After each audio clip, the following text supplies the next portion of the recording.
Hello everyone and welcome to this amazing learning experience of building Droply, which is a highly inspired Dropbox kind of a clone. And I personally believe that every engineer once in a life should really build a Dropbox kind of a clone. Why, you might be asking? Because it's very important to understand the facade that is being created by the applications like Dropbox and many others. If you closely look at any of the application online, and you ask a question to yourself, what is a folder? Folder is nothing, it's just a group and collection of the files. And in the world of online, there is no such thing that exists as a folder. So how do we manage that? And how does all these online application creates a facade that you feels like, okay, I'm inside a folder. Technically, you are not inside a folder. They are just a concept of file. This is a really interesting project that every engineer should build to understand the relations, to understand SQL, to understand how things are kept online and how a user is being given a facade that yes, you are inside a folder now and you see all the files which are inside the folder itself. It is a really complex application to build because you have just one data structure, and by data structure I mean to say you have just one schema. You understand the things about self-relationships and how to build up a path where you have folder inside files and then you can have more folders and then more files inside. It's a really complex architecture to understand, but you learn a ton of things in that. Not only that, first of all, I'll give you a tour of what we are about to build, and then I'll show you what kind of magical experiences we are going to have. Not only that, in this entire application, I will walk you through that we're not just mindlessly writing the code and you follow along with me. We are going to together move on to the blackboard. We'll design the strategies step by step. We'll write them just like we write them in our own SAS. And then we will step by step code out each of the tasks that we have designed there. It's going to be a fantastic learning journey and you are going to absolutely love that. Not only that, I do have some assignments for you as well, and you're going to totally enjoy that assignment. And I do have solutions of these assignments as well available to you. But first, before doing that, let me take you on the screen and show you what we are about to use, what tech stack we'll be using for this, and what application we are going to build. Now, in order to do so, what I need to do first is go ahead and log this out, because I'll show you the whole journey and you will be so much impressed with that. So I'll just go ahead and do a sign out onto this one. And there we go. We are signed out and hopefully there we go, signed out. And let me go ahead and remove this user as well because I want to show you the whole experience. By the way, this whole application is running offline in the latest NextJS. So we'll talk about NextJS as well in a second. First, let me remove this user. And by the way, I'll show you some superpower. Oh boy, this whole thing which says impersonate user, this takes so much time if you want to build authentication on your own, but we're not going to do that. But again, since I have taken you on this Clerk website, that's why you're able to see that, okay, we're using Clerk, but let me show you the magic of this that you won't be able to see on the main website that we are using Clerk. We will be using whole of our own branding. So I'm going to go ahead and remove this user. Why, you might be asking, can't you create another user? I'll show you the reason behind that as well. First of all, let's go up here. I'm going to go ahead and do a sign up on this application. And notice this, we do have our own sign up page. Let me go ahead and first add the user. So I'm just going to go ahead and say Hitesh and email that I'll use for the demo purpose. And I'm going to go ahead and say 1, 2, 3, 4, 5, 6, 7, 8.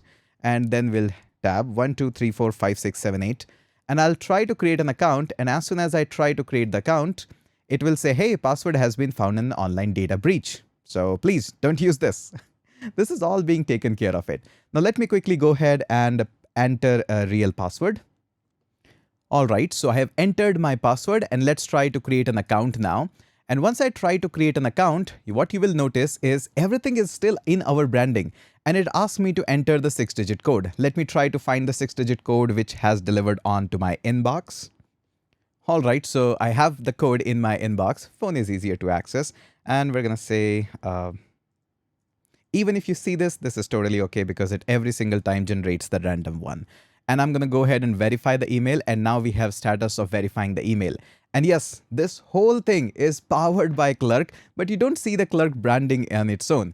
And yes, Clerk has a pretty generous of the free tier, 10,000 monthly active users, not 10,000 users, monthly active users. That is a pretty big one for any of the SaaS. And I can just quickly go ahead into organization, come back here, and we see that, okay, we have everything. Not only that, I can actually impersonate this user and log in into my application if there are some bugs or anything I want to fix them up. But anyways, so this is the part one of it. Now this is the application, and yes, this is a very basic application. I haven't worked much on it. This is just HeroUI components that I have integrated with the Next.js. I will give you assignment that please design this way better than me. I'm pretty sure you can do that. I'll just go ahead and drag and drop this. So I'll just go ahead and click on the browse. We're gonna just go ahead and use one of my thumbnail. I'll click on this upload image. So you can actually go ahead and create a folder as well as you can add image. You can add PDFs as well. I've showed you that in the walkthrough as well. I'll go ahead and click on upload. It uploads that file into our root of this application. And not only just root, I can mark them as star, I can mark them as delete, it moves it into the trash. And if I just go ahead and create a folder, I'm gonna call this one as probably headshots. All YouTubers have headshot folders, every single one of them, including me. I'll go ahead and create onto this one. And there we go, we have two folders. If I click on this folder, I go inside this, but there are no files. So again, technically there is no file out there and technically there is no folder. So we'll learn how we can actually go ahead and do that. We'll just go back onto this. So I'll just go ahead and move on to this. Let's go to the dashboard again. And not only that, I will walk you through that there are so many things you have to learn. For example, this not just dropping the image. For handling the image, we are using the Imagekit. We're going to study their documentation. And not only just once, we are going to implement Imagekit twice. One, through how they mention in the documentation. And second, for our use case, we're going to customize the code, we're going to customize the endpoint and so much more. Now, not only this is the whole part of it. So for this, we are using Neon as our database. We are using Postgres for that. And we'll be using Drizzle. Yes, that is super nice. We're using Clerk for handling all of our authentication. Not only that, now let me take you on to the seriousness. You have seen the demo of the application. This is a really serious application. In this, we're going to use latest of the Next.js. Not only the latest of Next.js, we're also going to talk about the recent vulnerability which made a lot of applications vulnerable to it. And not only we are going to talk about it, we will implement security implementation so that your middleware is there and each of your endpoint is safe. I'll walk you through that. And not only that, we will also work closely with the Clerk. And through the Clerk, I'll show you the superpower of the Clerk. Not only that, we will work through that how we have seen that just in the demo that there is no branding of the Clerk. Still, we are using the Clerk. So in case your application demands that, you can work through that. And whole of your application is all of the user journey, everything in the user is maintained in the Clerk itself. I will go through some of the detailed documentation, implementation part of it, and the best practices of the Clerk. After that, we are going to learn about Drizzle. Yes, for this application, we are using Drizzle, and I will walk you through how the nuances of the Drizzle works, how you can create schemas, not only schemas, how you can work with the relations. And this application has a really interesting way of handling the schema. We learn about the self relationship with the same entity. That is really very rare to see. But in this application, we are going to learn with that. After that, we have done that, we will use Imagekit, and not just any Imagekit. I'll walk you through with the superpower that Imagekit comes up with that.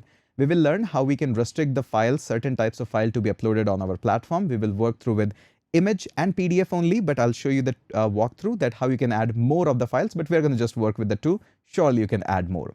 I will walk you through that how Imagekit actually helps you to not only just managing and handling the files, but you can also use some of the AI features on top of that. We're going to discuss with that as well. Once we are done with this, I will walk you through how to write step-by-step path of these strategies and algorithm for these applications. Let me again give you some of the glimpse of this. So if you go and look at our board, not here in this. So notice here we have these access. So step 1, step 2, step 3, then step 4, and then we move up here, then yes and no. So all these strategies we are going to first go ahead and write on the board itself. Then one by one we are going to move into the code file and step by step we will apply. Not only that, last but not the least, the best part of this application, this is not just mindlessly writing the code by looking at the screen. We will understand each concept, we will have a discussion on this, and this will probably be your best learning experience. Once we are done with this, I will walk you through and will give you that, okay, I'm implementing this step. Now this strategy, you need to build it. There will be assignments in this entire application that we are building up. And this is going to teach you so much. The whole journey and the whole role of the code is not to just mindlessly write the code. Take some challenges and write based on what you have learned just right now. And we will give you some of the UI-based challenges as well. And the best part, you will have the solution as a complete repository of this application, which is linked in the description section. So yes, you have the whole source code access as well. But I will feel super happy if somebody just enhances this application or finishes this application in more with enhanced features or better UI. I would feel super happy with this. So this is the whole walkthrough and the tour of this such gigantic application that we are building up together. And there is so much to learn with this. You just need to finish this one application and you will feel so much confident with this. Last but not the least, whatever the time it says to the video, let's just say this video says, hey, this is a 6 hour of the video. You will take probably 2x or 3x of the time to actually complete this video. This video is very polished, well edited, and of course, nicely shot as well. So you will need probably more time to digest that. But again, don't be in a hurry. We are not in a hurry. You just need to finish this project and you will feel so much good about it. And all the latest and greatest of the tech are used in it. Super excited to have you in this one. And let's go ahead and get started by building the Droply, a Dropbox inspired clone here. Let's get started. All right, welcome to the section, and I'm pretty sure you might be watching the video in the full go, but videos are not recorded like that. And today I'm in the GitHub t-shirt. I really like the t-shirts sent from the company. Anyways, let's get started. So in this video, we'll start to plan our project. And this is the most important part when you build any project. Surely you can have a look on Drizzle or Prisma or any other tech that you have. But if your planning is not strong and if you are not trained enough in planning a project, then you will always find yourself stuck in what should I do next? And that really is something I really want to avoid for this course. I want to give you the mindset of how to plan such projects, and you can apply the same template with any other project that you're working with. So let me go ahead and take you on the screen and let's finalize that what is the tech stack that we'll be using. Already I've mentioned most of them.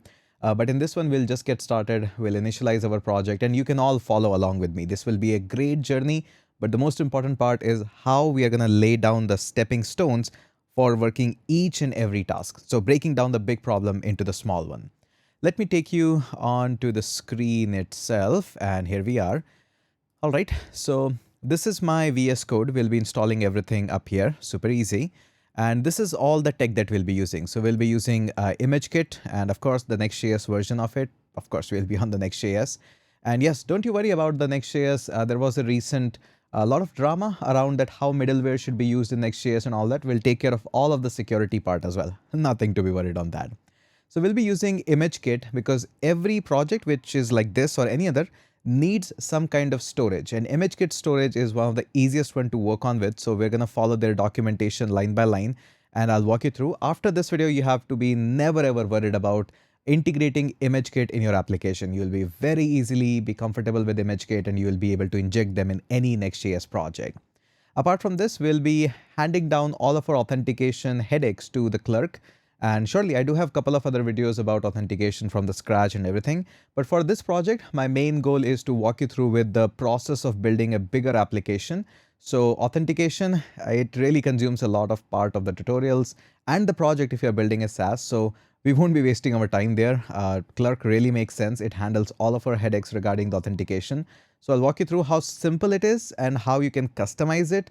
You might have noticed in our application, it doesn't look like a Clerk. It's just our own authentication. It looks like that. So we have full liberty in the customization as well.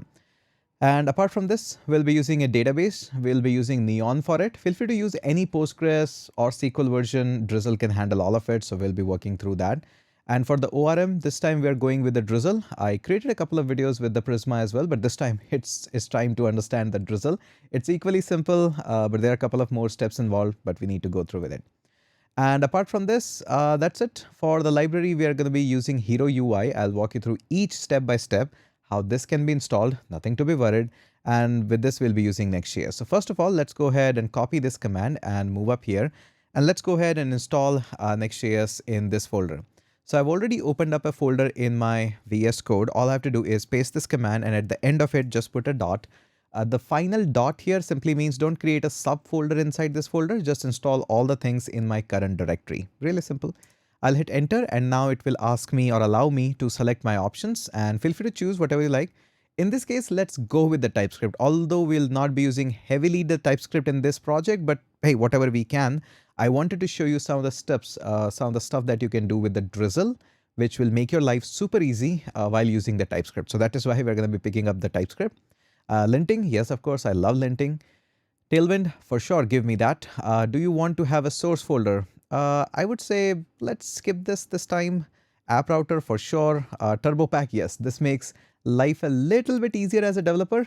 Your project becomes a tiny bit speedier. But again, the Next.js project actually runs through crazy speed when it is deployed in the production. But in the local development, it's not that fast. But TurboPack makes it a little bit faster. So we're going to go with that. No customization in the import statement, all looks good. So this is the part where we go with this basic. Now let's see, how do we work with that? So first of all, let's plan this out. So every kind of a full stack project that you have built up, this is our full stack. Don't worry, I'll zoom this up. Every full stack project has some kind of a key components, and yes, please go with that. So every kind of a full stack project has few of the parts. No, I'm not talking about just the front end and back end, but actually there are few components which you always have to work with this. So auth is going to be one major component of your application. The another component of your application is going to be your business logic. This is where you actually make your application, whether that's a LMS, whether that's a Dropbox clone, or whatever you are building up. And last but not the least part is actually the storage component of your application. And surely depends on how complex your application is. There might be other components like mailing component, queuing component, lot of components are there. And where I want you to focus majorly is this business logic, where I want you to heavily focus. So for the auth part, we're going to go ahead and say, hey, Clerk will just configure you. You take care of all the auth related stuff for me. So it's going to just go ahead and do that. And for the storage, we are heavily dependent on Imagekit. And Imagekit allows you to do a lot of stuff behind the scene. For example, you can bring your own bucket, and that is the most insane part. Not only bring your own bucket, but actually you can, on that bucket, on your storage, you can actually impose some of the AI superpowers which are given to us by the Imagekit. So it's really nice and awesome. So for the storage part, we're going to say that, hey, Imagekit, the storage part, you please handle that so that I can focus. And this is the part where you focus most, the business logic. Now in the business logic, the first step always is how we're going to plan the thing. So for my use case, what works the best is decide that what you're going to store as information for your application. So my first step is always store information. What information you might be thinking, hey, what kind of information will be going through and storing that? That simply means design the schema. What's going to be stored in your database? That is the most important part. Now, in this case, we're designing a database which is going to store my folders, my files, the links of the files, as well as whether they are starred or not, whether they are in the trash or not. And they're all Boolean flags, nothing more than that. In the real world application, if you have marked something as bookmark or starred, there's just a flag that is being turned on. It's a true and false value, nothing more than that.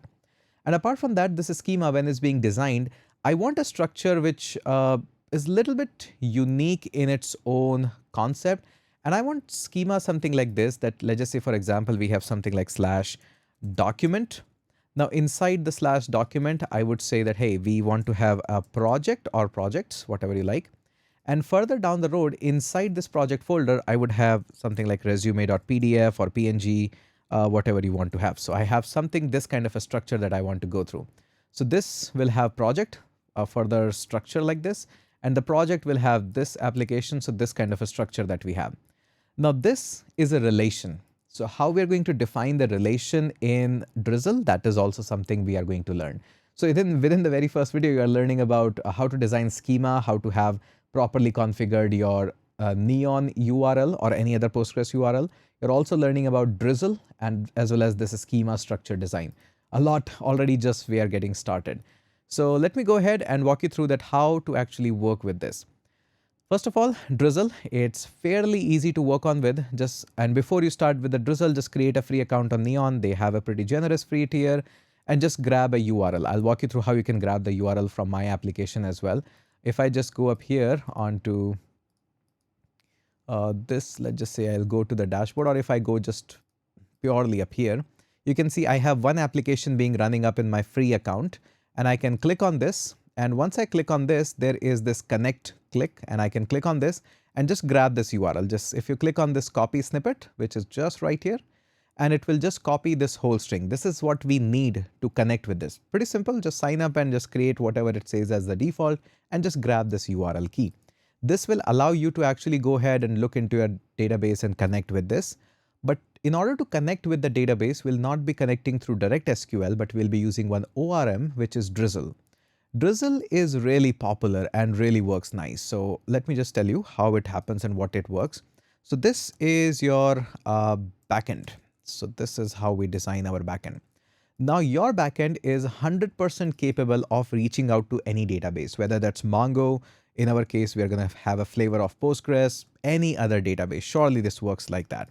And your backend has total capability to go ahead and talk to your database just like this.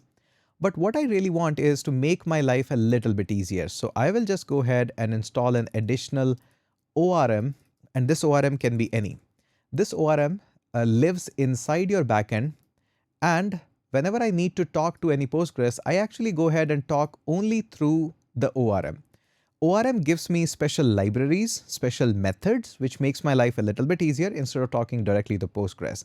Whether I have to make a connection pull request, lots of threads are connecting with the database. If I want to take care of it, it does all of that. So this is my part where I work. So that is why I need an ORM. Again, it's not really required, but it makes life a little bit easier. So with the Drizzle, you can just simply go into the get started point and you can get started with any of that. We have new database, existing database, how you would like to work with that. I would love to work with the created one that you have, but I would like to install this. So let's just see where the installation guide is, or probably I will say documentation. So Drizzle ORM, all these things, really nice. Some great documentation, example, schema. Show me the installation part, please, already. Let me just quickly find the installation part. All right, found it. Actually, I haven't looked into their documentation in a while, especially the installation part. I've done it so many times that I know it. So if you just click on Postgres or Neon or any one of them, let's click on the Neon. It says, hey, go ahead and have the .env, tsx, and Neon, whatever, all these things. And after that, this is the basic file structure that they ask you to do so. So just click on this source, whatever, how you want to do that.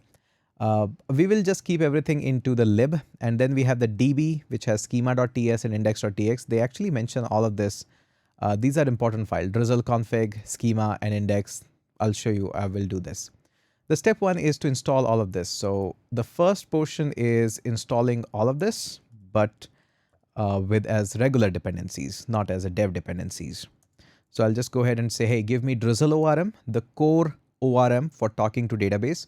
Since we'll be talking to a specialized Neon database, which is serverless, we will be installing that package and .env for obvious reasons. We want to have a .env. Let's go ahead and create a new file in .env, as well as I'll create one more, which will be .env.sample, or rather .env, let's just call it as env sample so that I can give you all the samples. Now this is going to take a little bit while. It always does take this much while. The next thing that we need is this Drizzle kit. Probably we don't need TSX. We already are on the TypeScript land. So let's go with this. And there we go, all package installed. We're going to install the Drizzle kit as well, which is a dev dependency, which will help us just in the development. Then in the environment variable, we need the database URL. So we're going to copy this and move it into the .env. So we have the database URL. I'll copy and paste this into my sample file as well. This is where you have to paste your Neon URL. Of course, I'll not be exposing my Neon URL, but just go ahead and grab yours and just place it up there and close the file. Don't need to do anything else. And after that, it says create an index file into the source DB directory to initialize a connection. Now, this is the part where we are going to do the connection. But before that, we're going to do things our own way. Again, you can follow the line by line documentation, create a table. They also walk you through very nicely. But the first thing that I want to do is to work with nicely so that I can have my schema first, then I'll walk you through with this. This is usually my approach. I don't go with the step 3 first, which is connecting. I usually go with the step 4 first, which is creating my tables. This will help you to understand a lot. So we have this app. A lot of things are going inside the app. We are not in the app right now. I'll create a new folder just outside, not here. We'll create a folder outside of the app, and we're going to call this one as simply lib to place all of my libraries. Now inside this, we will have some of the utilities and stuff, but all the database related stuff, we're going to keep it into just a DB folder. Feel free to name it whatever I like. I'm just showing you my configuration of and my things to do. Inside this, I will create a new file. We are going to call this one as schema.ts, which is my schema file. Now inside this schema file, we're going to import some of the stuff from PG core, which is Postgres core. We are using a Neon. Neon is a version of Postgres. And we'll be needing some of the relationships as well. So let's go ahead and grab this. So we're going to go ahead and import some stuff. This is going to come up from Drizzle ORM. And not just from here, we want something from PG core. What we're going to figure out in a minute. And also we're going to need relations. Come on, relations from Drizzle ORM. So I'll just shut up my extensions of AI so that we can have a talk on what we need. Now, the first thing that you're going to need for any table is PG table. If you look at the documentation also, these are common things that you always require. PG table is one which actually helps you to create the tables. After that, whatever you need, integer, varchar, that keeps on coming, depends on what data type you're using. So the first one always to grab is PG table. And after that, whatever you need, probably will have some of the text to file to be inserted. We'll be needing a UUID. Feel free to have your own UUID, but whatever we need, we are going to have that. I am pretty sure we're going to need integer and we're going to need Boolean as well. So if we need anything else, we can come back and have this. Now, this is the first part where you design your database. So for this, we'll refer the documentation. Export const, whatever the table you are going for, and then the PG table, what you're going to call the table, and the properties inside the table. Pretty simple, not really that big of a deal. Let's follow the exact export const and call this one as files, which is going to come up from PG table. And we're going to call this one as files in my database. And what properties you're going to have, you just mentioned in this. Pretty simple, told you. It's not really that big of a deal. Now let's discuss about how we want it to happen in our database. The first and foremost important thing is ID. Every of the project or every row needs to have uniquely identified. For this, we're going to use UUID. And in this, I'll just mention that, hey, give the ID as UUID. This is the field. And then after putting up a dot, you see there are a lot of options that comes up. This is the way how Drizzle handles the things like how to add primary key, how to add the default values and all of that. So another thing that you're going to see is default random. So once you put the default random, it is going to generate randomly UUID keys and you can add them in the ID field.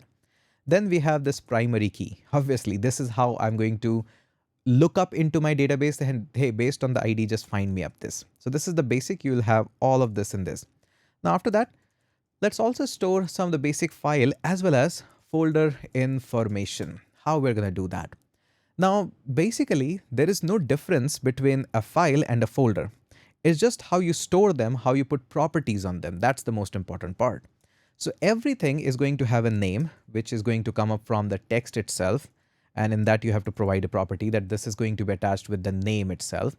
And only thing that I'm putting up here is not null. It cannot be empty. I forgot a comma. So it cannot be empty. After that, every single thing will have a path because we are storing everything inside the ImageKit. That is why we'll need the path. We'll store them on the ImageKit. We'll grab the values as a response and we'll insert it up here. So we're going to go ahead and text. You get the idea. We're going to call this one as path. Pretty simple, very basic. So not null just goes like this. And there we go. So forgot a comma again. So path we have. Now, let's see that can we store the size. Obviously, I would love to store the size of this. We're going to call this one as integer. There we go. And inside the integer size, you can notice the pattern here. It's not null. Not. Come on, too many suggestions. Oh, it just blocks my view even. Don't allow me to type so many suggestions. Not null. There we go. So we have size. Now, the most important part that comes up is the type. What do you mean by type? First of all, it is going to be just a text, which is on the type. Now, this is where I want to mention that whether what's going to be my MIME type. Is this a file or is this a folder? This is where I store this. So I'm going to go ahead and say not null. There we go. If it is going to be, let's just say an image, I'll just store a JPG or PNG here or a PDF. And if it is a folder, I'll just name it as a folder itself. So I'll hard code a value of something like folder here. So this is how I design the database. Now let's also have some of the storage information here as well. Again, we are doing all of this in one database and surely we can have that. Still, we have just one thing, but the most important part is despite having just one schema in itself, surely we can have a user schema and file schema separately. But just with one schema, we are going to learn something really impressive, which is self-relationship, so that we can have this kind of a relation. It's actually super easy, but hey, I'm pretty sure you're seeing it for the first time. Now, the next thing that we're going to have is the URL access. Now, surely we can have the path as well as to set that where the files or folders are. This is the full path of it. Remember, this is how we are storing, not the file. Let me just explain this. So you might be thinking, and initially the plan, and this is again right plan, that we are going to store the path inside it. That's something like Imagekit URL. Surely we can do that. But then I realized that, hey, path is really nice, but I also want to store this kind of a path, that /document/project/resume. I also need to have to show some visual hierarchy that how this is going to store. So let's scratch this. Let's not store the path here like Imagekit URL and write this for ourselves. This is going to be /document/project/resume. Something like this. We want to store it like this. And we'll keep the storage information totally separate. And we're going to call this one as file URL, just like this. This is where I would love to keep the information about the file. Again, nothing wrong in storing that way as well. So let's keep it there. And this is where I will be storing. And again, this will happen to you as well. Sometimes you think this is better approach, then you go ahead and scratch this off. And I'll just say text. This is going to be my file_URL. Really bad. This is going to be my file_URL. Again, you can name it as same, but URL to access the file. That's basically it. So URL to access file. And let's put up a comma so that it doesn't yell at me. There we go. Next thing is really optional that we'll have is thumbnail URL. Sometimes we are storing, let's just say, a video or an image. In that case, it makes sense to have it. So we'll keep it totally optional. We'll not have a not null and all of this. For this one, I think it is compulsory. So let's go ahead and say this cannot be null. So not null, just go like that. Really nice. This one is optional, so it can be totally null. That's totally okay. So thumbnail_URL, we'll keep it like this. And this can be null, and that is okay. Now, this is where we keep ownership information, that how this is folder, as well as we need to store the hierarchical information. For example, some of this information, like you are creating a file, a resume, that is okay. But if you're creating a new folder, like document, it doesn't have any parent. But this project does have a parent. So we need to keep a track of this, that how many of them have a parent, or does this project have a parent or not. So we need to keep information of this and information about who created this. So user ID is really nice. And we're going to grab the user ID from the Clerk. That actually gives nice and easy way. We'll keep it as text, first of all, comma, text, and we'll use user_ID. There we go. This cannot be null. Somebody needs to create this. So there we go. Nice and easy. After this, we need to keep a track of whether this is a parent folder ID, and we're going to keep a null for the root item. So if I go, the parent of the document is null, but the parent of project is document. The parent of resume is project. So we need to keep this. And really, it's not really that big. You just have to take care about one parent. That is it. And we're going to give this, each one of them, a unique ID. So we can just go ahead and use UUID. This will be my parent_ID. Super simple. And this keeps a track of this. And I would also love to write a comment that, hey, parent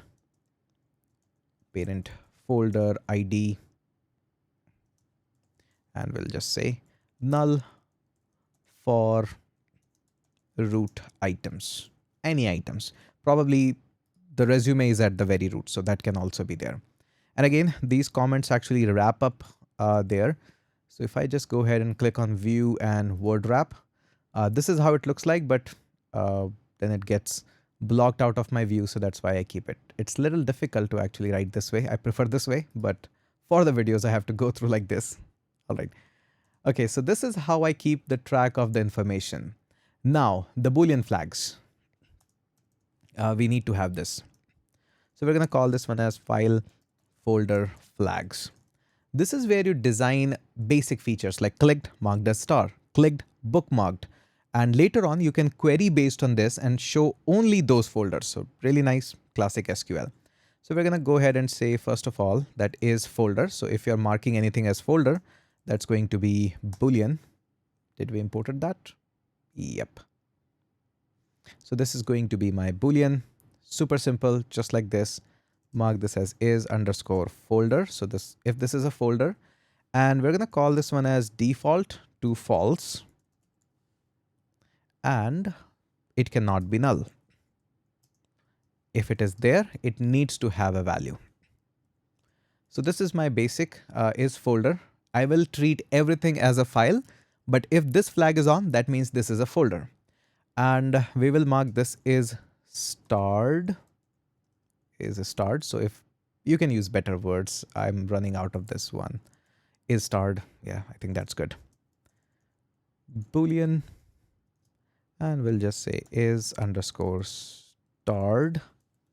And this one again, by default will be false. We don't want to mark star everybody. And then we are going to have a not null. There we go. Put up a comma. That's it. And finally, we have one more feature to implement, that is trash. Trash. If some of the folders are marked as is trash, then we can just have this. Super easy. Boolean. And we'll say is underscore trash. Trash, trashed. Whatever you like to have. And then again, default value is false. It cannot be null. If it is there, it cannot be null, just like this. So there we go. All the values are marked. Now, two more things that we would require, although it is not really important, are created at and updated at. I really love Mongoose for it because just with one timestamp, it gives me that. But in this case, we have to manually go with that. So we'll just say time stamps. Super easy. We'll just having created at, updated at. So created at, this is time stamp. We can actually have it from the Drizzle itself. Timestamp. Yeah, this is the one. Timestamp. And we'll have a created underscore at. This one is going to be default now so that we can have exactly that. Just like that. And we're going to have not null. There we go. Similarly, we'll have one more, which is updated at. Same, we'll use the timestamp. This one is going to say updated at. We'll have a default now. And after that, not null. There we go. Oops, there we go. All right, pretty simple, pretty awesome so far what we have done. And this is it. This is basic schema design that you have gone through. And again, it takes a lot of time. Sometimes I design the schema with pen and paper. It's totally okay. Take your time as much as you want. Now, the next thing that I want you to have to learn about this is how to define relations in the Drizzle. Now, defining the relation in the Drizzle, they do have really nice documentations and diagrams and whatnot. And they actually mark this somewhere here. Relation, there we go. So we have all the relation related document, that how you can have the soft relations, how we can have many to many, one to many, all these relation docs are available here. There is many to many, there is one to many, all of this you can go. Let's read a little bit about how the relation works. So this is one to many. So you just have to import relations from Drizzle ORM. Super simple. Let's try that. I'll just go at the very top. We already have imported that, haven't I? And after that, whenever you need relation, you can just define it like this, user relation, then provide the relations, use that I want to have a relation on whatever the table I want to have, then it is many or one-to-one, whatever your relation you want to go with that, you just put that and then define it like this. I think this is okay-ish as an example. This is better one. So notice here we have post relations. In this we provide the relations. Then we have on the posts table, and in this you provide one to many. Which one get the one relation, which one get the many relation. That's it. And provide the fields. That is it. Yeah, this is how you define relation. What table have a relation? What is the reference? In the users table, of course. And then we have the comments as this. So really super easy to work on with this. But what we're learning here is having a relationship with the own table. This is something which you rarely see. And especially in these kinds of applications, where you have just one table, this is where you learn about them. So we are going to use the same export const, and we're going to call this one as files relations. Again, we'll be using relations that we have brought in up. This one, first of all, which tables? So our table is files. Let me check that. Yes, files. And what kind of relation you want to have. So this is how you define it. So just like this, and there we go. This is the syntax. And inside this, the first parameters that we want to pass on is 1, comma, many. This is the relation that I want to have. Once you have this, then inside this one, we're going to put up curly braces, hit and enter, and then define which one gets the parent relationship or which one gets the children relationship. As just we saw up here, this is the author, this is the comment. So this is what we have. Again, the reason we are calling this as parent and the children, because we have one to many, exactly same. Easiest way is to have it like this. I'll just type the code. This will make your life much easier. So this is how you define parent, and this is how you define children, just like this.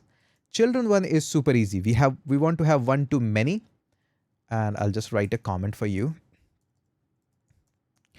Relationship to child files/folder. So for the children, we are defining a many relationship to whom? To files itself. All right, this part is easy, very basic. What we are saying is that, hey, there could be many children inside one folder. So this is what we are defining here. Really simple. There could be many files inside the folder. And in the parent, what we want to say is we have a one relationship, one to many. In the one, we are saying that, hey, in this one, we will have files as our relationship with this. But how that actually defines is really simple. You put up a curly braces as an object first. Then you simply go ahead and say the fields that I want to mark is that any of the files dot parent ID. So this is the foreign key in this table. And after this, just put up a comma, and we have a reference. I don't want to make a typo in here. This is going to be simply files.id. And yes, this is a little bit of advanced concept. So let me take a moment to actually explain this to you. So what we're going to do, we're going to write some comments which will help us not only to understand, but when you get these code files, it helps you. The most confusing part is what is parent and what is children here. So let's go ahead and write some of the comments, and I'll use this one because I want to write a lot of them. All right. So how this works is, first of all, we have this parent. What do you mean by parent having here? So what we are saying that is each file/folder can have many, not many, can have one parent folder. First of all, that is very true. And when we are saying that, hey, what do you mean by children? So when I say children, it simply means that each folder can have many child, which can be files or can be folder as well. I hope that is very clear. That what do you mean by parent? That each file or folder can have at a max one folder only. So your parent can only be one. It cannot be two in our hierarchy case. And children can be as many. In the folder, you can have as much as files or as many subfolders as you wish to have. Now the structure that we are doing is one to many, which is very clear now that we can have only one parent, but the children could be many. So that clears the point that we have a relationship. We want to have a relationship as one to many. That is very clear now. Now, after that, what we are doing is marking these relations as parent and children, which is easier for us to refer as in the future as well. And what we are seeing here is that we want to have the fields as the files.parent ID. So if you are a parent, you should have a parent ID, or if it is null, that is also fine. And the reference that we are going is the self reference, the file reference that we are giving. So I hope this makes it almost 70 to 80% clear. Rest, as we are going to go code and more of that, it will make it more clear. Or if you have taken up my Udemy course or something, we have discussed quite these things in detail in my SQL section. But I'm sure this gives you at least 70% idea of how this is all going on. Rather, it's super easy. Now, one last thing that I will show you is the type definitions. This has nothing to do. This can be a totally super optional part. This is type definitions. This is like a really superpower of Drizzle. So let me show you what this is. So what we can do is export const, and we can export a constant file. And this can be simply a type of files dot, and we can use this $infer insert. Yes, infer select. So what this infer select actually does, do we have a definition? No, we don't have. This has nothing to do with the database itself. It's just exporting me a variable known as file. And whenever I use this type of schema, it can just simply give me a suggestion for using this. Really, that's it.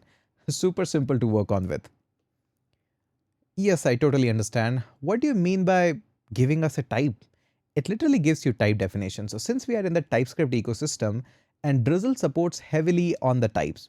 Now there are a couple of ways how you can handle this. For example, the file is going to be a schema in itself, and it's going to have a type. And since this needs a special type, there are a lot of things like it should have an ID always. The name part is really important. The size is important. Some of the things are important, but rest of the things can be optional. So whenever I define, I need some of a type of it. And literally, this actually literally just converts everything. This is how it goes behind the scene. So behind the scene, it is going to write the definition like this. The type is going to be file. ID is going to be a type string. Name is going to be a string. Is folder is going to be a Boolean. So this part, instead of you writing yourself in your application, you can just write one line of code and it gives you this. So this is infer select. That means infer the selection which is good for me. That is all it does. So yeah, this is really fairly a new thing in the Drizzle itself. If you look at this, this is fairly new, introduced in, no, it's not really that. It was released in August 2023, fairly new compared to the database world. And you can see there are two ones, infer the select model, insert models, and all of this. And yeah, literally super easy. You can have infer select or insert on all of this. This literally writes type for you. Notice here, just like this. So you can use all of this. And since we are going with this, this is the file. And we're going to have this one file for existing one. We're going to export one more. So export const, and I'll show you how we are going to use this when we actually use it.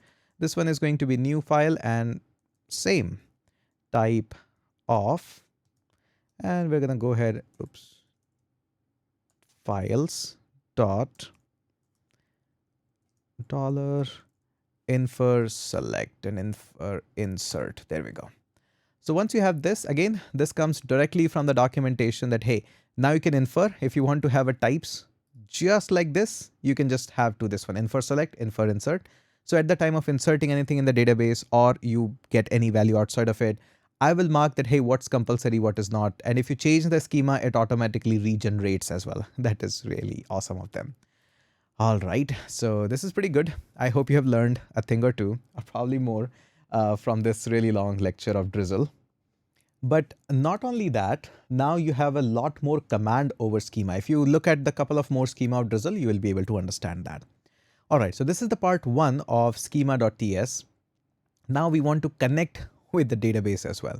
So if I go back and click on back, and probably one more back.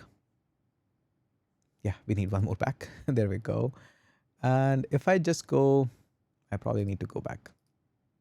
Yeah, neon. We saw that we have these schema design tables and everything, but we also have a point where we actually need to connect with the database itself. Connecting with the database is actually super easy and super simple. We'll just first, we'll first grab this part here, and I'll show you that. It's super easy. And inside the DB, we will have a new index.ts. Feel free to name this file whatever you like. So we have this one. But if you're connecting to Neon, they actually recommend these days that, hey, you can actually have this Neon, and this Neon comes from the Neon serverless. This is the one which we have already installed. No, we don't need Neon config. We just need Neon from @neon database serverless. Yep, that's the one. And what we're going to bring up is all the schema as well. We will use that in a second. So I'll just go ahead and say import everything as schema. Yes, I can write that. And that's going to come up from the current directory schema. There we go. Now, how do we connect that? Connecting is super crazy simple in this. Notice here they say db drizzle and just grab all of this. So we're going to use almost same. And Neon, they bring it up here. So we'll just say Neon. So this is the process we'll be using. db drizzle. Nah, not really. I'll use my one. That is better. All you got to do is you can grab SQL that you grab from Neon. And what Neon takes is just a URL. So you can just go ahead and say process.env.database URL. And you have to make it, yeah, we really know that it's coming up.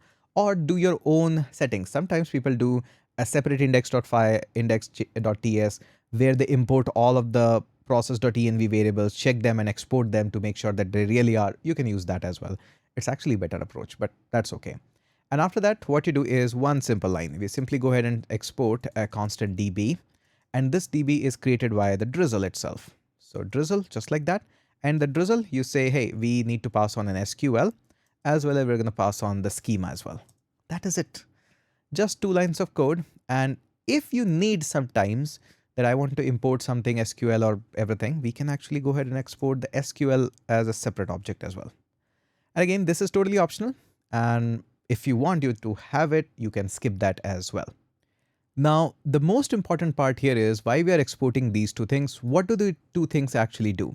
Now, this one here is a connection via the Drizzle itself. So everything that you do via querying the database, adding anything in the database, this is all happening through the Drizzle itself. You use all the Drizzle object. On the other hand, this SQL here is raw SQL queries. And sometimes you don't want to use Drizzle. You want to just fire the raw queries to the Neon directly. And since we have installed the Neon serverless, you can actually do that. So whenever you want to just fire up the raw queries, just use the SQL. Whenever you want to use via the Drizzle, just use the DB. And yeah, that is super simple. Now, we're not done here. We need one more step, the create step and all of this. The final step is to create a Drizzle. Oops, did something wrong. Shouldn't be doing like that. The next step is to create a Drizzle config file. And yes, this is the last. After that, we just apply the changes through the Drizzle kit and all that. We'll see that applying, pushing the changes later on. Right now, we just want to see that how the Drizzle config.ts works. Why are you doing this to me? I just want to copy this nice and easy. There we go. Copy this. And this is the something that goes into the root of your file and folder. I'll just go ahead and create a new file, drizzle config.ts.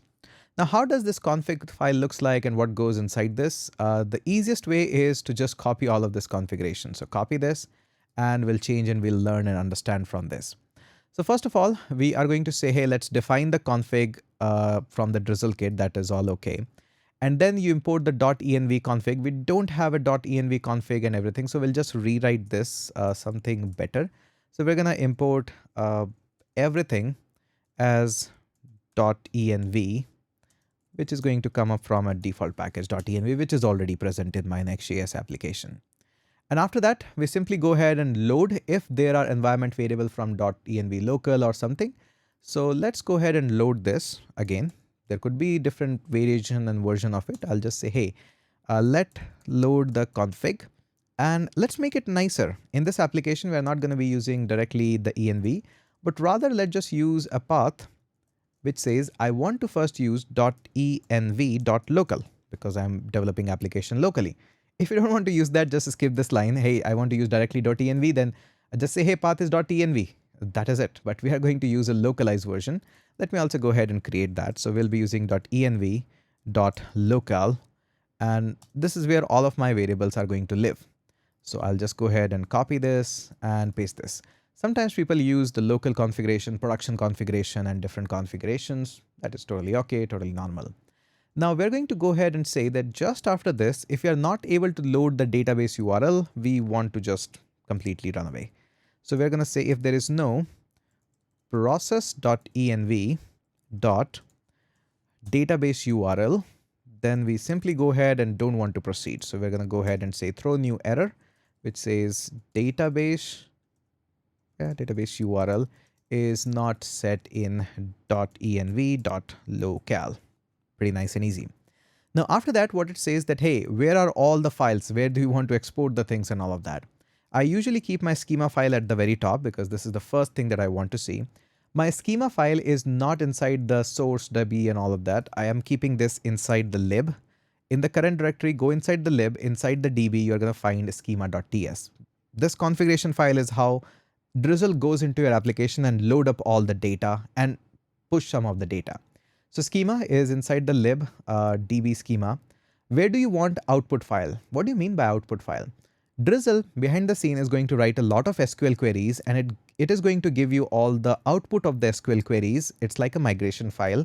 Where do you want to keep this? I want to keep it inside the current directory, and we're going to keep all of this into the Drizzle folder. So it's better actually that you go ahead and create an empty folder with the name of Drizzle. And since this is an empty folder, I would love to create a file inside it, and we're going to call this one as git keep so that it always is there. Good practices, nothing big deal. After that, what dialect you are using. Neon itself gives you a Postgres dialect, but feel free to change and modify it however you want. And that's the good part of documentation. Since I clicked on the Neon, it gives me all the things pre-filled for me. Now after that, it gives, hey, how we're going to connect with the DB. So DB credentials are actually in the URL itself. So just go ahead and load the DB URL, and that's it, how we're going to keep that. Now, apart from this, there are a couple of more configurations that you can do, and I'll walk you through them now. This is optional. This one alone, this one is going to work, but I want you to learn more about it. There's also a migrations objects or migration configuration that you can add. The first one is for the table itself, that how this is going to work. I want that all of my table is going to be having __ drizzle _migration. So when it's going to do the migration, it's going to keep all the files and tables with this name. I'll show you, then later on it becomes easier to understand, but just wanted to show you. Now also, how do you want the schema to be? Again, there are many options available in this one. So if I just go ahead and say, I'll show you later on how it works actually. Just wanted to show you that, okay, this exists. Just trust the process. And eventually when we actually run it through it, I'll show you all the files and folders. All right, deal. That's a deal. Apart from this, you can also make verbose as true. So it will show you all the things that's doing behind the scene, all the migrations and everything. Also, you can go ahead and have a strict. What it does, it doesn't stop you from doing anything. It just asks you a pop-up that, hey, should I really do it? That is all it does. So it's not really strict. It's not going to stop you from doing anything foolish. We all do that. But yeah, so this is the part where you simply go ahead and work with the schema. So we have worked with the schema. We have worked with the how to make connection, how to work with the configuration, set up the URL. And now the final and the last thing is how we are going to modify some of our scripts into the package.json. This is the final part of Drizzle. So we have a lot of scripts already, and some of the scripts we are going to add, which is going to come up from the Drizzle kit. Remember, we installed the Drizzle kit as the dev dependency. So this is where they comes helpful. This is like nodemon. So the first, which you usually see, is db::push. So anything, how we're going to push through the database. For this, all you got to do is say, I'll show you two variants of it. First one, you just say Drizzle kit. Just go ahead and push. Sometimes in the older application, older version, you're going to see db push db, this : db. Sorry, not db, I guess pg, yeah, post pg. So it pushes in the Postgres database. But now in the newer version of Drizzle, they says, hey, you just have to do this, and that's it. We're going to take care of this. Now, similarly to this, you also have the db::studio. So you don't need to go all the time inside the Neon database. You can just fire up a studio and it works there. So all you have to do is just say DrizzleKit, open up the studio. It will open up in the browser URL and you can see all of the database table just right there. Another thing that you're going to see is generate. This is the most important command. Now Drizzle not only actually pushes your code and schema, all of that, it actually creates a client for you, and that client will help you to talk to your database, have suggestions and everything. This client actually comes in a variety of formats, TypeScript, JavaScript, but Drizzle actually does everything in TypeScript. So feel free to run this command. If you're not getting suggestion, this is the command that you want to run again. All the time, whenever you say files dot, you'll see all the fields. If you're not able to see, generate this again. And last but not the least is finally the migration command. So migrate. DrizzleKit again will be responsible for migrating it. So again, how do we migrate it? This is where something important comes up. I guess we have the TSX installed. If not, we'll just go ahead and install this. This is where you have to mention that, hey, source slash lib slash db slash migrate.ts. I guess we don't have TSX. Oh, we didn't install it. We should have. npm install TSX. Oh, that should be -d. Invalid package name. Oh, we need to actually remove this first. We are actually having this. So I'll just go ahead and remove this. We'll come back onto this one when we have the migration actually. So oh, I shouldn't be having a source. No, we can have it source. No, we can't. We just need to go directly into the lib, all that. So we'll work on this one, but just to show you that yes, we are still remaining with the one command. Let me go ahead and see this in the docs first. Oh, really, my bad. I was writing at the totally wrong place. Shouldn't be writing this. Let's cut all of this. Super bad. Shouldn't be happening like that. These are all the scripts. Happens sometimes when you teach and type at the same time. Really bad. Shouldn't be happening that way. So I'll just go ahead and say DrizzleKit is already installed. We'll just go with the TSX. I actually copied this directly from here. Yeah, we'll have the TSX. All right. So TSX is here. Let's go ahead and grab this. Finally, let's write the migration script. And let's call this one as migration, migrate. Yeah, looks good. And here we are going to just mention the path to the migrate.tsx. And yes, we will be writing one more file that how the migration should happen. We haven't written this, so we're going to just go ahead and comment this out. We can't comment it actually. We need to work on that how the migration needs to happen. It's not really a big deal. It just you bring up the files and the configuration from the Drizzle and then you write it. Let me find the documentation for it and let's write it together. All right, so something really interesting just happened in the Drizzle. I wasn't much aware of it. So now actually I can just go ahead and I just saw in the documentation. Now I can just run npx DrizzleKit and migrate. That's really nice. I can just go ahead and migrate anything directly. I don't have to write the commands and everything. But still, I would like to show you what happens under the hood. They actually mention this in the documentation that, hey, what happens under the hood when you work with this. So you can just go ahead and expand this. And what it does, it reads through the migration folder and whatnot. You can just go ahead and study more about it. I think this is really interesting of a documentation and I studied it. I'll show you that how we can write our own custom migrations instead of using npx DrizzleKit migrate. You can surely do that and I'm pretty sure you will love to do that. But what we're going to do is we're going to write our own custom migration. Let me show you. That's actually interesting. It's actually super easy. So we're going to go ahead inside the DB. Let's create this one. And I'll just call this one as migrate.ts. So this is my migration file. And we will be importing some of the interesting things. Drizzle actually gives you this migrator. So we're going to go ahead and say import migrate.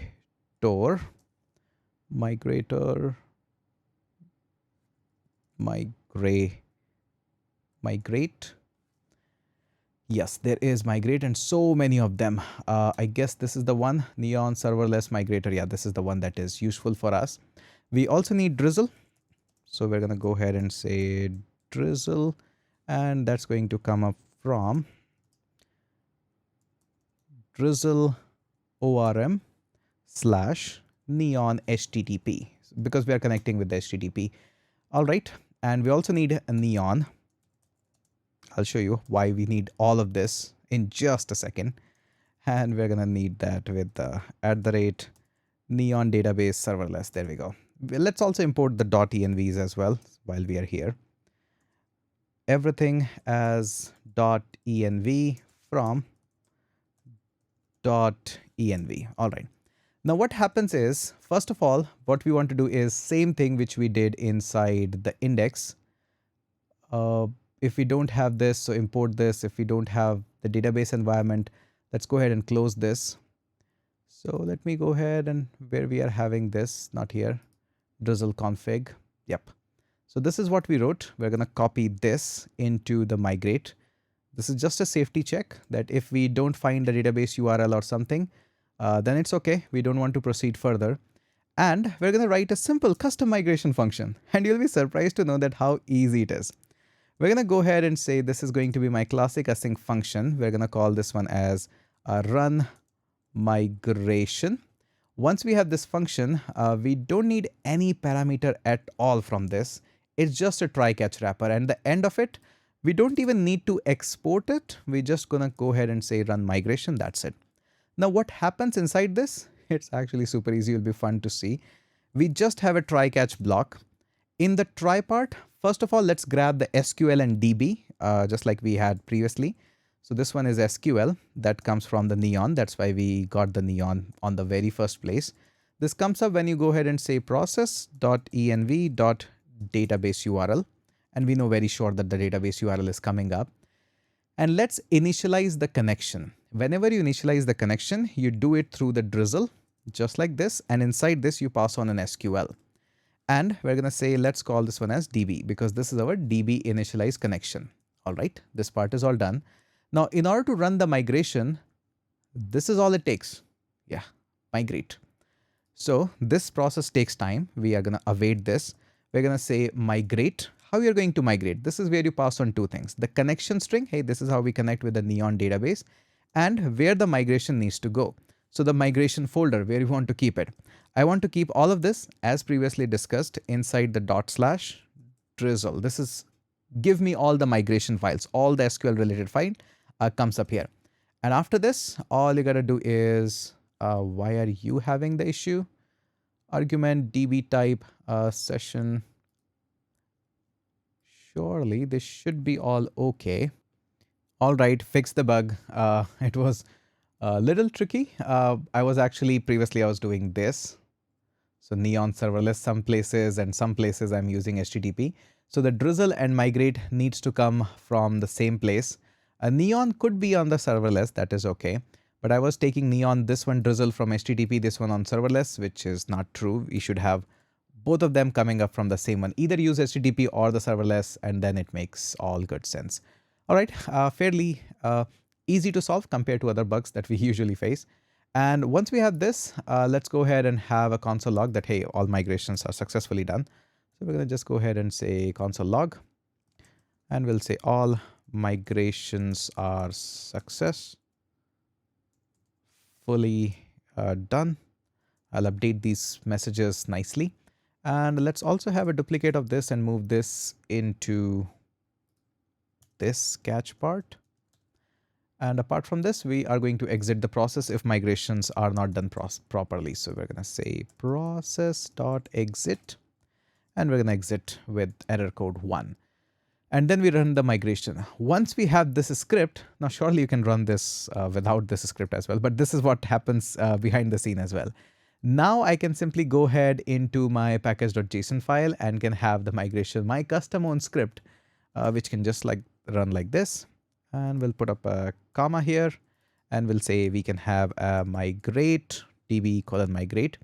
And since this is a TypeScript, this needs to run with the TypeScript. So tsx is going to run this. And we're going to say in the current directory, go inside the lib, then go to /db/migrate.ts.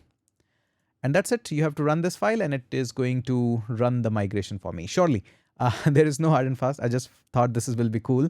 But if you want to run it and you have this much of configuration all done, you don't need to write a migration file, I guess. And again, we need to check this again because behind the scene, this migration, this whole thing is done for you by this migrate command by the Drizzle kit itself. You can use that. Or if you want to extract and have some custom migration, you want to see the code and whatnot, just bring this migrate, which is living inside both serverless migrator as well as neon HTTP migrator. So a lot of inside stuff that you are learning. I'm pretty sure you are enjoying that part. And with this, I can say happily that all of your Drizzle kit is all done, and where we are right now, let's see that. So we have learned quite extensively about the Drizzle kit, a really unique use case of how it's being used. And we are now able to talk with our Postgres. And for the Postgres, what we are using here is Neon, which is kind of a serverless database. And what we are using here is Drizzle. So great information, great update within just a few parts of the video. And we have learned about the documentation, schema, structure, and I'm pretty sure if you'll study and spend probably 15-20 minutes with this schema, you will learn great extent on how it's being done with the schema. So that is my whole goal. The goal of this entire video series is to make sure that you understand things nicely and easy way. That is it for this. Let's move on to the next section where we're going to take another part of this. The database part and the connection part is over. Let's move to the next segment of this video. Hey there everyone, and welcome to, again, continuation of the video for you. So in this one, this section, we're going to go ahead and walk through with the Drizzle what went ahead, and finally we'll just try to push it on our database. I'll not be showing you my environment variables there, and a couple of stuff that you should really know about Drizzle. Then we are going to move into the Zod ecosystem. Now Zod is a validation library. There are a lot of pages which requires validation both at the front end and back end, and Zod helps you to just validate the things. There are a couple of interesting things that I have put up as an example for you, and you will absolutely love them. So without further ado, let me share the screen and let's go up there. All right, so here we are on the page itself. So just go with this.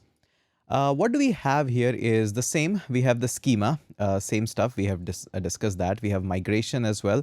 Exactly same what we had previously, and the index file which helps you to connect with the database. That is it. Simple, easy stuff. Just added a nice messages in case there is an error or something like that goes on. So after that, the things are pretty easy. All we gotta do is we did set up in the package.json our scripts. So this is the right point where you have to write them. So this is the scripts that we wrote just a moment ago. The first one being a push, which helps you to push the things in the database. But before pushing this, what we need is to generate this, all of this. If you want to generate something which helps you to use the Drizzle, most of the time you will start with the migrate. So when you want to push in the database, the two commands which are useful for you are db migrate and db push. db migrate actually works through our own customized migration. If you don't have customized migration, you can directly write Drizzle kit migrate, and that also works fine. But in case you want to push this, you can just go ahead and work with this. So I'll just walk you through with the commands, how it goes and how it works. So we're going to go ahead and say npm run, and then we have to say db migrate, db:migrate. Once you do this, this is actually going to go ahead and create a migration file for you. All migration done. Once you are going to see the migration, this is how it migrates into the Drizzle file. And this is something that we have mentioned inside the Drizzle config file, that hey, whenever you do the migration, just use the output in the Drizzle folder. So inside the Drizzle folder, you are going to see this Drizzle whole SQL that, hey, this is the file that I want to create. And this is the only migration file. So as I mentioned, Drizzle is just an ORM layer which helps you to write, which writes SQL on your behalf. Once you're done with this, then just go ahead and say, hey, we want to push. So in that case, just say db push. And again, we wrote our own commands just like this. And sometimes you might see this error that can only connect to the remote SQL via the WebSocket. So they actually want you to connect with the WebSocket using the serverless. And it is totally fine. Just don't worry about the warning. They will still push into the database. For me, it's no changes because I have already pushed the changes. But if you see this, don't you worry anything. They actually don't want us to connect via HTTP because our environment variable is something Postgres, something like this, which we got from that string. And where we are connecting with the database, we are actually connecting with the Neon HTTP. They actually prefer to connect via the WebSocket, WS layers, and serverless, but we are okay with that. Both options are absolutely fine. Nothing to be worried on that part. All right, so this is how we actually push everything. A pretty straightforward approach from here. You don't do all the things again. Every time you need anything new, you just go into the schema file and create new schemas. We are exporting the files, but if you need more, you can just go ahead and create more schemas and more relations, just like that. Now, next thing that we're going to do is we are going to install Zod. So let me just go ahead and install this. So npm install Zod. We'll study the Zod documentation, but one thing I would like to mention it here very explicitly is once I go into the package.json, I see that the Zod is 3.24. I highly recommend you to stick into the 3.any version. So in case you want to install something like this, one easy way to install is Zod at the rate 3.x. So it will install the latest version of the 3 Zod. Why I'm saying all of this? Because if you go onto the Zod website, you'll see that the Zod 4 is now in beta. We have to study the documentation that what enhancement they are bringing up, and I'm pretty sure there might be little minor here and there changes. But what we are going to do is we are going to just work with the 3 schema, and I'm pretty sure the ecosystem or how it works is almost exactly same. All right, quite a lot of stuff. Now let's go ahead and create a fresh folder where we are going to keep our schemas, especially Zod schema. So we are going to call this one as schemas. Again, these are not your Drizzle schemas, they are database schemas. These are Zod schema. So we'll do 2 types of the schema for you to understand it, and then you can write as much as you like. So I'll just go ahead and call this one as a signup schema and .ts, of course. And once you understand the signup schema, the sign-in schema writing and all other writing schema is super easy. So let me walk you through. First of all, we import everything as Z from Zod. This is a standard practice. If you're going to see their documentation, you're going to see it is exactly there. Now, what you do after that is you simply go ahead and create objects from your schema. So I'll just snooze this, my AI extension. And this is how we do that. So export const and then name up your schema so that you can actually go ahead and import this. This is my signup schema, and you can use it wherever you like. In my case, I'll just go ahead and say Z, and I'll just say dot object, and that's it. In this object, you define that what properties I'm expecting to have. So let's just go ahead and move this on to the next line so it looks nice. And after that, we will have multiple fields in the signup, that all field you mention.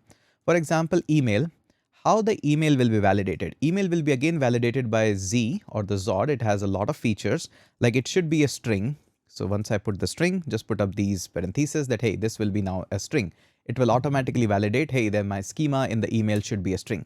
We'll just move it up here. Now, once it is there, then we can also mention the minimum and maximum email validation and whatnot. So for example, if I want to validate that it should have a minimum of 1 character, I can just do that. Optionally, I can pass on the message as well, that it goes like this, message. And we'll say email is required. There we go, super easy. After that, we can check for the email. No need to write the classic regex or the regular expression. It just automatically does that for you. And I can just go ahead and provide a simple message just like this. And we can say, please enter a valid email. As you can see, this is super easy, nothing much. And yes, it is exactly like that. And after that, we can have other fields. For sure, we will have other fields, like we'll have the password. Again, same strategy goes, Z dot, and whatever you want to have in this. We want the password to be a string, and forgot a comma. There we go. And usually this is how it actually looks like. So we have a string. Then what is the minimum and maximum that you want to follow up? So minimum 1, and we'll have a message just like this. And we'll say password is required. There we go. After that, we can simply go ahead and say we can have a minimum of 1 character. Then we can also put up a minimum here. So this minimum dot min again, and I'll show you what does this mean. I'll say that 8, and now I can say here a message password should be minimum of 8 characters.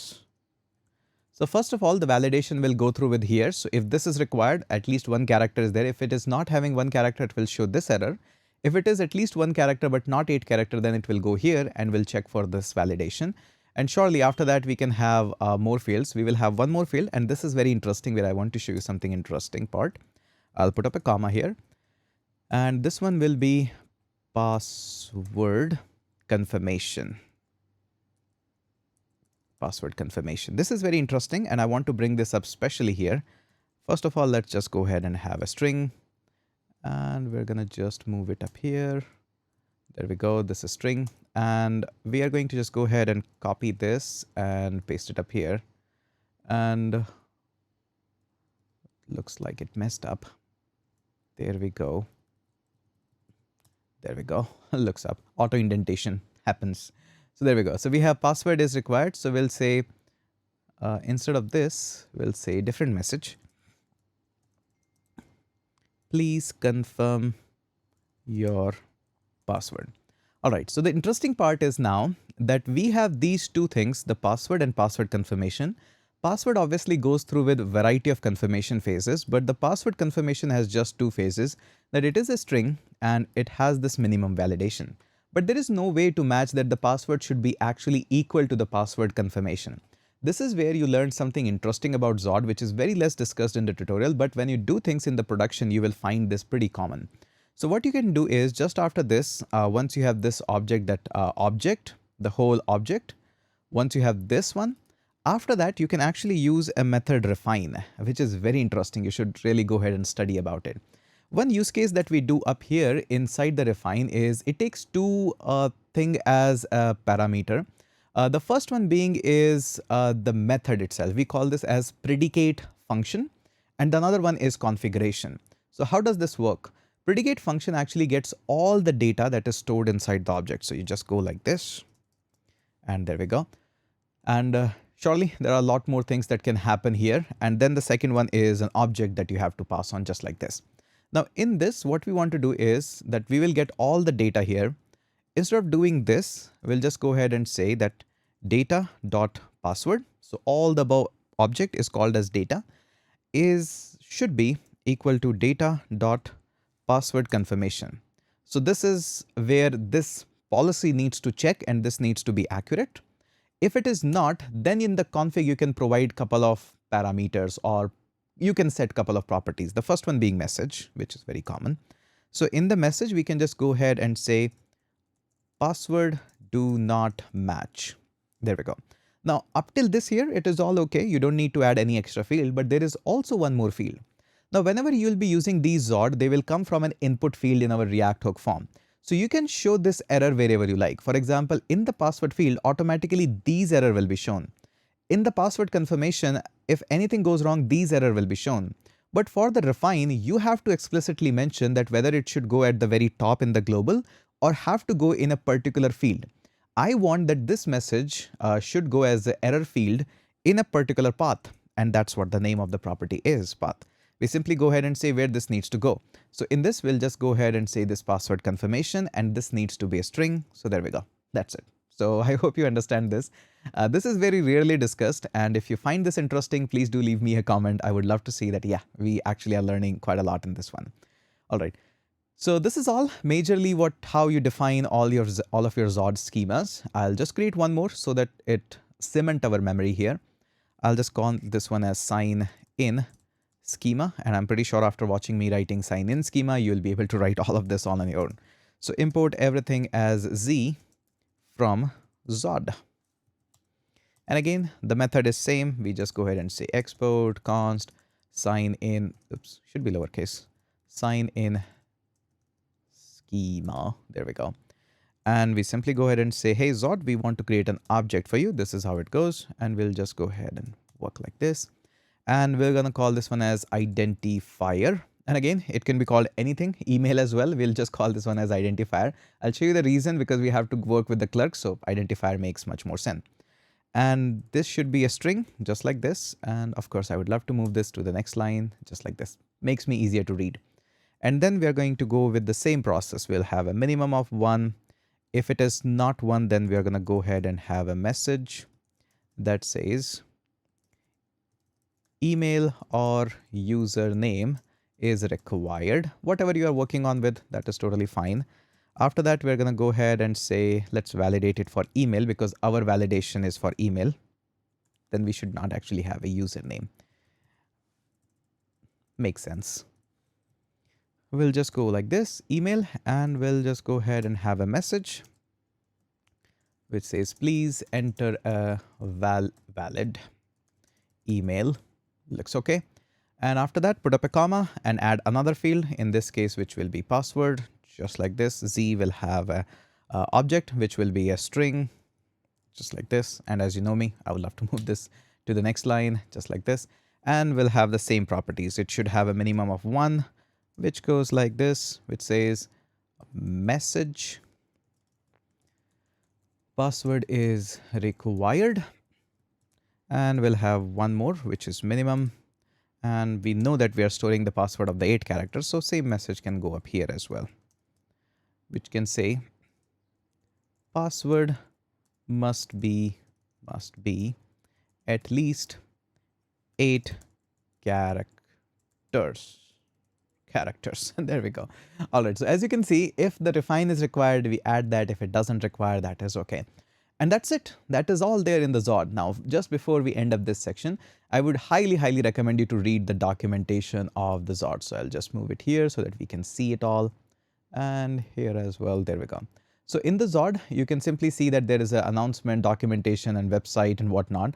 We do have this Zod.dev. Everything happens through here. On the left side, you see all the documentation. So object, shape, key, extend, merge, strict, catch-all, arrays. There's a lot of validation that you can work on with. And schema methods are parse. Like there's a lot to learn here. I haven't gone through with every documentation, but if you go into the installation part, it's pretty simple. You can just go ahead and say npm install Zod, which is what we did. And that's it. Here they actually mention the basic usage. So wherever we create the schema, sign in schema, sign up schema, that's a common thing. We call everything as schema. This one just validates the string. Then we simply go ahead. We will work through with the parse and safe parse and whatnot and all of this. But this is the basic usage. Username, actually I have mentioned more better than this.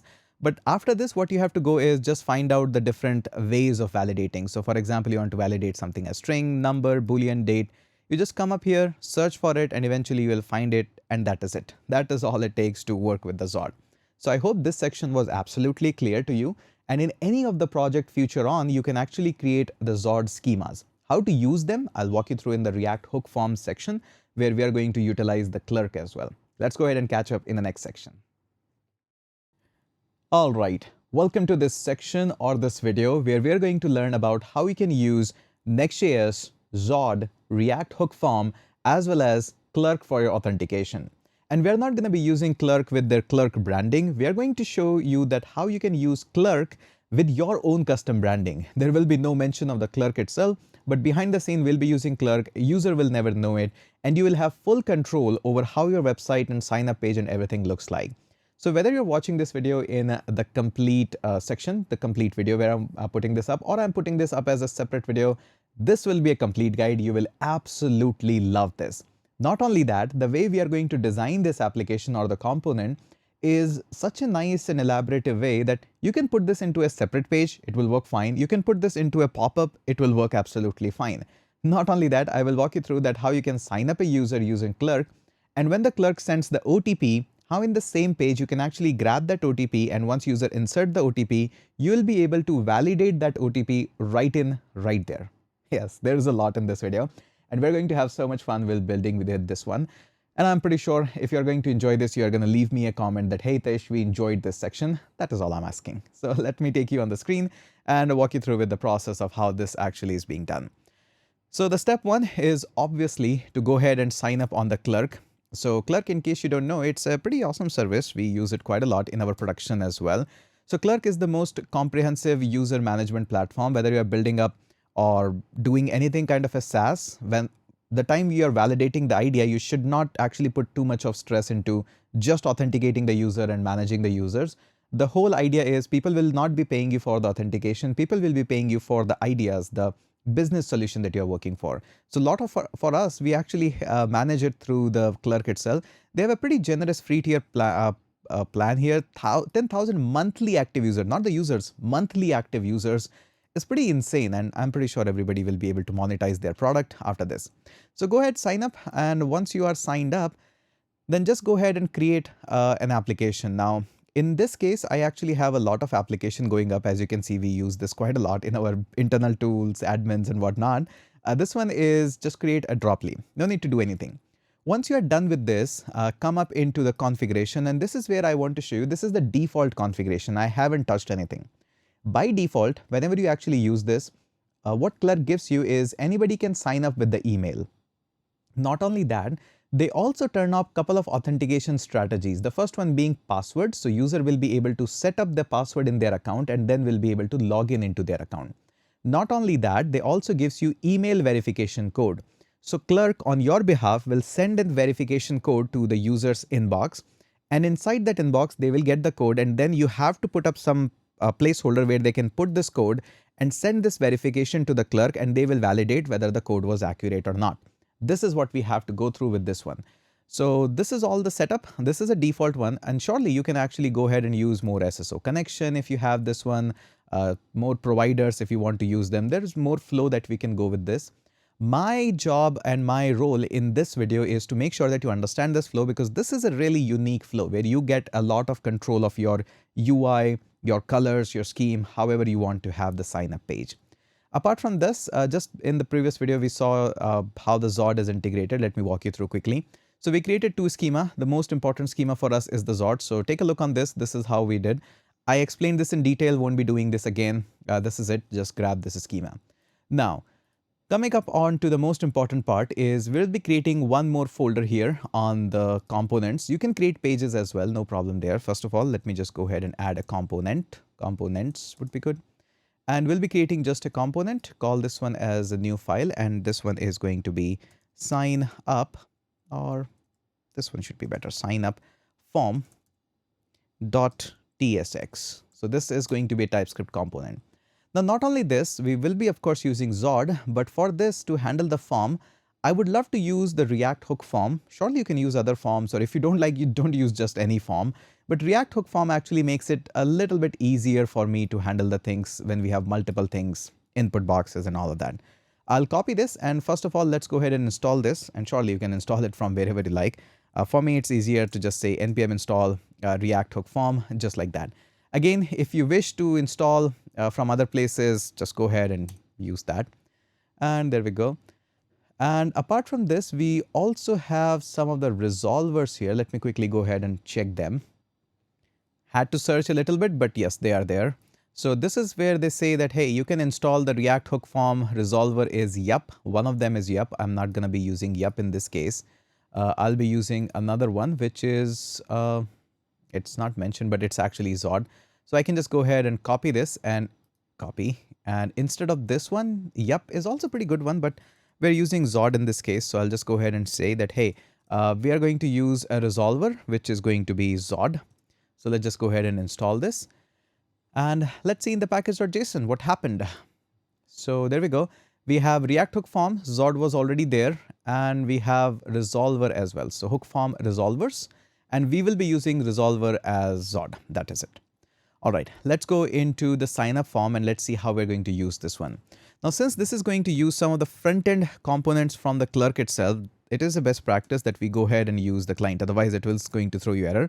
We're going to use some of the states, and all these components actually comes up in the client side of the Next.js. So we first have to go with this. Now, apart from this, we'll be using the React hook form. So let's just go ahead and import use form. Rest of the things can come on the go. I'll not be focusing on much the UI part of it. I'll keep it absolutely raw, but I'll still walk you through with this. So I'll just go ahead and say React hook form. This is important. Another thing that's important for us is to have some of the things which we'll bring from the Clerk itself. Let's go into the Clerk and I guess the documentation. So let's just go ahead and quickly Google that.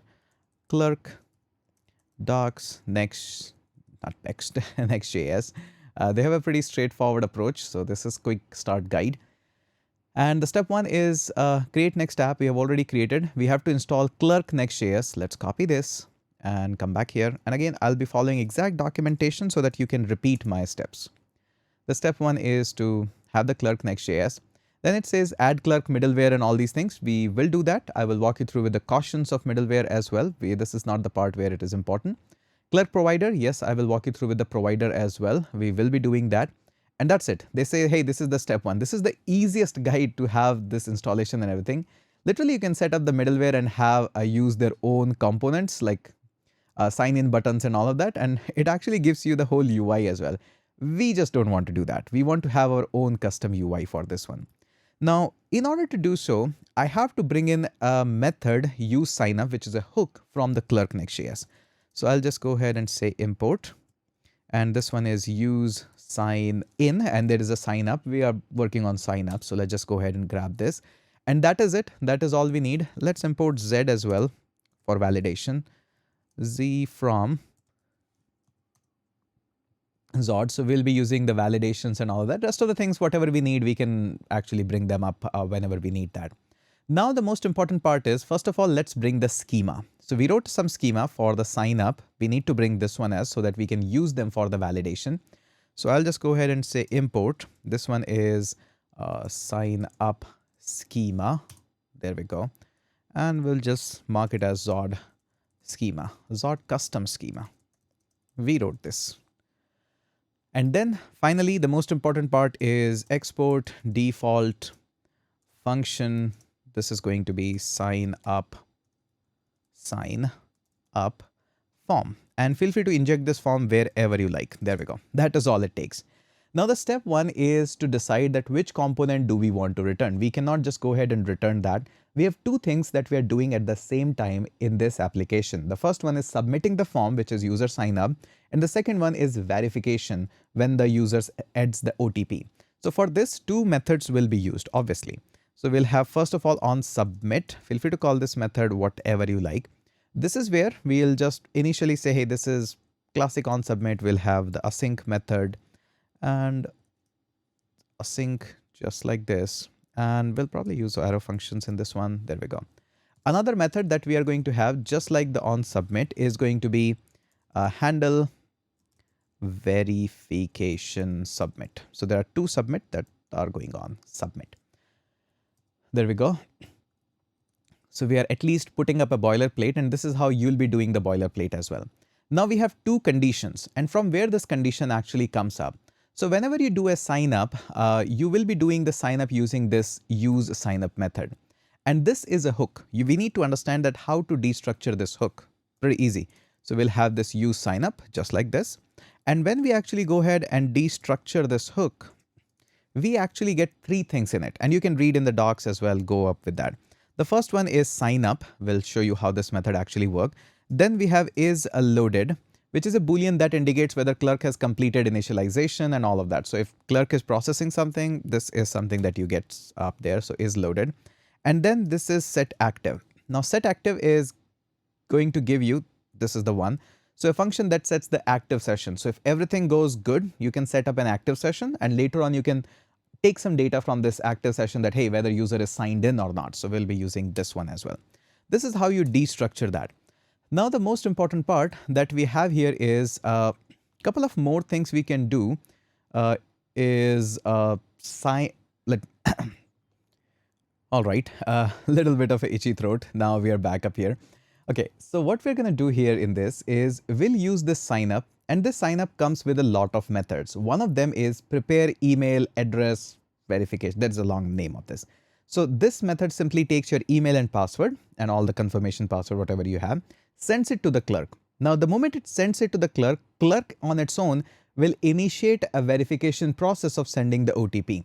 So as soon as that method is active, we'll create a state for this, which will help us that, hey, whether the verification is going on or not. And based on that, we'll render some of the HTML elements. So let's go ahead and create a state for this. And this actually is something that we have to manually do. So const, and let's just call this one as verifying. Looks good. Set verifying. And this is going to be classic use state from the React. Initially, it's going to be false. You are not verifying right now. So now that you have once this access to this state, based on this, we can actually show the component. So let me walk you through. This is the most interesting part. So if we are verifying, that means we are going to return a component that, hey, the verifying is true. That means we are showing you the card that, hey, verify this email. So we'll show you a component of OTP kind of a thing. I will not do it right away, but I'll show you later on that how you can build this component. It's just a simple form which have input fields and that's it. So here I will just put up an H1 as of now. This is email, not email, OTP entering field would be good. Entering field. You get the idea what this is. And in all the other case, what we are doing is we are simply going ahead and saying return. And in this case, we are doing is complete sign up form. So I'll just put up an H1 here, just a basic, not verification, sign up form with email and other fields. You get the idea. There we go. So this is the strategy that we have right now. All right. So the most important part is we'll be loading a lot of data from the React hook form. I will walk you through that, how this is being done and how it can be utilized. But first of all, these are the only thing. Now, next up, what we want to do is we want to go into the React hook form. You can actually read this documentation. They actually mention all these things right up here, that how this needs to be done. You can actually create this register, handle submit, all of the things, form, all of this. I'll walk you through in a much easier way. You can actually go ahead and use this one as well, but I'll walk you through that how this is being done. All right, so we'll just go at the very top. This is the React hook form. So first of all, what we do here is we simply go ahead, just like as mentioned in this, we'll just go ahead and say there will be a register method. There will be a handle submit. This is going to be the method. And we'll also have the form state. And this is going to have all the errors. And again, errors. There we go. Again, this is all mentioned up here right away. Notice here we have the form state error. We have watch modes and whatnot, but this is form state errors. I'm doing exactly what they are doing. After that, I'll just say equal and use form. In this, I will add all these inputs and all of that. Instead of the input, I will use a little bit of a different method because I want to use the schema. And after that, we'll just use almost the same kind of a thing. All right. So this is what we have. And after this, just go up here and we'll say use form. This is the one that we are bringing up. Now, instead of just directly using the use form, surely we can just go ahead and use it like this. Totally valid. And actually they have mentioned this up here. So this is the use form. You can provide what kind of data is coming inside the form. And after that, you simply run the method, whatever you want to do inside it, pass on resolvers and whatnot. Now, if I go ahead and show you resolver, notice here, they actually changed this a little bit here. Now the resolver is resolver, have to pass on the schema. So in this case, we will pass on our Zord schema. So this use form, we come up here, put up that, hey, some data is coming up. The data is going to come up from Z, which the resolver that we are using. And in this, we are using infer, a method.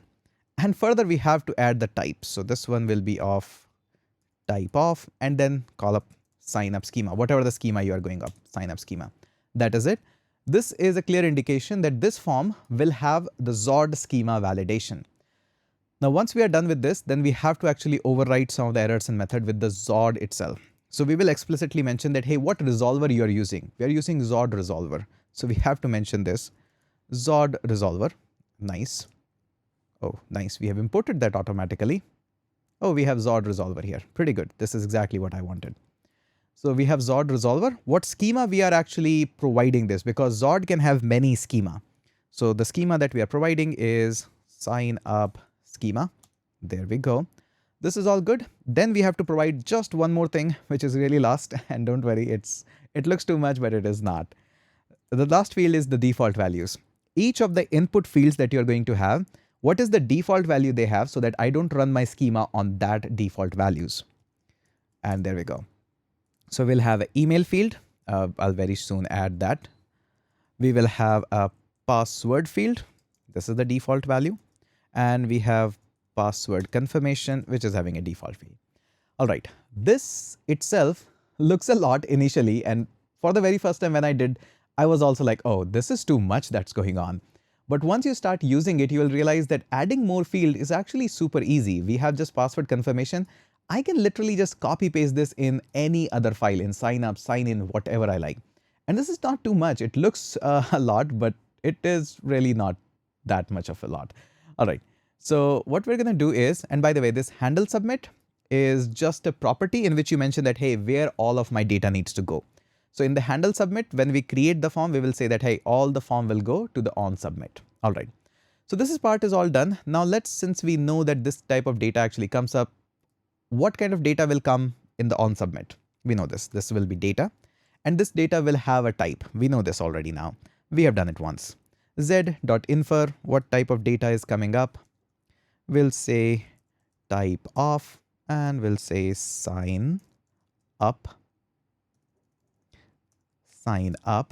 schema. There we go.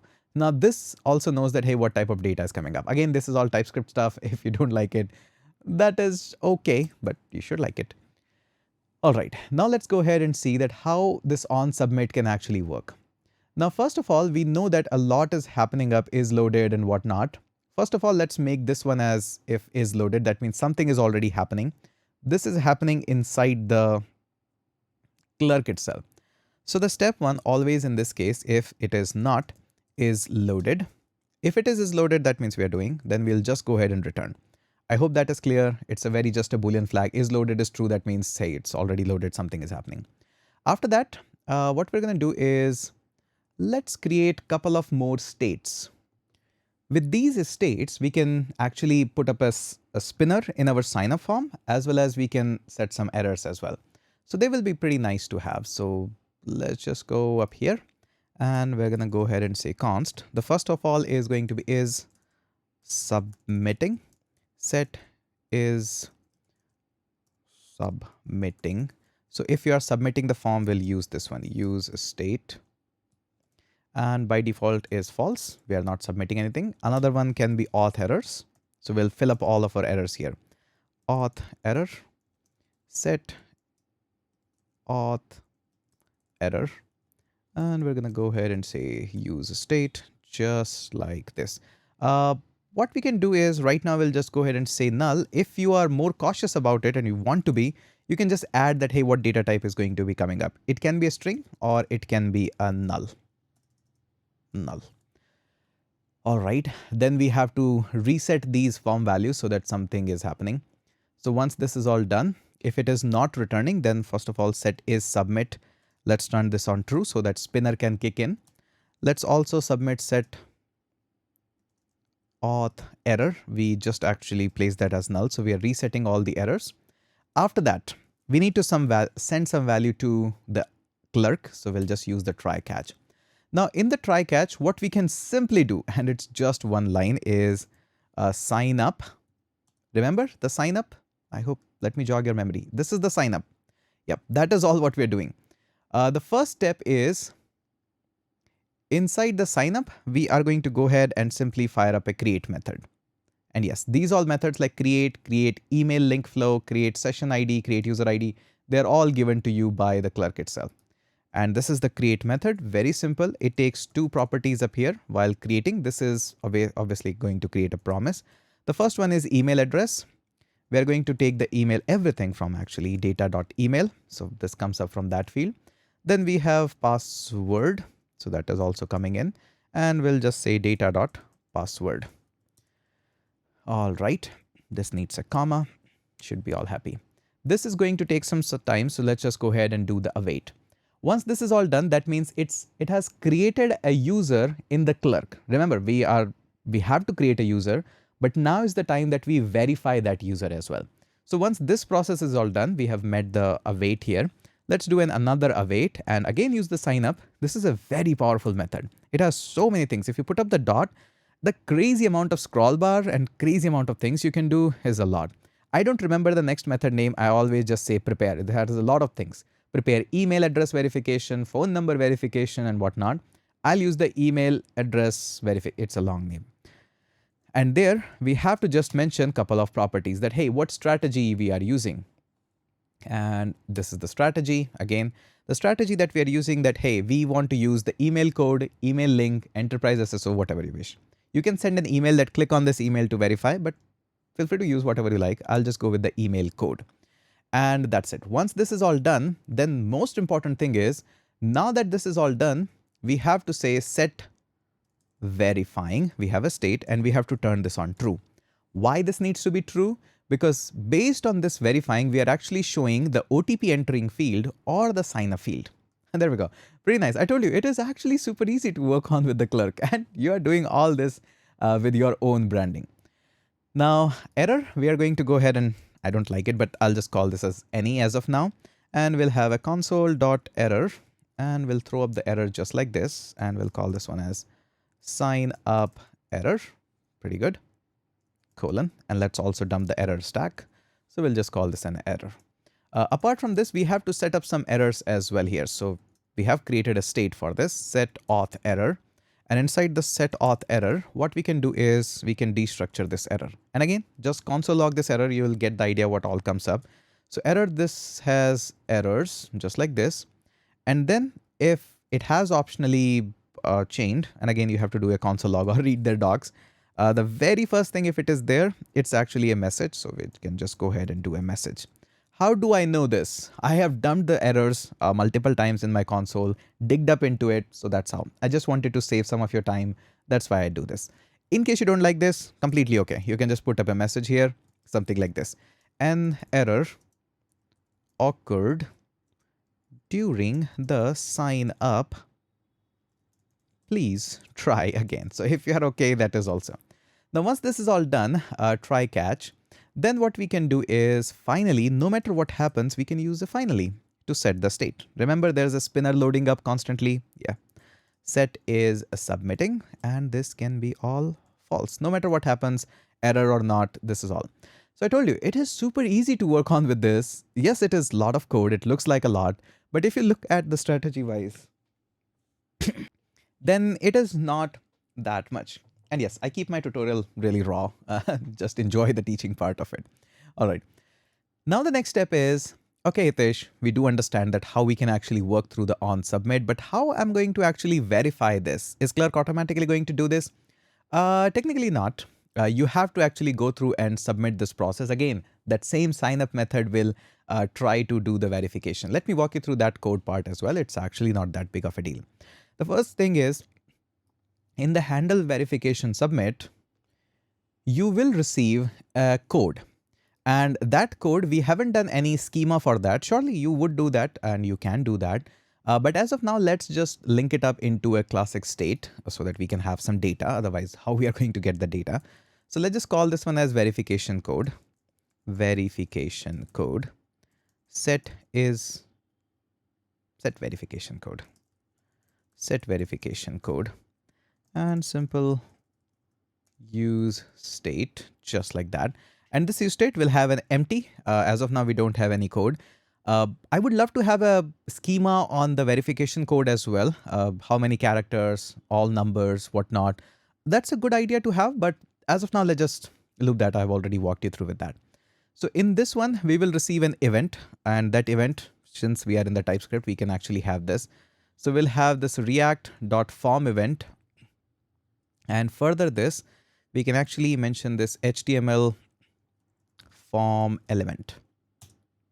All right. We'll just snooze this for again. So this is what, in case you don't want to have this form event, go ahead and grab the Zod event. That is also totally fine. Now, since we are taking the e.prevent default is the first step that everybody does. Again, if there is no is loaded, and this time we don't have no sign up, then we are going to simply return. We don't want to proceed in both the two cases because loaded is mean doing something or sign up is not there, then what we are verifying, we don't have that object being filled up. So in those cases, we'll just go with that. After that, the same thing that we did here inside the on submit, these two things, yes, we have to do this again. We can copy and paste them. These are the standard approach. After that, simple try catch. The try part. This is the part where we simply go ahead and simply say await, take the sign up. And this sign up this time will attempt. There are a lot of attempts. Attempt email address verification, phone verification, and whatnot. What we have is email address verification. This is again a method, takes just one property in this case. and that is the code. You just provide the code itself. This is the one. And what we say is, let's use this verification code. Now, based on this, you give me a result. There we go. And based on this result, I can just go ahead and see that, hey, whether the success was complete or we have some error. And this result, I highly recommend you to console this. So this is your to-do part. Console this result. This result might be misinterpreted with JavaScript this, so I'll just remove this. And then we can just use this. We can just say result dot, and this result has a lot of values. One is status. And again, go ahead and work on what more fields can be there in the status. Abandoned, complete, missing requirement. We are worried only just about one, which is complete as of now. This means, hey, all is good. Now the user has verified successfully. In that case, I can just go ahead and use more of the states to actually mention that whether the user is active or not and whatnot. I can do more stuff onto this one. So I think let's go ahead and do that. I really have a itchy throat today, but anyways. So what we can do, if the result is active, if you remember, we have these three things in somewhere here. Just a second. Here it is. So we have seen sign up is loaded, automatically gets filled up by every time you make a request. This one automatically gets up. We still have one more thing, which is set active. What is this set active? This is the point where you actually use this. If the status is complete and you want to create a session now, this is where you use it. How do we use it? Simply await, write it correctly, and then call this set active. And inside the set active, what you can do is you can mention a lot of things: organization, redirect URL, and our favorite, session. So we can create a session in itself. The session will be created by this result. Without result, you cannot create that. So this result. And notice here, as soon as I put up a dot, there's so many things: abandoned at, attempt. Yeah. Imagine you building all of this all on yourself. That's why I say, once you understand the Clerk superpower, then you realize, oh, there's a lot that it does. Authenticate with Web3, redirect, pop-up, and whatnot. What we want to do is create a session ID so that it has a session, and that is it. That is all it takes. And once this is all done, we can actually redirect the user to a dashboard and whatnot. I don't have that route as of now, so I'll just mark this as a to-do and I'll come back and put this. Or I can actually have this right as have the router in itself. So let's just have it. We'll create the files later on. For this, I have to bring in a router. So let's go ahead and do this here. Const router, and is going to be coming up from use router. And we want to use the next navigation. Hopefully that is the correct one. Yep, that's the next one. Next navigation. Yep, use router navigation.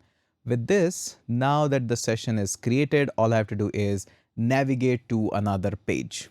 Should be all okay now. Since the session ID is created, let's push the user to the dashboard. We don't have dashboard, but we'll create it soon. So we'll just say router.push and push the user wherever you like and write the push correctly. And I'll say, hey, you go to dashboard. But again, why this router.push? Router.push should be existing here. Oh, my bad. There we go. And should be all happy. And this is all good. We have done a pretty good job. And in the catch part, if this is all good, we should also have an else part. We can actually redirect the user on the same path. But first of all, let's do a console.error. And we'll say verification incomplete. Incomplete. Did I wrote it correct? Hopefully. And we'll just go ahead and dump the result. Apart from this, we will also use set verification, set verification.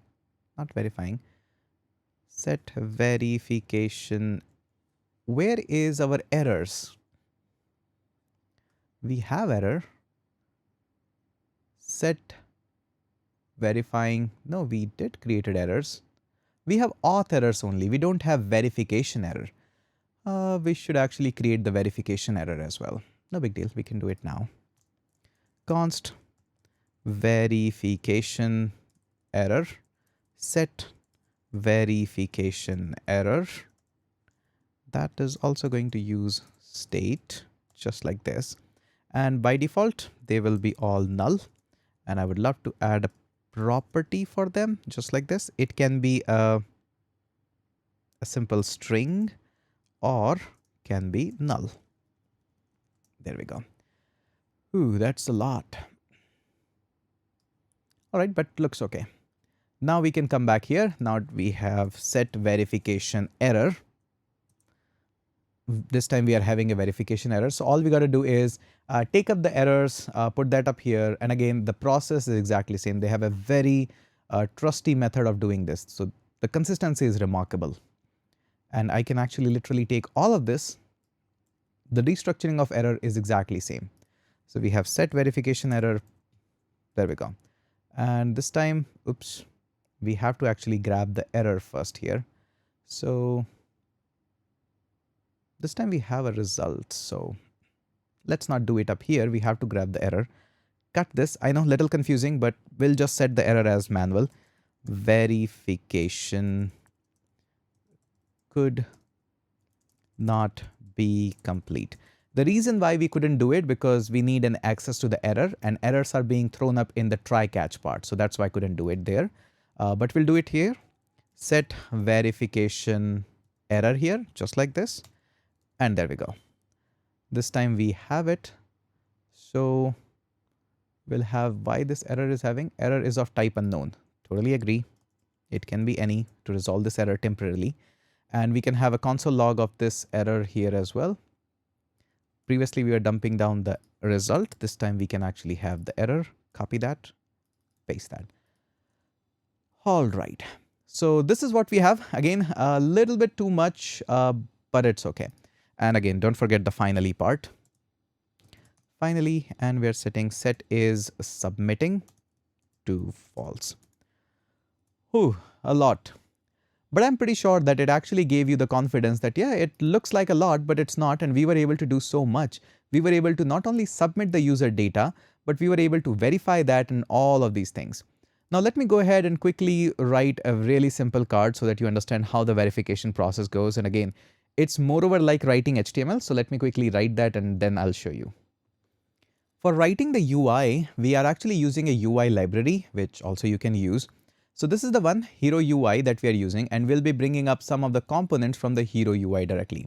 For example, we want to use some of the card elements. So I'll just go into the card, and if I go up here, it just says, hey, npx HeroUI CLI add card. So I just have to copy this, go back up here, and we'll be adding one by one all these elements. So I'll just go ahead and paste this. Now inside my components, this is going to create, yes, please go ahead and do all of the process.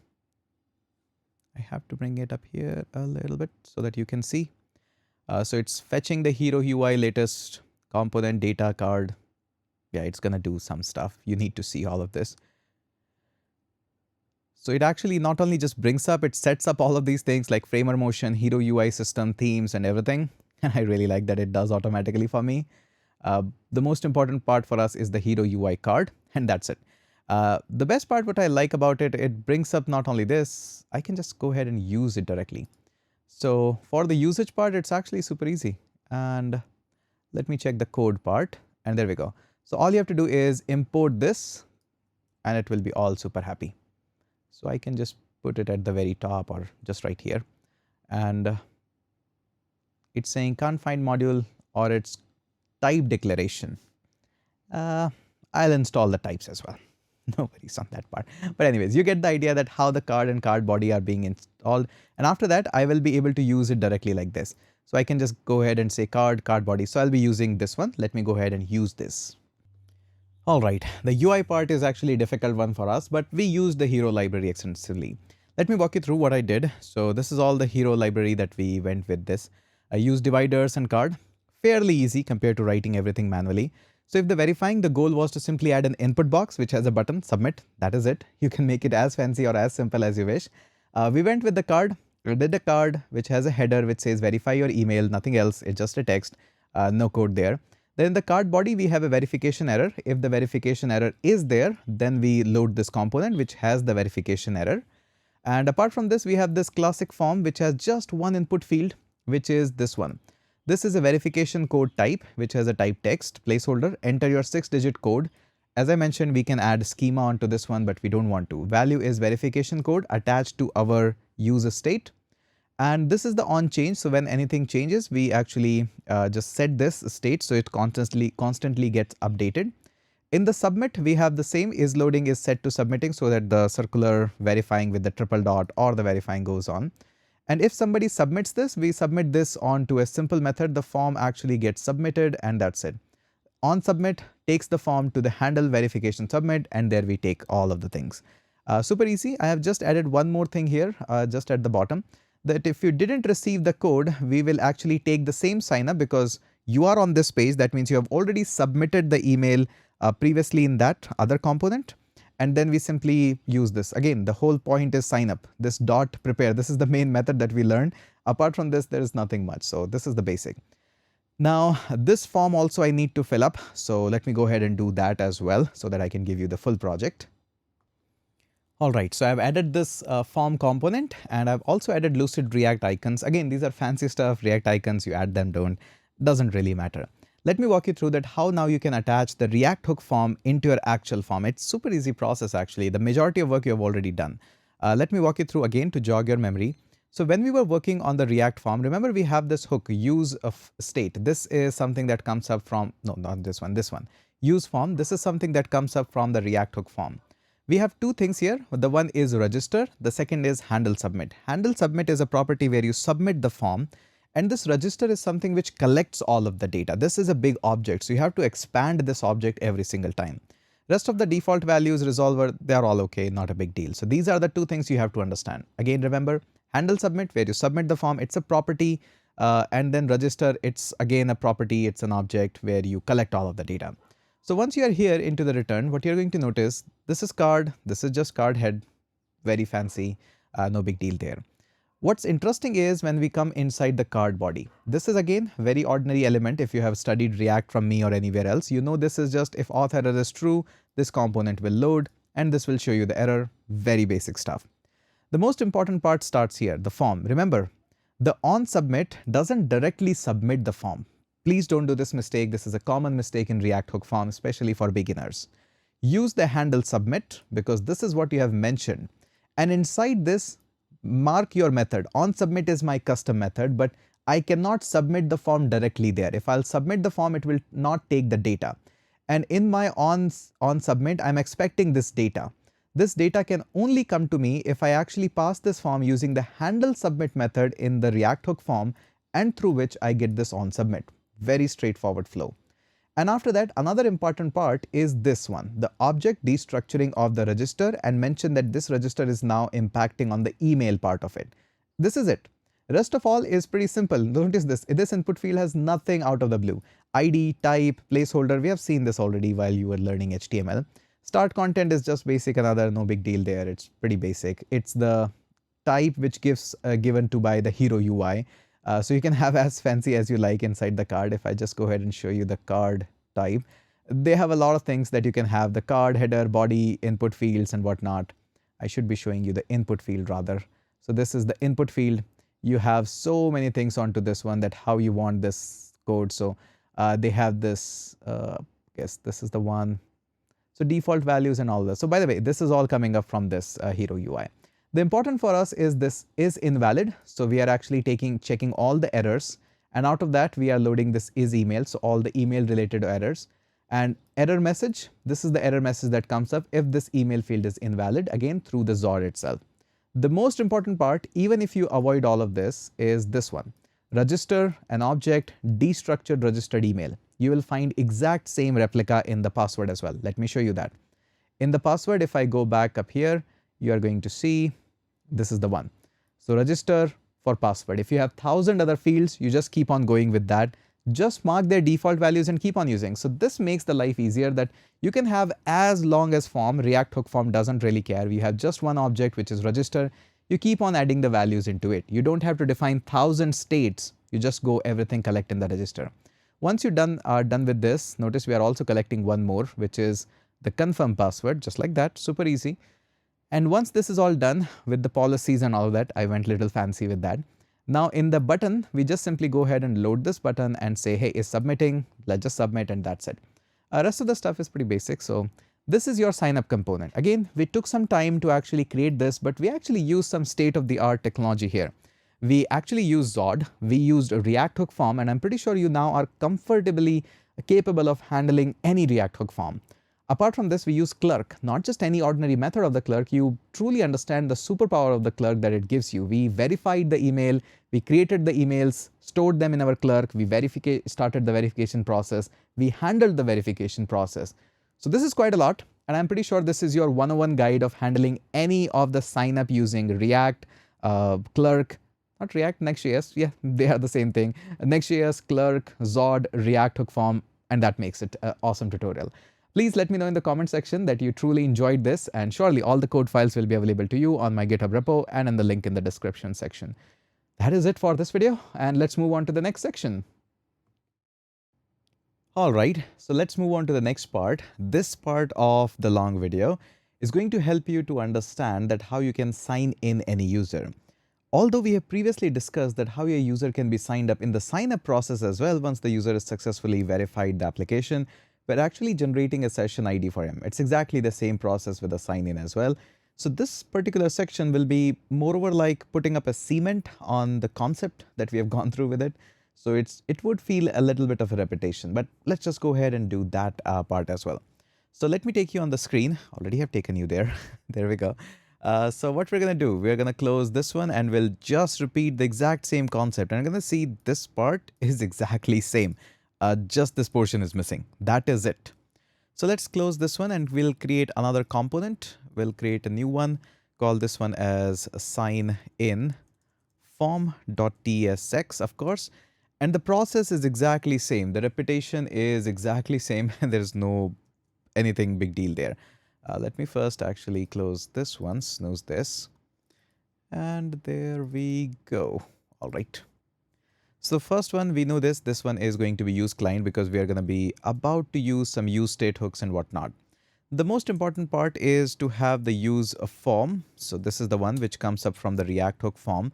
That's the most important one. Another one important for us is use a sign in, which comes from the Clerk itself, which gives us a lot of options. Remember that it's a hook. And we'll be redirecting the user. So let's just say we will also need use a router, which comes from the React navigation, not the router. This will be required for us. And we'll need Zod as well. So do we get direct access like this? Yeah, that's really nice. We'll also need the sign in schema. So sign in schema just there. What else we are going to need? Probably that's it. If we need anything else, we can just bring them up. We need the Zod resolver as well. Zod resolver. Yeah, that's the one, final. All right, so the next step is to simply have an export function which exports the methods and we handle the things on the state. No big deal there. So export default function and let's call this one as sign in form. And there we go. So this is the function, that's it. We need to return. This time the return statement is much easier. We'll not do this one. We'll do this one. So this time return statement will have just a form. So let's just write in h1 first and then later on we'll design this one. So not the h1 like that. We'll have a simple h1 that says return as sign in form. Usually I design like this. I prefer to have functionality first and then all the things. Let's grab all the things that we know. First of all, I know very much that router is coming in. So router, that comes up from use router so that I can redirect the person wherever you like. The most important thing that comes up from is the sign in from the Clerk itself. That is the most important part of it. So how do we get it? First of all, we say use sign in just like that. This is the hook. We need to destructure a few things from it. And there we go. Again, the destructuring process is exactly same. We have the sign in this time instead of the sign up. We have the same is loaded, which gives us the state whether has done the clerk work, or is it still in the process of doing it? So is loaded is the same. And the last part is also the same, which is set active, which gives you the state whether it is active or not. You can check it based on the Boolean. Now we'll do the couple of similar stuff. So we can either get it back or we can just write that is submitting. Set is submitting, so that if the form is getting submitted, we can just load the spinner there. Use state from the React, and there we go. The default value would be false. There we go. We can move this a little bit so that we can see all the things in one line at least. And let's just say if there is an authentication error, we should also keep that.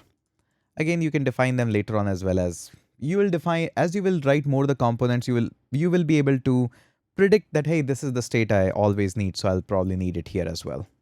Set auth error, and that will be again use state. The default value is going to be null. Whenever there is a null, I usually prefer to do this. So the value could be a string or there could be a null that comes up. So makes me happy.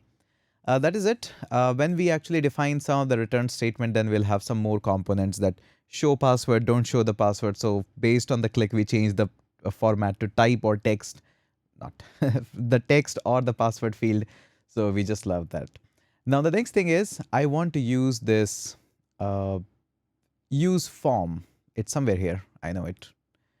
Use form. So this is the one that I want to use. Again, it is exactly same. You have few things which actually directly gets destructured, and it's like a hook form. In case you haven't seen it that way, this is your another chance of looking at it. So we go ahead and destructure a few things, and that is just a pure use form. That's it. So this is the usual thing that you see around. In this, we have few objects here.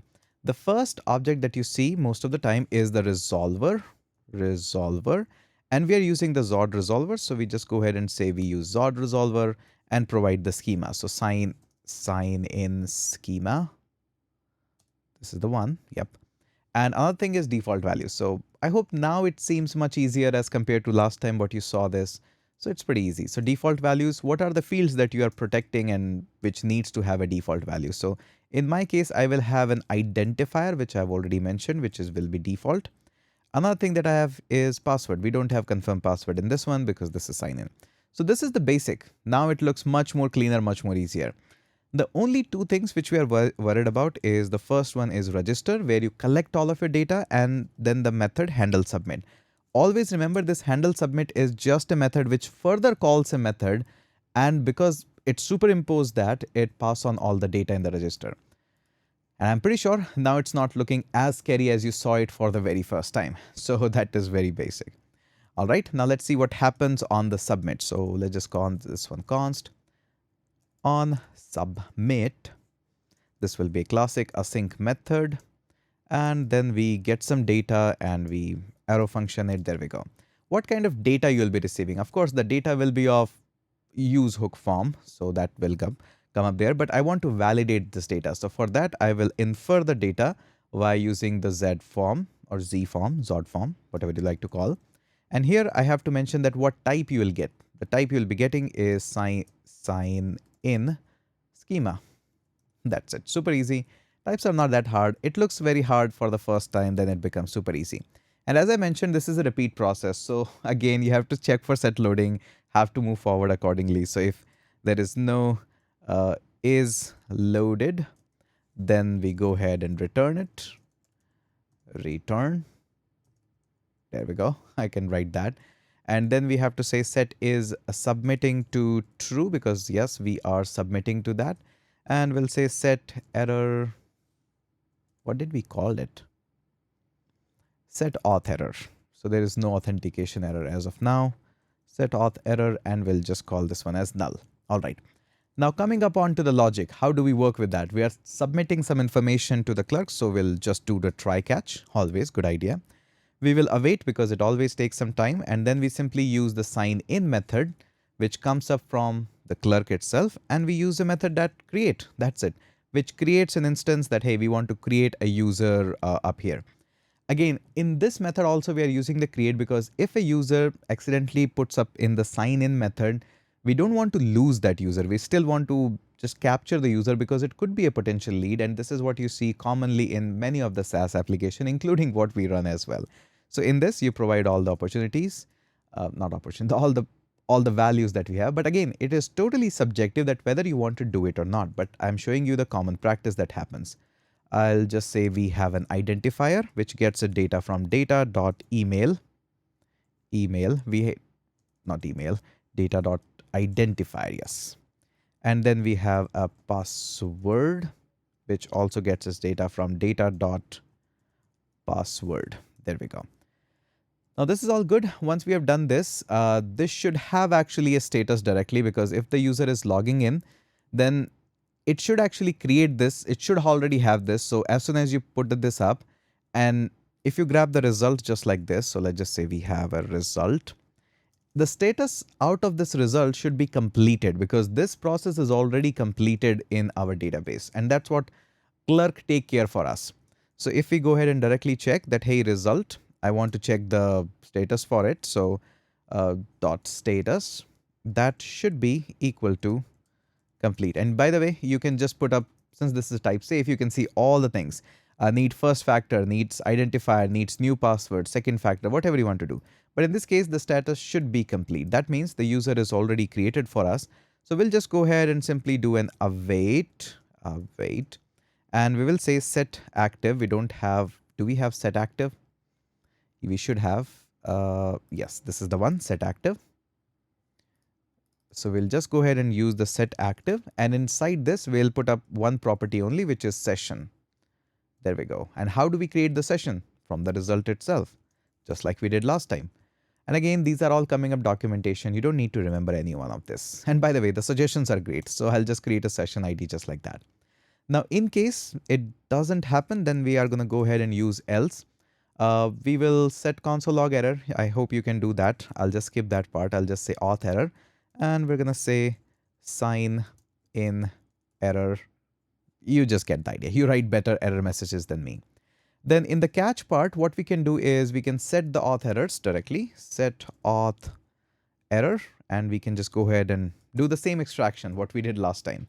So error dot errors, we have a lot of errors because of the Zod. Inside this, we have the first, this actually returns an array. And inside this, optionally, we get the message. If we get this, then it is really nice. And first of all, we have to mark this as any. Come on. There we go. Otherwise, this will be super unhappy. And once we are here, then we simply say that, hey, we might have optionally a message. Forgot a dot there. There we go. And if it is there, it is good. Otherwise, we'll put up our own message and error occurred while sign a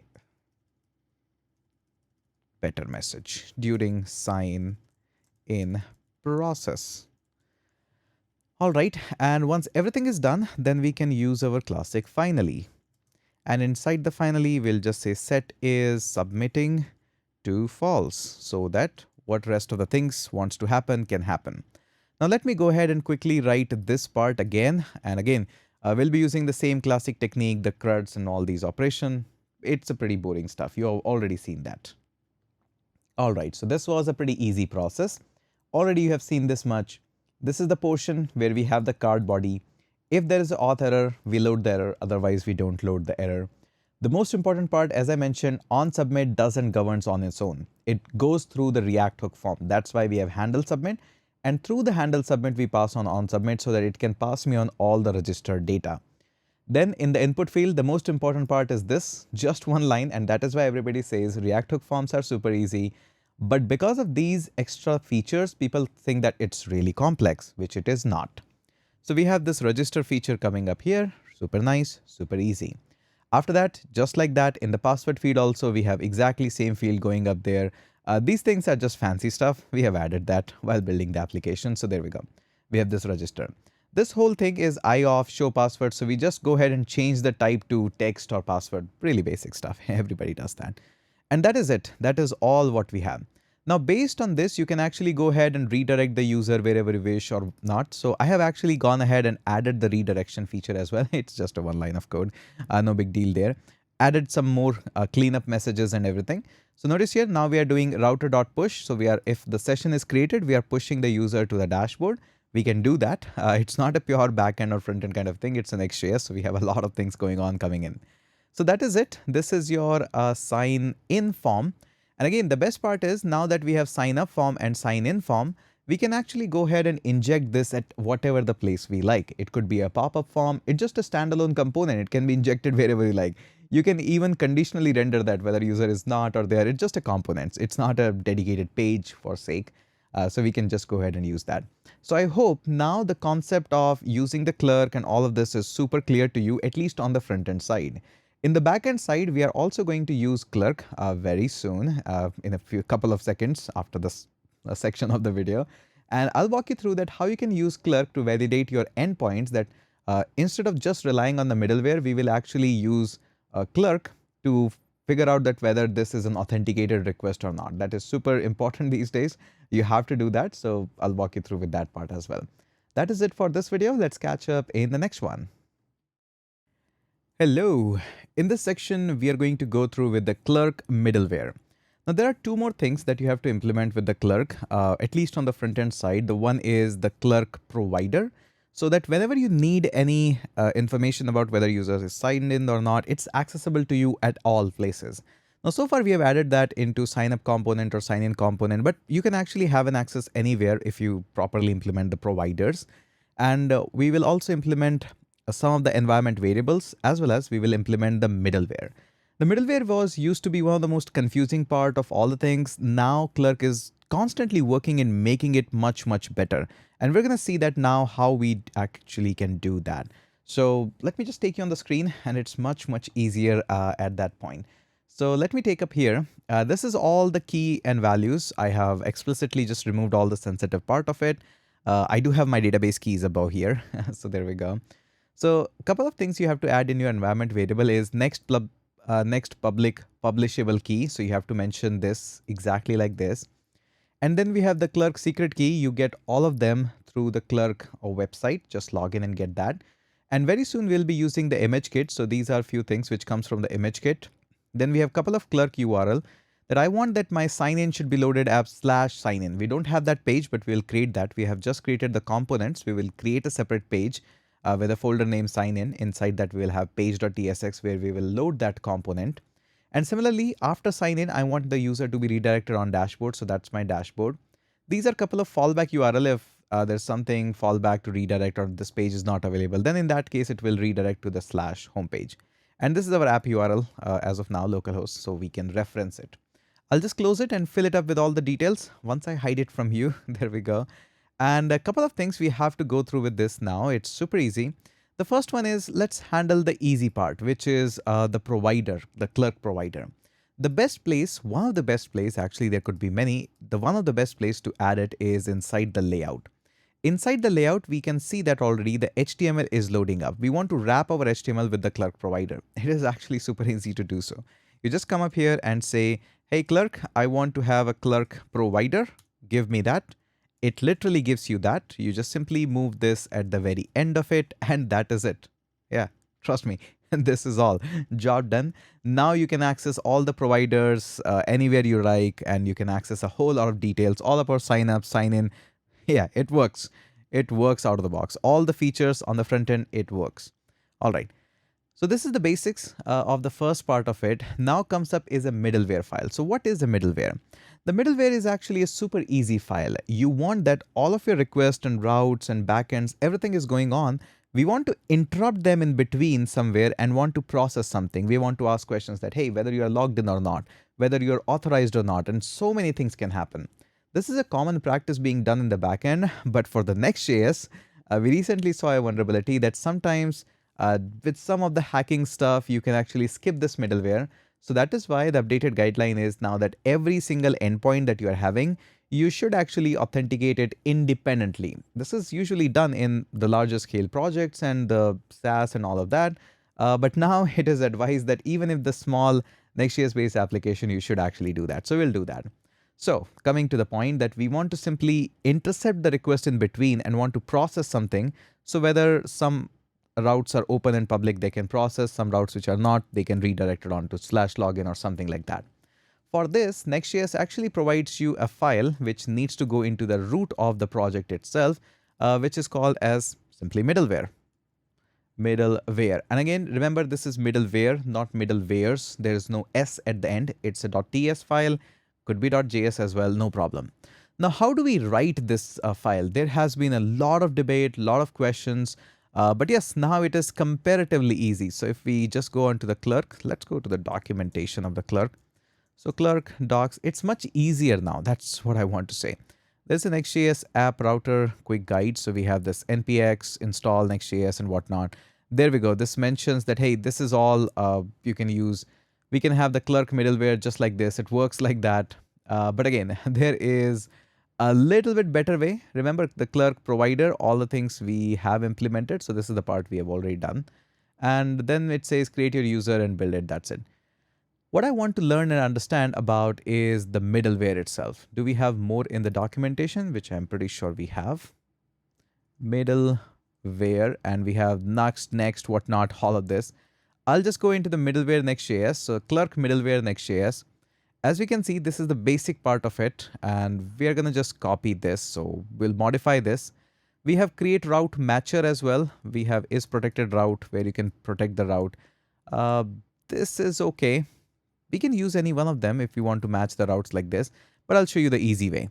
Just go ahead and grab the very first of it, and we're going to just copy and paste this so that we have some of these create Clerk middleware and all of this. You will also notice that as you scroll, we have more things that can come up. For example, the route matcher. So create a route matcher. We have this one as well. If you'll scroll this more, and by the way, this comes up just like this. We also can have auth here as well, which can make a lot of requests and all these things. So depends on how complex you want to write. The config part is really important. Notice here it says skip NextJS internal all static file unless found in search param. That is good. Always run for all API routes. So all API routes will be automatically be passed on through this middleware. This is the basic part. Now, what I want to do is really interesting. We will create some of the routes, public routes. We will create some of the routes which should be inside the Clerk middleware. They should always be accessible only if the user is logged in. So we just have to create two categories of it. Let's go ahead and do that. So for example, I'll call this one is a public route. That's a good name. And these are created by create route matcher. This is the guy which creates route matcher. This is loosely based on the regex feature. So this is like a method. It's basically a hook under the hood. And then in the arrays, you pass on all the routes that you want that, hey, this should be all public route. Now, right now, this is not public. We will make it public in a minute, but this is how we go. So we'll just say, hey, the slash should be a public route. Then we know that there will be a slash sign. I can write that. Sign dash in. This will be a public route, and anything after that, whether that's a ts, .js, whatever it is. So we'll say dot and asterisk. So any JS or any TS file, they actually take advantage of it. Similarly, we are going to go ahead and say, hey, we will say that slash sign dash up. Sign in is there already. Same process for this. Any .js or .ts file. So we'll just say dot and then anything after that. So .ts, .js, all file use that. This is the part where we define it. We haven't used it. But if you just take a look on this, this is how they say that, hey, now if I just go ahead and protect route based authorization status. So they also mentioned this is protected route. So we create a route just like this. This is protected. We are creating public ones. And then you simply use this method Clerk middleware. We are going to use the exact same one. So yeah, this is what we studied in the docs as well. So let's just go ahead and say this one is export default, and we'll just say Clerk. Come on, I can write that. If it stops popping up, Clerk middleware, this is the one that we want to use. Inside this, we'll just go ahead and simply have an async and then a simple arrow function just like this. Not like this. Definitely not like this. There we go. And there we go. So we have this async. There we go. And why are you yelling at me? Oh, we have already an export default Clerk middleware there. I should have used that already. But anyways, now you're gone. Okay. You should be all happy now. So inside this Clerk middleware, you get a couple of properties that you can actually access. The most common one that you're going to see is the request because, hey, it's a middleware. It intercepts all the requests. But not only that, if you read the docs, we do have one more thing, which is this auth. And through this auth, you can actually take advantage of it and figure out that whether user is authenticated or not. So we'll have this one as well. We'll just say auth, just like this. And now the very first thing that I'm going to do is extract some things from this auth. The most important thing that this auth gives is a user.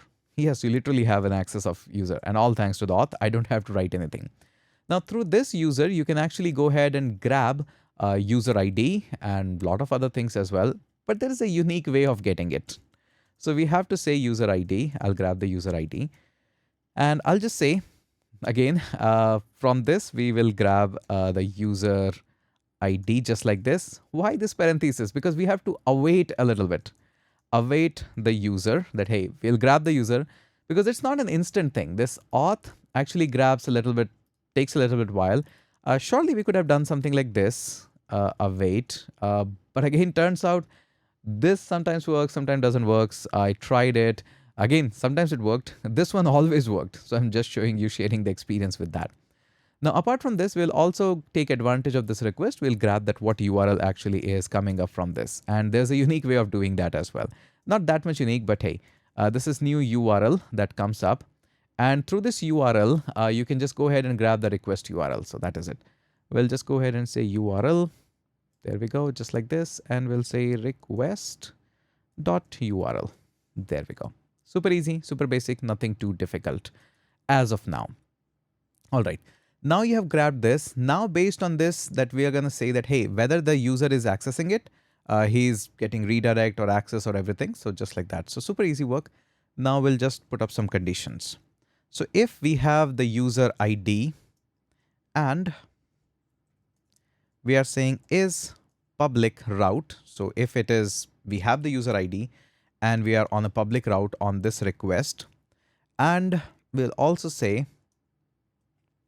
and URL dot path name is not equals to the slash. This means that you should be redirected to the dashboard. So you have a user ID, that means you are logged in. You are on the public route. So public route means you are onto the sign up or sign in. You should not be able to access that. So that means we'll just go ahead and redirect the user. So we'll just go ahead and say return next response. If there is any other case, you can match that as well. We'll just use a redirect. Just say redirect where you want to redirect. So we'll craft a new URL for you. We'll just go ahead and say new URL, which is /dashboard. So you just go ahead and go to the dashboard. And there's another parameter that we have to pass on with this, which is comma and say request.url.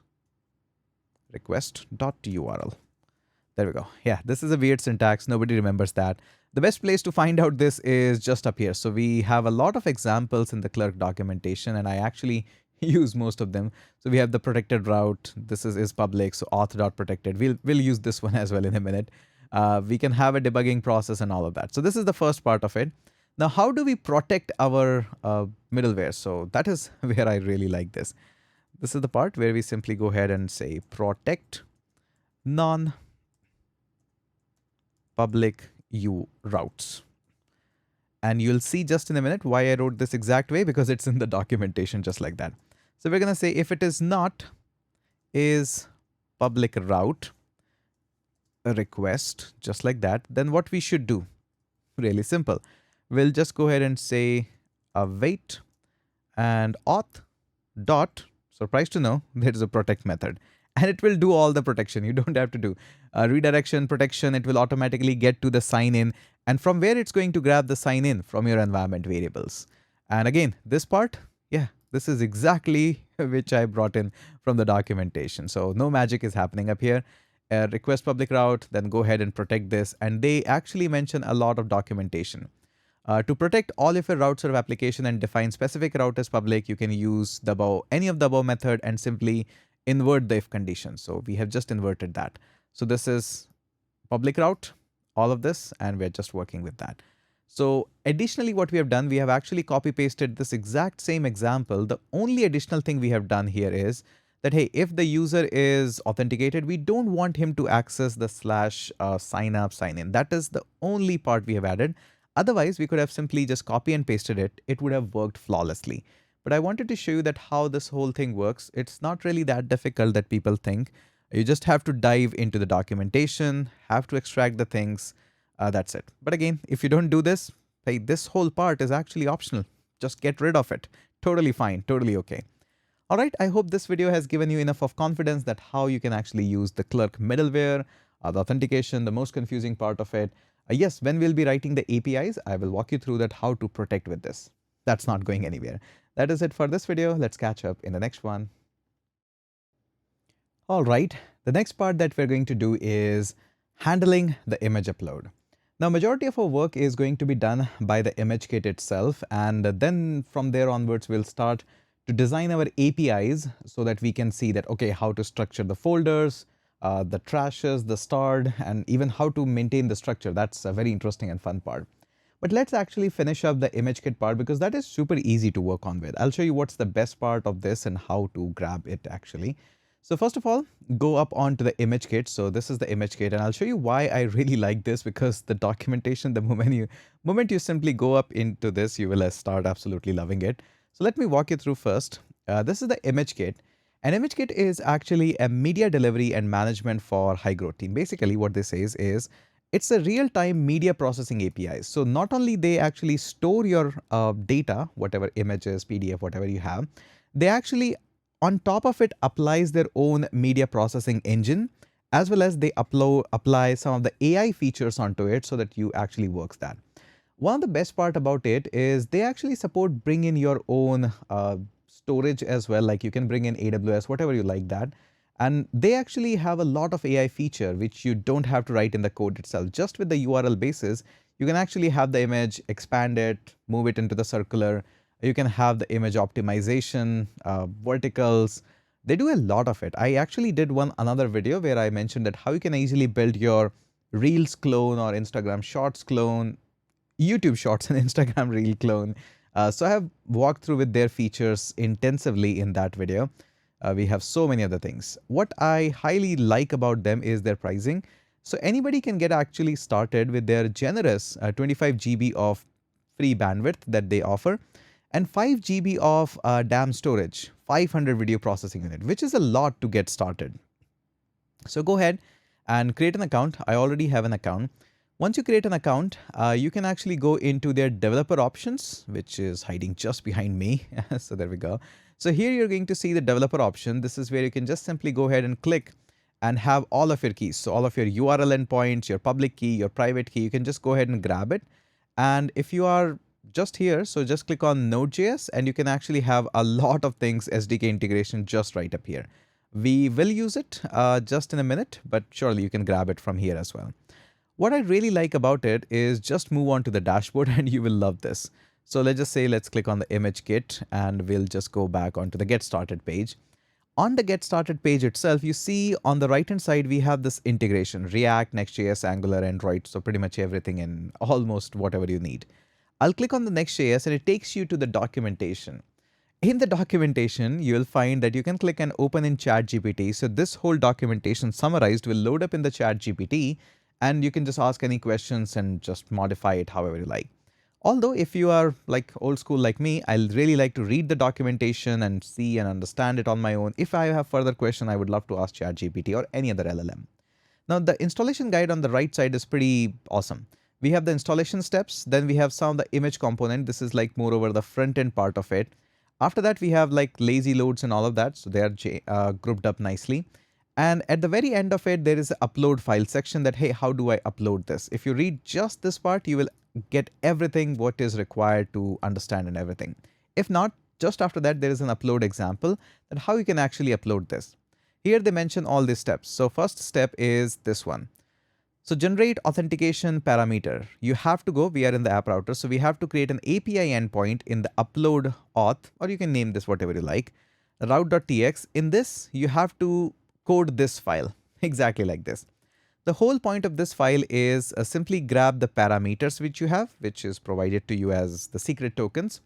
And what we return as a response is this one. So we return this response, which comes to us by simply running a simple one method. So which is get upload auth params. So whatever you get this back as return text token, expiry and signature, you actually go ahead and return this back. That is it. That is all it takes.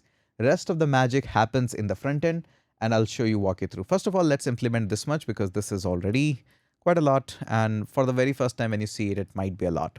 So inside the app, go ahead and create a new folder, and we're going to call this one as API. You cannot mess it around. It needs to be called as API.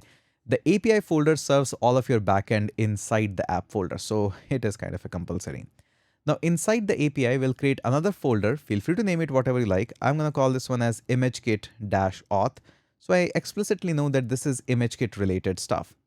And inside this, I'll create a new file, which will be called as route.ts. Anything that you mentioned as route.ts or all the files with the route.ts, they are treated as a backend of your application. So let's go ahead and grab a few of the things. So we'll just go ahead and say next response. Let's go ahead and grab that. We will also grab, and looks like my windsurf is on. Let's close this. All right, I don't use it much. We'll also need auth, and as I mentioned, auth comes from the next, but this time they comes up from the server. Very nice. We will be using this auth part inside the backend part, not the front end part. That's why it needs to come with the server. This is the big change in the authentication.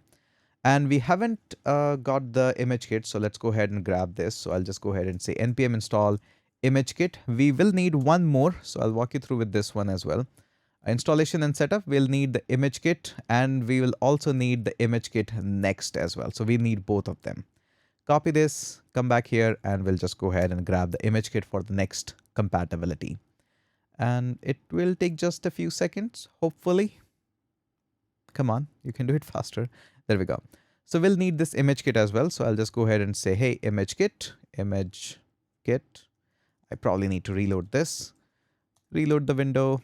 There we go. Now I should have, probably not in the good luck. So we'll just go ahead and grab it. So we'll grab the ImageKit just like this. And I think this is K like this. And this will come up from ImageKit. And usually it is happy. Probably just like this. I forgot. Yep, this is happy. All right. Now the step one is to initialize this. If you remember, I showed you in the developer option that how it goes exactly there. So if you open up the developer options and check the node, this is exactly what we need. This is exactly what we are doing. It's very, very small. So this is what we are doing, SDK initialization. So this is what we have grabbed. Now I need to go ahead and grab all of this. I can actually grab till the public key. Rest I have to manage on my own. Oops, really bad. Should have, I can write this. So I'll just go ahead and say ImageKit, which will be coming up from new ImageKit, just like this, an object, and pass on all the data. The data is pretty obvious. We have the public key, which will come from process.env. We have next public ImageKit public key, really long. If it is not there, then we're going to go ahead and say empty. So this will make life a little bit easier. All right. Why are you having the issue? String is not assignable to parameters. So, all right, we'll make sure that it actually appears. So I think I have to work on this a little bit. Probably we have to define the type as well for the public key. Let me check this. Seems like there is something odd, or probably it's yelling because we haven't added all the properties. I'm not able to grab it. Yeah, this happens. So first let me add all of this. So there's a oh, it's gone now. Oh, it's back again. Oh, it's very moody today. So process.env, this one is the private key. So we'll just have a next underscore ImageKit private key. There should be something inside. Should I open up the environment variables? Should open this. All right. So we have this ImageKit private key. Haven't set anything on this, but okay, we can grab this. And there we go, ImageKit private key. Oh, public key error is gone. And we also have a URL endpoint. We have to mention this, which is again process.env dot, and this one is next underscore public underscore Imagekit URL endpoint. And if it is not present, then we can just go ahead and land this up as empty. Same for this one. There we go. All right, they're happy somehow. After that, we have to simply mention a method. So let me walk you through with the docs first. So inside the docs, you're going to see that if we take the upload example and error handling, all we are doing is writing this export async function get. Yep, literally this. And there we go. And all we have to do here is just mention this method in a try catch, and I'll walk you through with a security vulnerability as well, which is recently being explored in the Next.js. So in the Next.js, there was a vulnerability. There's still in that version. It is not in the newer one, which we are working on. That if there is any endpoint, that endpoint, the whole middleware thing can be bypassed. So what Next.js team mentioned that every single endpoint, whatever that is, you should actually authenticate whether the user is authenticated to access that endpoint, whether it is validated by middleware or not, which is also a good practice. And we can just go ahead and do this really simple by saying await. And remember, we do have the access of this auth, which comes from the server backend. We can actually extract the user ID from it. So const user ID, just like this. And once we have this user ID, we can just, based on this, quickly check. If we have this user ID, come on, user ID. And if we don't have this, then simply go ahead and return the response. Return next response. And in the next response, we can simply chain it up to the JSON and can pass on the error, not like that, error, which says unauthorized. There we go. And we can send the status as well if you wish. Status as 401. And that's it. So this whole line is the reason for security. So whenever you're creating any endpoint, just go ahead and grab this. That is all it takes. And what we're going to do is we are going to next up, move in the docs. So remember, we have this method get upload auth params. This actually comes from the Imagekit. They actually destructure it directly up here, get upload params for the Imagekit next server. We can actually grab it from the Imagekit itself. So we can do the same. Imagekit. Now give me the method, which is get authentication parameters. And instead of extracting them one by one and all of that, let's take them into the auth params, just like that. Once we have this, let's return the response with this. Return next response with this as JSON, and we'll call this one as auth params. There we go. And that is it. That is all it takes. And what we can do further to make sure that this is bulletproof is to wrap this up in the try catch. The cool, neat trick is select all of this and start writing try catch. Once you hit enter, automatically it moves into the try block. And in the catch part, we can return a response, which is not really good. I mean, not really good by the term, I mean, which is the next response in the terms of error. So we'll remove this auth param. We'll say that we want to return an error, which is failed to generate authentication parameters. Parameters for Imagekit. And further, we can chain it on as status of 500. Feel free to pick up your own authentication parameters. But this is all what we have. So super easy, super nice, and all of the things. Now, rest of the things of this Imagekit actually happens on the front end. And that's why they say the image component and video component. So this component, what they mentioned that, hey, you can simply go ahead and use this video component, all of that. You have to use a provider so that your application is always authenticated. Yes, I'll walk you through with writing those providers as well. And the next part is how do we upload any data? Now, whenever this data is uploaded, you use the Imagekit component and the image goes inside the Imagekit component. Because this endpoint automatically hits it, it uploads that and returns you back the body. That is where the magic starts to happen. So what we are going to do in this, we are going to take care of the upload part in the API, create a new folder, and we're going to call this one as upload. This is where our upload endpoints is going to rely. Inside this, again, go ahead and create a file which says route.ts, of course. There we go. Now this now is very ordinary routing thing which we have to go and work on with. We get the data of the uploaded file from the front end itself because now it's all Imagekit. We don't do the heavy lifting.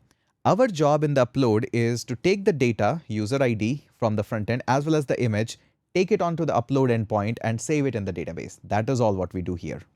So let me go ahead and grab all the things. Remember the auth, we just saw this. Yep, this is important.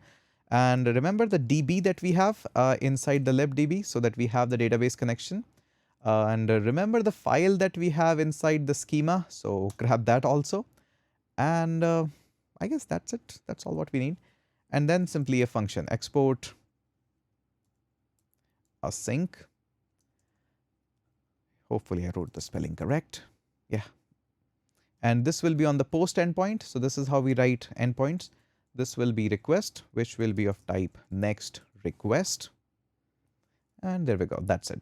Now what we're going to do, first of all, try catch because things might go really wrong. We have already seen that many times this goes wrong. The step one is exactly same. We don't want to write it again and again, probably 1,000 times. This part will remain exactly same again and again.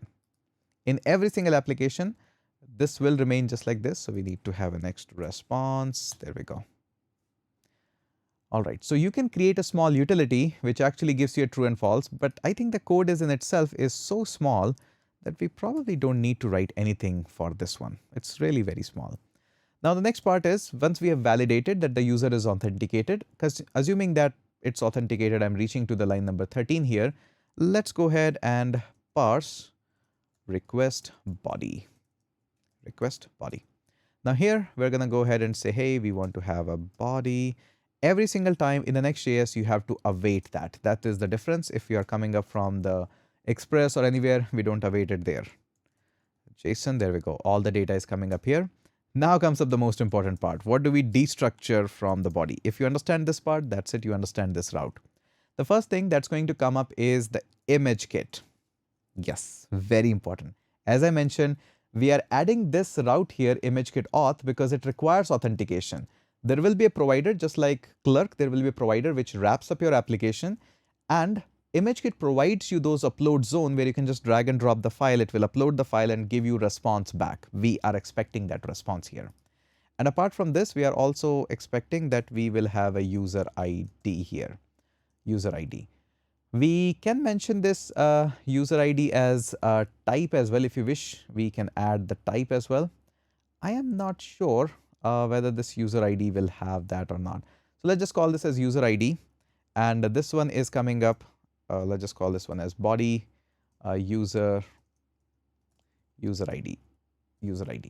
So two data, Imagekit, front end needs to call it as Imagekit itself, and the user ID, we are calling it as user ID, but it will be user ID from the body itself. So just pass me on that. And again, just like I can grab the user ID here in the auth, I don't want to use it. I can use it technically, but I want it to grab from the front end itself so that I know whether it's actually equal or not. And I can do an extra check if I know this. So I can just go ahead and say if the body user ID is not equals to user ID, that means there is something wrong. The guy who is logged in is not trying to add something to the database. Somebody else is trying to do that. So in that case, I can return the same response, copy this and paste it. Again, additional step, do it, don't do it, totally on you. Now, once this is all done, I want to further validate that the data in the Imagekit that's coming up, it's also correct or not. So super easy to do so. If there is no Imagekit that's coming up, or if there is no Imagekit.url,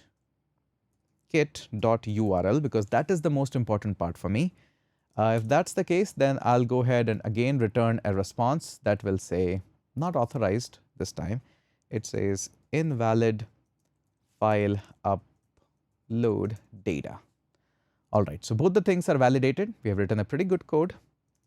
Now we can come here and we can extract the data from the Imagekit, and we can just construct our own file data and then just go ahead and save this.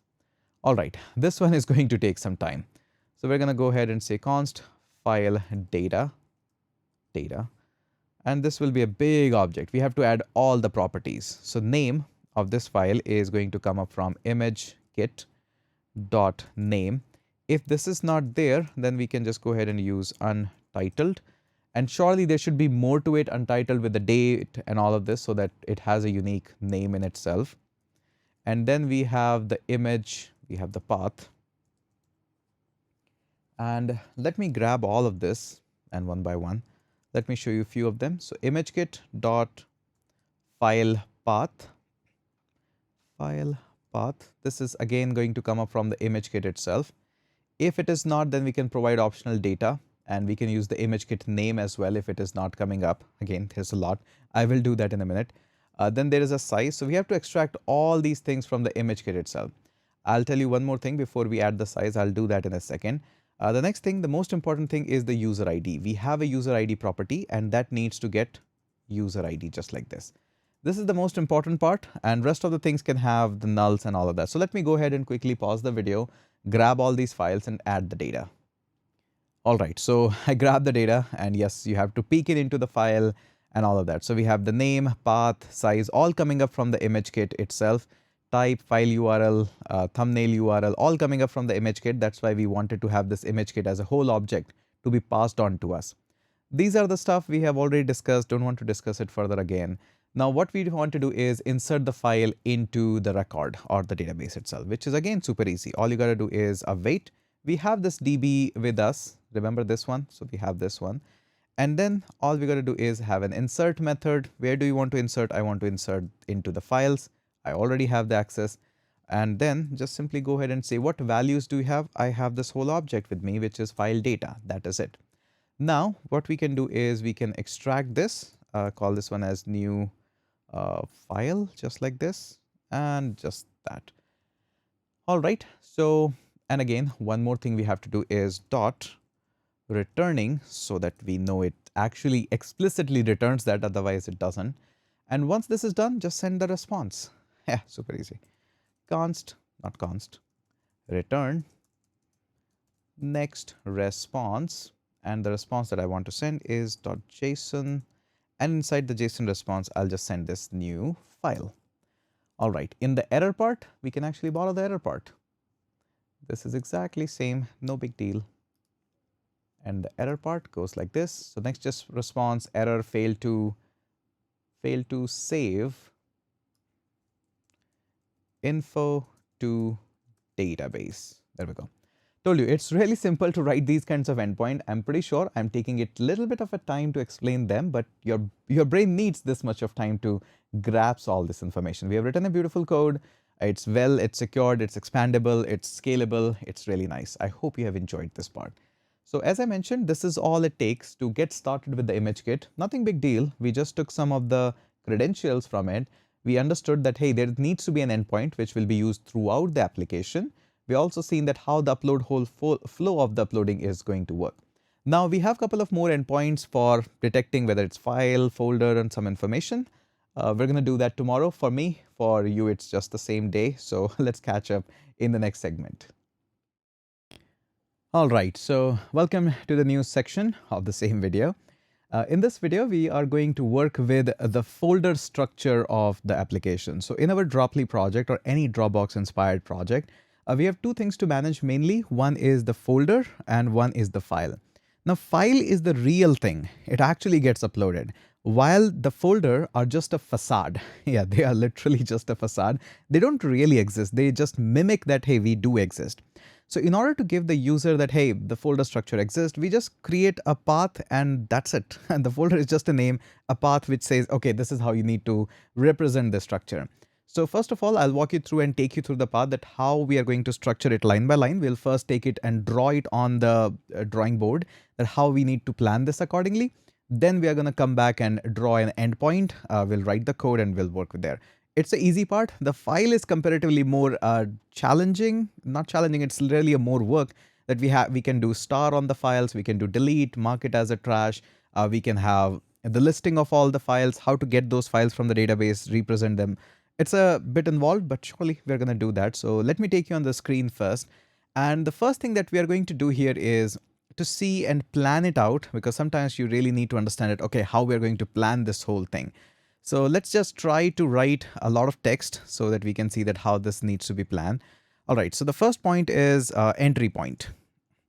So we're going to go ahead and design an entry point. Let me take it up here, a little bit bigger one so that you can see what's happening. So first of all, we'll design an entry point. No big deal. We can design that with the post or get route. For our case, the post makes more sense because we are creating an entry in the database. So step one is to create an entry point. After that, we need to do an authentication because every endpoint needs to be secured. So we're going to go ahead and do the auth with the clerk. So that's nice. Now, what after the clerk, what you should be doing? The next step is to take some input from the user. So we're going to go ahead and call this one as take input from user, probably a folder name. I think that's pretty good plan as of now. What after that?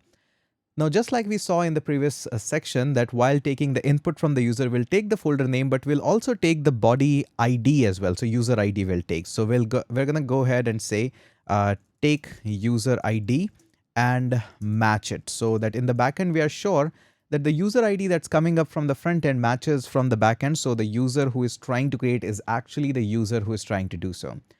This is all basic and valid, and probably we'll throw up another validation for folder name. We are not going to go too much, but at least the folder name should be present. It's not empty, something like that. Probably you can add more if you have more validations and going forward. Now comes up is the interesting part. So this could be a folder which might have a parent ID, might not. So it might be a root folder. It might not be all of that. So based on a parent ID, we can take the steps up there. So let's just say if you have a parent ID, so what we'll do in that case. So if we go ahead and choose a path of yes, what we're going to do in that case. So if you have a parent ID, then what I'll do is I'll just go ahead and verify that parent ID. So verification of the parent ID. Why the verification? Because if you have a parent ID, that means somebody exists above you. We need to do a couple of checks in this case. The verification is one of the most interesting part. First of all, it needs to match the parent ID. So if you're providing me that, match the parent ID. So I'll just go ahead and grab and we'll check in the database itself that whether you are matching that or not. It also needs to belong to the user. You might be giving me a parent ID of another user. Maybe we don't know what's coming up from the front end. So we also need to match that whether it belongs to the user or not. Last but not the least, it should be a folder, because if it is a parent ID, it 100% needs to be a folder. I cannot create a folder inside a file. This is very important for me. So in case if this has got all this, so we'll just work with this. So if the parent ID and verification all matches like this, that's great. Once this is all good, then we are going to go ahead and create a folder structure. So we're going to go ahead and create a folder at data. The most important part is the path, because it's a facade. As I mentioned, it just needs to have. So we'll just create something based on UUIDs and all not. The most important part is folder needs to be turned on true. And that's basically it. That's the most important part. And after that, just go ahead and create the folder data. And we're going to go ahead and insert into DB. That's our plan of action that we're going to go ahead and do so. And again, that's the basic part of all what we're going to do. Now, there is also an obvious question which you probably might have forgot that, hey, this is all the case when the parent ID is yes. What about the case when the parent ID is no? And we have already taken care of that case. Let me take you on to the code file and walk you through in the inside the lib and in the schema.ts. So notice here, we have already mentioned this inside this, that we can have the path. Notice here, we are having this path, text size path and all of this. Let me show you parent ID. Here it is. So parent ID is here. So we have already mentioned that the parent folder, and we can actually put null if it is a root item. So for the root item, we can just mark it as null, automatically will be treated as null. All right. So this is the whole plan that we have as of now. Now, only thing that's remaining is let's just go ahead and draft the code for it. It's not really that bad. It looks like a lot, but once we start doing all of this, you're going to see that it's actually okay. No big deal there. All right, so let's go ahead and close all of this and finish up this particular endpoint. So inside the API, this endpoint is going to be for folder. So we're going to go ahead and say folders. And inside the folders, we have just one thing that we are doing is the create one. So we're going to go ahead and create a new folder and call this one as create. You can have more endpoints if you wish. We'll just have one. And this one is going to be called as route.ts. There we go. Now in this, let's import all the things which we probably are going to require. So auth, we are definitely going to require. And let me just close this one. And rest of the things probably will need files as well. So this one is going to be coming up from schema. There we go. What else we are going to need? A couple of things we are going to need, and they are going to come from the Drizzle ORM to check whether this is equivalent to, and we can use the AND syntax, just like we use AND, that both cases should be true and all these things. We'll also need the DB. So DB, let's grab this. And let me show you how to bring this one, because that's something we are going to see for the very first time. So we will bring something from Drizzle ORM. So this ORM gives you so many methods that you can work on with this. All these things like type, any table, and all of that. So there are so many methods also that comes up. One which are going to useful for us is EQ, which is equivalent, which tests the two value needs to be equal. We're also going to need AND, which also checks the same, the left part and right part both should be true. So these are going to be helpful for us. The rest of things we are going to bring in as we are going to need them. So export async function. This one will be post, which will be request of type next request. And there we go. We'll open up directly a try catch. And first thing we are going to do is the authentication.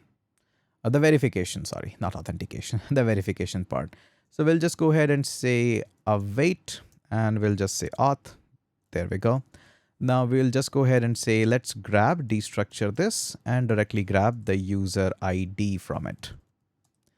Once we have the user ID, we'll check if there is no user ID. Then we can just go ahead and return the response. I will surely grab the response from here itself because this one is easier for me. So I'll just go ahead and keep it on my clipboard, makes my life a little easier. And surely we need to have the next response. And this one needs to be user ID. And are we checking the user ID like this? Nope, here it is all good. I just made a typo there. All right, so this is all checked. Now we need to grab some data from the body itself so that we can verify that. Super easy. We can just go ahead and say body. This needs to be await in the NextJS. And we'll grab it from request.json. There we go. We have all the data now. Now from this, let's restructure the things. We need the name of the folder, and we will need the parent ID probably, and we'll also need the user ID to verify. So we'll just go ahead and say we'll destructure some data, and this will come from the body. The first thing that I would like to destructure is the name. Nice. Then we have the user ID. That is going to come up from body user ID. We'll call this as body user ID in the front end. We're going to go ahead and say parent ID. We also need that. If that comes up, that's great. Otherwise, we are going to mark this as null so that it can be a root folder. Now, next thing is, once we have grabbed this user ID that's coming up from the front end needs to match with the user ID that we have.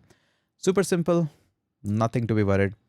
If the body user ID is not equals to the user ID that we have grabbed from the clerk itself, then just the same unauthorized status 401 looks good.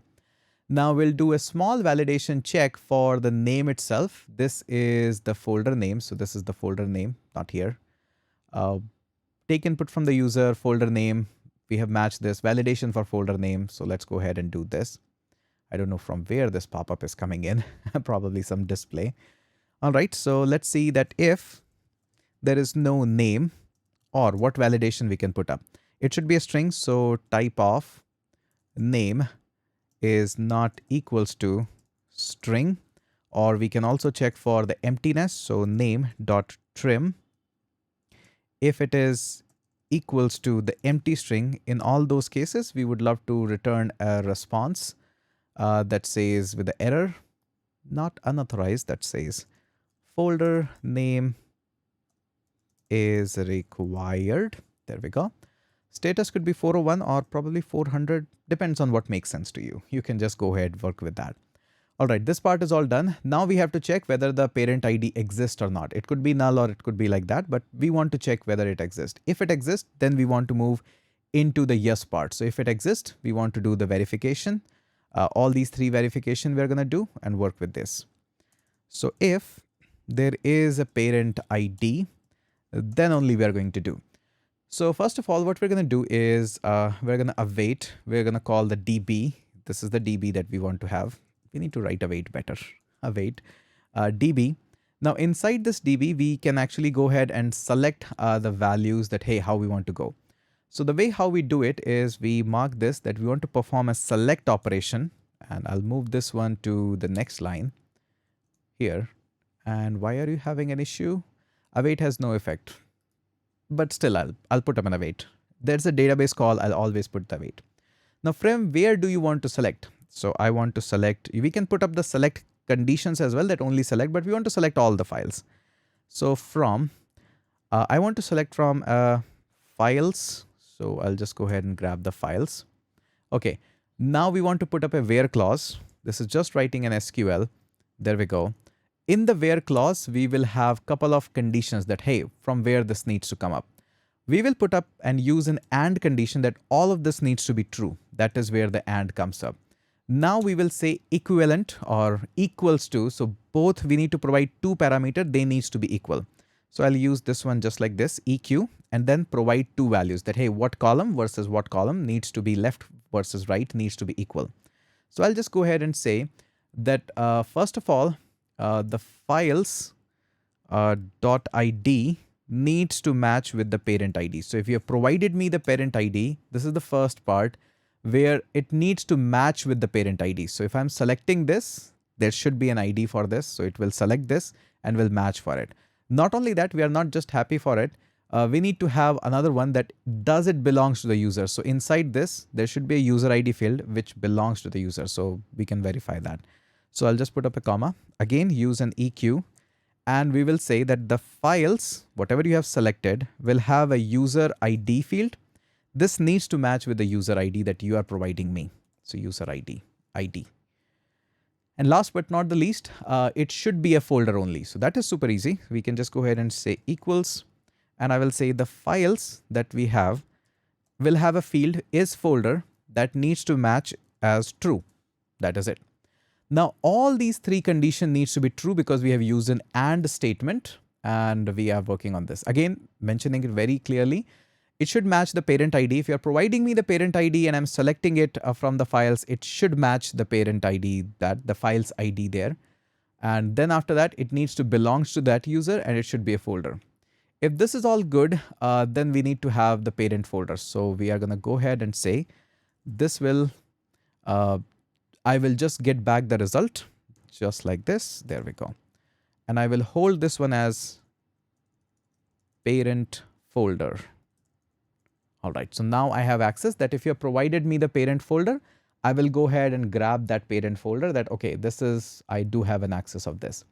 Now, if you don't have parent folder, then at this point, this is a problem. So if this goes like this, I will just go ahead and say if there is no parent folder at this point,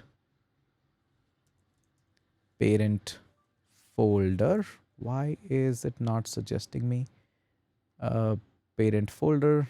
I need to check it inside. So I'll just remove this. I don't have access to parent folder here. I have access here. So I'll just move it up here. If I have no access to parent folder, there we go. I have access to this. I'll just go ahead and paste this that, hey, this is the next response. And I will just say response parent folder not found. So whatever the parent folder you have provided me, it doesn't exist. Now in this case, if the parent ID all good, it matches everything. So I'll just go outside of this here. I have done all the validation check. This is all just the validation through the SQL. Now if this exists, then go ahead and create a folder in the database. So we'll just go ahead and say create a folder in database, and I'll just go ahead and say folder data. Let's prepare a data for this. And again, it's a big object. We need to just insert in that database. You probably know the rest of the part. This is the part where most of the headache goes. After that, it's super easy. All we're going to go ahead and say await. We'll call the DB. We'll say insert operation on the files. We have a new row there, and it will have all the values being inserted. What values? We will call this one as folder data, and then we'll say returning just like that. And why are you having an issue? No overload matches this call. Probably we don't have the data. It's an empty object. We will fill that. We will fill that in a second, but just wanted to show you this is how it works. So folder data goes up here. Let's store that const new folder, because this is just going to create a folder itself. We'll fill the data. And once this is all done, we can actually go ahead and return response. So we'll just fill that first, and then we'll start working on it.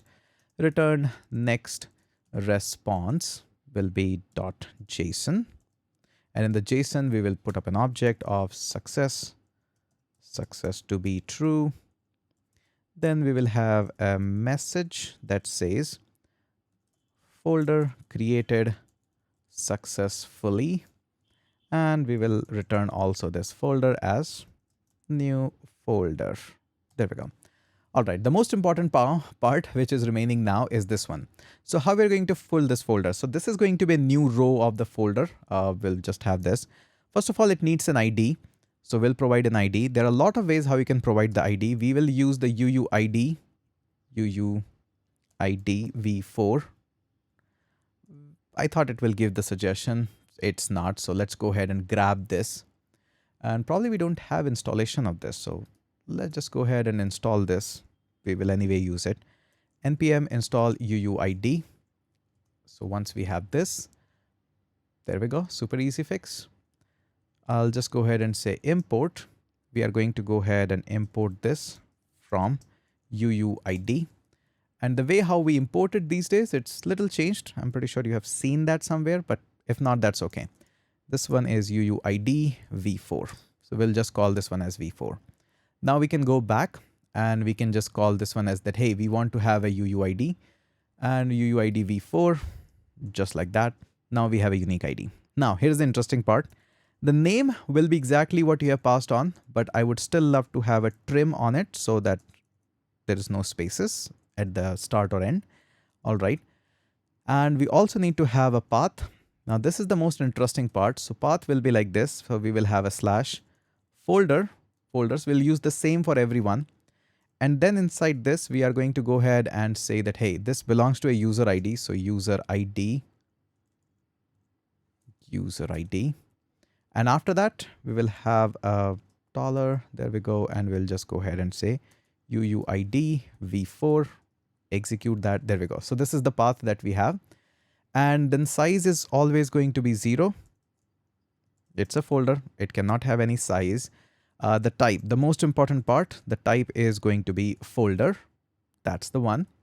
And apart from this, we don't have any file URL for this one. Do we have a file URL? File URL. There we go. We should have a file URL. Let me check in the schema. Schema, not here. Not inside the API. We do have this inside the lib. In the schema, this is the one, file URL. Copy that. It's not a compulsory part, so I think that's the reason. So we have a file URL, which can be empty. And then we have also thumbnail URL. Let's go ahead and copy that. And yes, we need to actually go ahead and do one by one for all of this.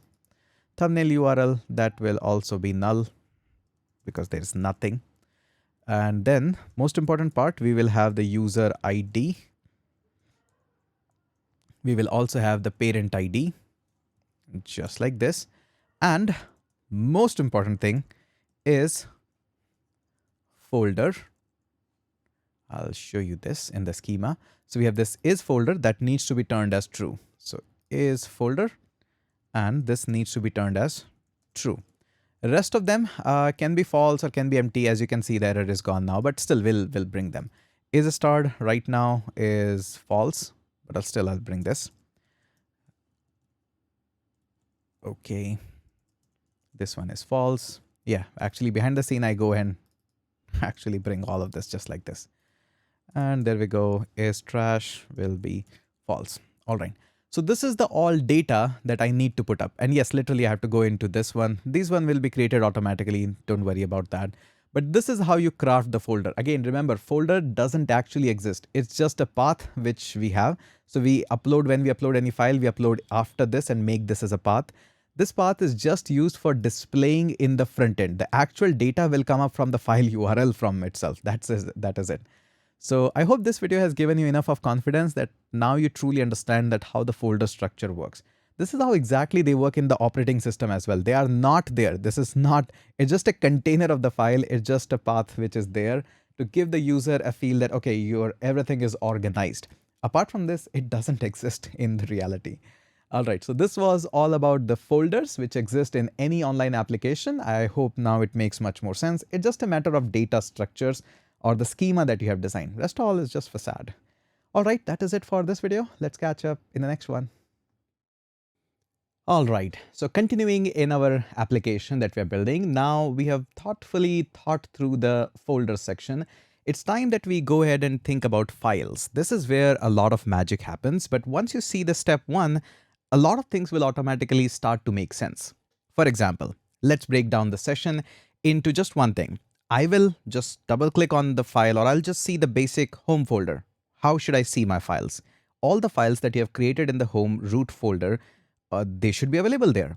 Or if I double click on any folder, that means I'm passing you the parent ID, just give me those files. That is it. So what we're trying to do now is designing a simple get route where you get all the files. And there could be two scenarios here. One where you might have passed me the parent ID. That means, hey, I'm viewing the file which are inside the folder. Or I might have not passed you the parent ID. That means I want to see the root files. That's it. Write the query to get all the files with the parent ID or without the parent ID. And that's it. That's the whole goal. So I hope now you understand the assignment, the task that we have in the hand. And let's go ahead and write the code. It's really simple. But again, just have a look through of it. And if you're seeing or building the application for the very first time, it's okay to follow along. Totally okay. Don't just too much put load on yourself about, hey, there is this tutorial help. No, everybody goes through with the replication of the projects and things. Initially, it is okay. This is how everybody learns. So in the API, since we're creating another API, let's create a folder. And these all APIs will be inside files. And yes, we have to write many because we have starred and trash and whatnot is going on. So inside the files, there will be many stuff, but this is going to be just files, /files. You hit that and we'll just create a file into it, which will be called as route.ts, basics. All right, so this will be home, but we will have multiple inside this. Maybe you want to have an access of particular files. So we'll see how the dynamic routes are being handled. So yeah, a lot of stuff is there. Let's start with the basic one. First of all, the same steps. We will require authentication because we want to auth each and every route just like that. I'll just go ahead and snooze this again. We will need files as well, which will come from the schema. So we'll grab this. We will need a DB connection as well. So we'll just go ahead and say, hey, grab the DB, which is the connection. And we will be needing few more things which you haven't seen. You have seen two of them. I'll introduce a few more now. So we will be importing these from Drizzle ORM. So we've already seen that we have few of the queries that we can work through. For example, we have equal, which checks whether the left side, right side are equal. We've also seen we have and, by the way, we do have or. If you want to check something for this, we also have this something known as is null. So is null, it's a test whether the expression is null by the SQL standards. We can actually use it directly, but we want to use it with the SQL. So some elements could be null. So remember, our parent ID could be null. So this is why it exists. All right. After that, we just simply want to write a get method. So export const async. This one will be get method, just like this. It will accept a request, which will be of type next request. Pretty basic. I'm pretty sure you're feeling much confident, at least this much. And why are you having an issue? You shouldn't be having an issue because I forgot the function keyword. Okay. Better now. And export. Just give me a second. I'll fix this. No worries. All right. It's all good now. The step one is to check for authentication. We'll check them with the try catch block itself. I'll just go ahead and say, give me the user ID. We have seen this multiple times. User ID that always comes from a hook, which is auth hook. There we go. You will have this one, but again, this requires a wait. Oops. This requires a wait, just like that. Now you have user ID. So can we borrow some code? I think we should. So I'll go into the folders, any of the route, and actually, we can actually bring all of this, probably not all, at least this much is same. So we can just go ahead and replace it with like this. There we go. And move the indentation. There we go. This needs to be imported. Show response. There we go. So it imports this next response and request from the next server. That is all good, all fine. Okay, what do I need to do next? Now next, there could be many ways of how user might be requesting for a file. So we will be extracting them from the search param, from the query ID. From the query ID, we'll get the user ID, and then we probably may need to get the parent ID. So let's just go ahead and grab all of them. And we'll be grabbing all of them from the search params. Okay, so how do we grab the information from the search param in the Next.js? So in the request, you have this next URL. From this, you can actually extract the search params just like that. So just like we have query params, search params, we are searching for a particular file. We will store this one as search params, just like this. Then we have a query ID. So we need to grab it again. From the search params, we are going to get, the first thing we will get is user ID. So we'll store that into a variable. We'll call this one as query user ID, just like that. And we will extract one more, which is parent ID. Parent ID, and of course, this needs to be grabbed just like this, parent ID. There we go. So you can have many more. These are search params. I am pretty sure you have seen things like question mark and name equals Hitesh, and then we have more things like ampersand, ID equals 1, 2, 3. So these are the things. These are known as query params. Very basic. I'm pretty sure if you have built any full stack application, you have seen this. Now, step one is we are going to verify whether the query ID that is provided is the ID that we have grabbed from the user ID. So let's go ahead and quickly match that as a validation. So if we don't have any query user ID, or we can have, or if the query ID does not match with the user ID, then obviously things are not great. So we'll just go up here and I will copy this and I will paste this. Makes sense. This is unauthorized 401. There we go. Now, how we can actually access files from the database based on the parent ID. Now, there could be two cases. There could be a parent ID. There could not be a parent ID. So going up here, we can actually minimize this to make it life easier. Okay, so what we're doing here is fetch files from database. And we will go with the two cases here. Database. We have just one. First of all, let's call this one as user files. This is going to be our array, which we will eventually fill. First of all, let's check whether do we have this parent ID or not. If we have the parent ID, that means parent ID is not null. So what we're doing is technically we are fetching from a folder, or we are fetching from a specific folder. So this is what we are doing. So make sure you understand the query that we are writing. It's very simple, no big deal there. So first of all, what we have to say is await, and DB is going to run a query of select. I'll put this onto a separate line.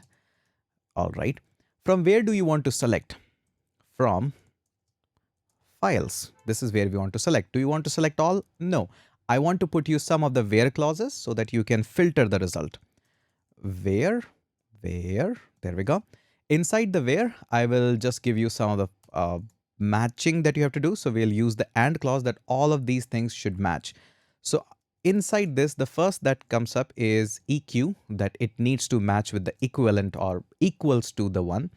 So I'll just go ahead and say files dot user ID. So only fetch me the file whose user ID matched to this one. So we'll just go ahead and say user ID. So it will look for all the tables wherever it finds that, hey, files.user ID, that user ID property matches with our user ID. It will just go ahead and give me that. But I don't want that. I want a specific files from a particular folder only. So we have to give one more parameter. This one will be EQ. Again, this time we are looking up for one more property inside the files, big object or big table in this case, where the parent ID matches with the parent ID that was provided to me. All right, a bit of itchy throat again, but you got the point. That this is super easy to work on with. We have just one case as of now that we have a parent ID. So we are matching with the parent ID, and whatever the result we are getting, we are just going to store that into a variable. So let's just call this one as user files, and there we go. Super easy, nothing to be worried on. This is the case when we have the parent ID. What if we don't have the parent ID? That is totally okay. Let's just minimize this. In that case, I'll just write the else. In this case, rest of the things will be exactly same. The only thing that comes up new is this guy, is null. So we are matching something for the null, but in the SQL way. So I'll just go ahead and say, let's write this again. Await DB will select everything. There we go. Yes, you know the drill. Move it to the next line, indent this. Do you want to select all or from something? No, we want to select from something. So we'll just give the from. We want to select from files because there could be many other tables. Once we do this, do you want to select all or do you want to select from where? Yeah, we'll provide a where clause. There we go. Nice and easy where clause. Now inside the where clause, we'll provide the and because both of the condition needs to match. What condition you are looking for? The first condition I'm looking for is equivalent. I call it equivalent, but it's actually technically equals. It makes more sense to me, but again, feel free to ignore me. So files will have a user ID field that needs to match with the user ID provided by us. Okay, we have one more thing because this time we are looking for the files which are in the root directory.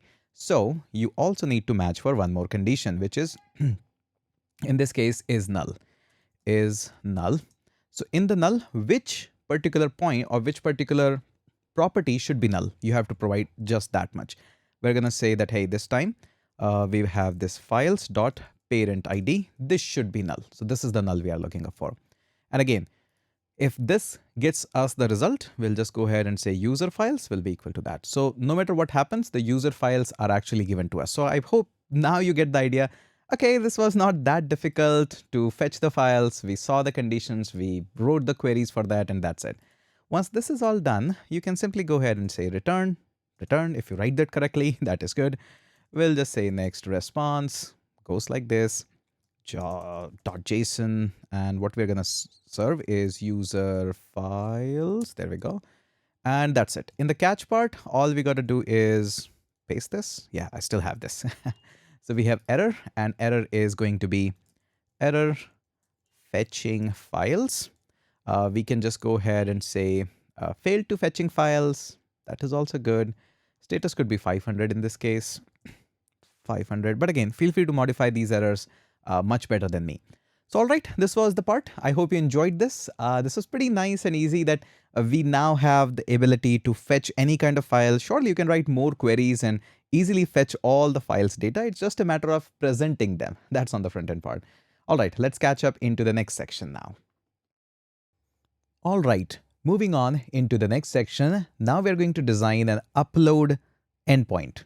Yes, an API endpoint to upload the files.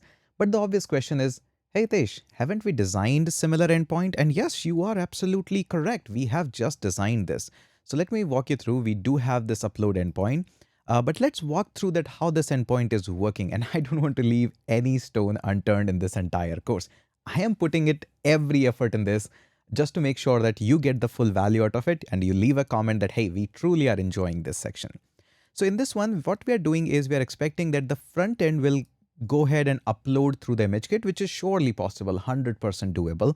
But what I want to do here in this case is I want to design an endpoint in which you just simply go ahead and send a form data and send information through the form, the files, the parent ID if you have any, otherwise we are uploading on the root of the directory, or simply just send more things, information like user ID, parent ID, and you simply submit the file there.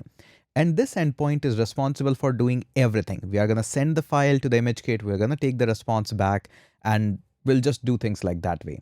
Again, this could be a use case for you. That is why in this one, we're going to show you that how you can build a standalone endpoint for the ImageKit to do everything. Not only that, I will also walk you through that how you can actually restrict some of the files to be stored in your application. Let's just assume that in our application, we are storing images and PDF. That's it. No exe file or something like that. So that are all restricted. We will only and only allow images as well as PDF, and surely you can find more format of that. All right. So writing this endpoint is not that difficult. First of all, it's super easy. You can always work with that. Let's try to figure out a plan of action that how we are going to do this. So if I just go ahead and grab, by the way, these are not notes. These are just my rough blackboard to explain the things. It's actually easier this way. So what we're going to do, the goal is take a form data, and upload image to Imagekit. That's it. This is the endpoint that I want to design. Now for this endpoint to happen, how do I get started and how do I design or strategize the thing? First of all, inside the post route that I'm going to go ahead and create, I will create an auth user. Better would be authenticate user. Again, every endpoint needs to be authenticated. So that's why we are doing. After that, the next step would be something like parse form data. So we will extract the information from all possible means. We will extract files, we will extract parent ID, we will extract the user ID. And then once we have the user ID, then obviously this will be probably form user ID or something. We'll match it with user ID. So we'll have the user ID from the backend and we will match this. So that's basic. And after that, we'll put the validation on the file. We'll not do much, but at least some basic validation. So something like if file exists. So we'll just do that. All right.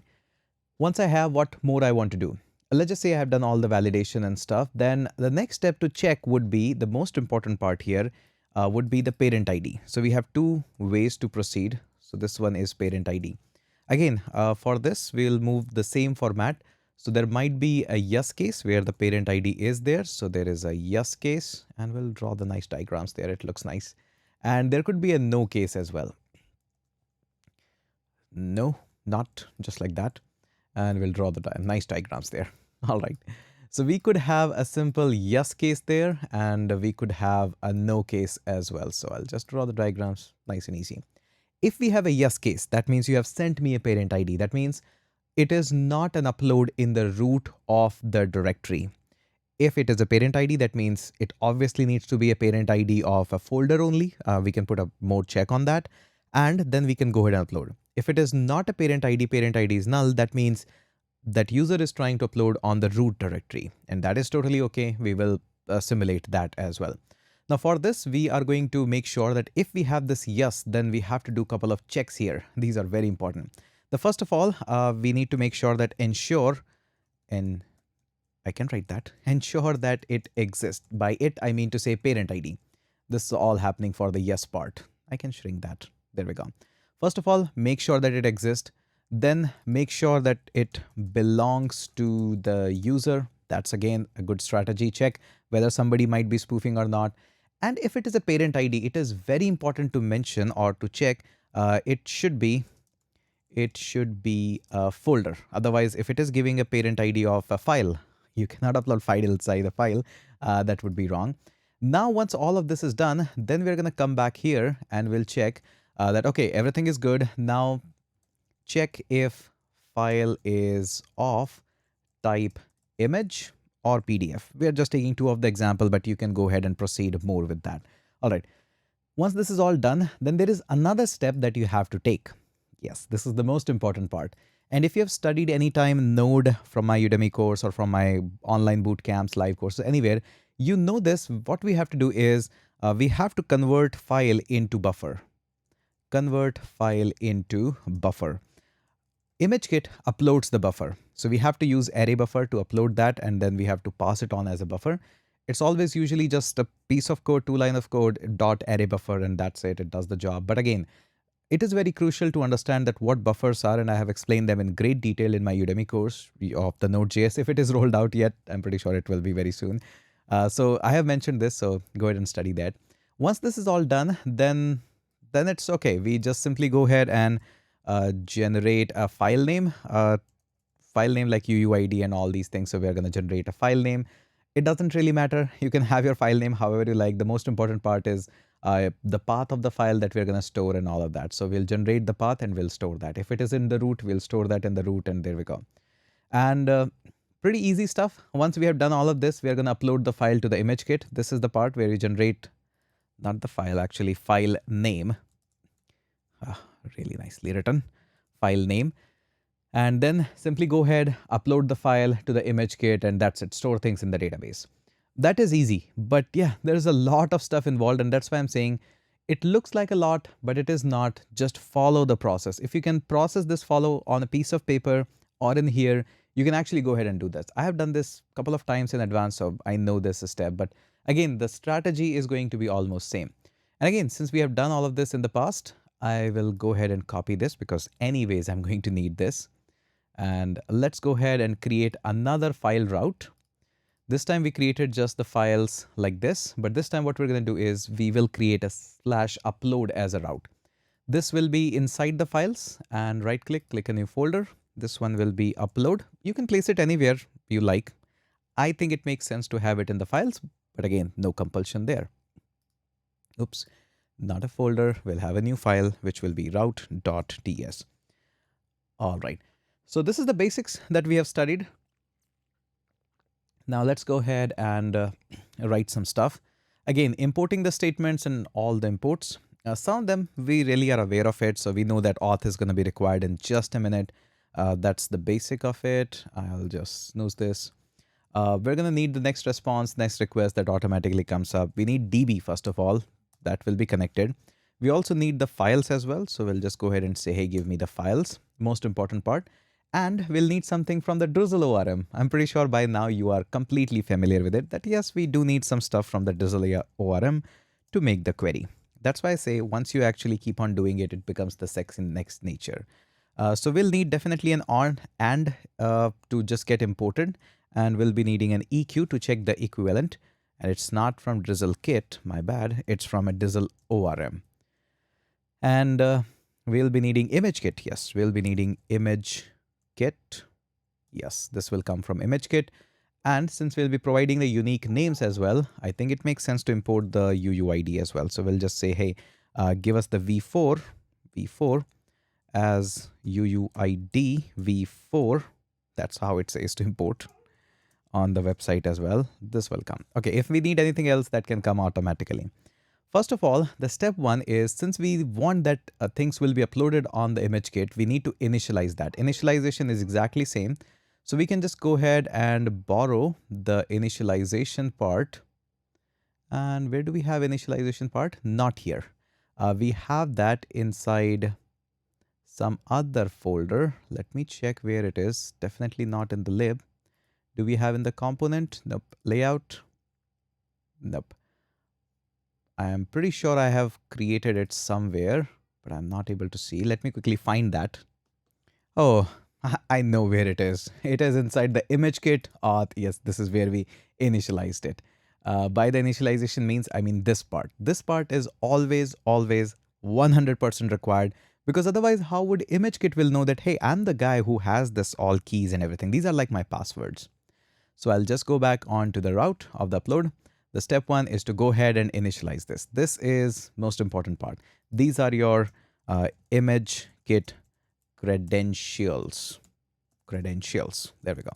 Once we have done all of this, this is the creation part of it. You have to initialize an object. After this, we can start writing our endpoint. So export async function post. It will be like this, request, which will be of type next request. And there we go. Super easy. All right. So the step, how do we do that? First of all, we open up a try catch block and paste this. I have to go back again. Don't want to paste this. I'll go inside the upload, inside the route. And this is the part I need to copy. Copy this and paste it up here. So what we are doing is, first of all, let's bring this up back. Next response. And this whole thing can be indented a tiny bit better. There we go. All right, so this is the part one where we first of all validate this endpoint. So endpoint check is one of the most important feature now. What's the next step? Parse a form data. All right, so let's go ahead and parse a form data. In order to parse the form data, all you got to do is handle the request, which will have this form data. Just like that. And this also requires an await. Everything requires await in the NextJS whenever you receive the data, body or from whatever you like. We're going to call this one as form data, just like that. And I can write const better. Once we have this, we need to extract three things from it: the file, the parent ID, if we have any, and the user ID. So form data, we would love to get. What do you like to get? I would first like to get file. This will be coming up as file. So again, this is a special interface given to you by file, which is of file bits. So basically it's a buffer. Notice here it says import file from the node buffer. It will not import it because it's already built on top of node, but this is the one that we want. It will treat it as a file. It's a blob. It's a buffer. Not really buffer yet, but almost buffer convertible. This is what we'll grab. We'll also grab one more thing, which will be as a string. So we'll be converting that as a string. And this will be simple user ID. This is the one that we're grabbing from the request. We'll need one more, which will be parent ID, if we have any. Parent ID. This could be null as well. Let's store all of this into a variable. So we'll just const file, this one. And we are going to call this one as user ID. Or let's just call this as form user ID. That would be better. Form user ID. And this one will be form parent ID, or we just have one parent ID. All right, looks good. Okay, so we have parsed the form, and I can just go ahead and write it here as well. Parse form data. All right, moving up here. Okay, what next in the plan? Match the ID with the user ID. We have done this many times. I'm pretty sure this is a little boring for you, but it's okay. If we have the form user ID, if it is not equals to user ID, then we can just go ahead and abort the request just right here. So again, same step. Again, once you know the process, you know the plan of action, then it's much easier. What next? Match with the file ID. We have done that. If the file exists, if the file doesn't exist, what am I going to upload? So let's just check this. If we don't have any file, then we're going to throw this. Not unauthorized, definitely. We'll just instead says no file provided. I'm pretty sure you can write better messages than me, but it's okay. Save this so that auto formatting kicks in. Okay, what next? Then we move on to the parent ID. So this part we move on. We can move it here as well. Or by the way, I can just mark it. And after that, you move in here. Mark this nicely like that. Anyways, you get the idea. So this is our parent ID. And there we go. Okay, was bothering me. So we need to check whether the parent ID exists. First, let's go with this flow and work on with this.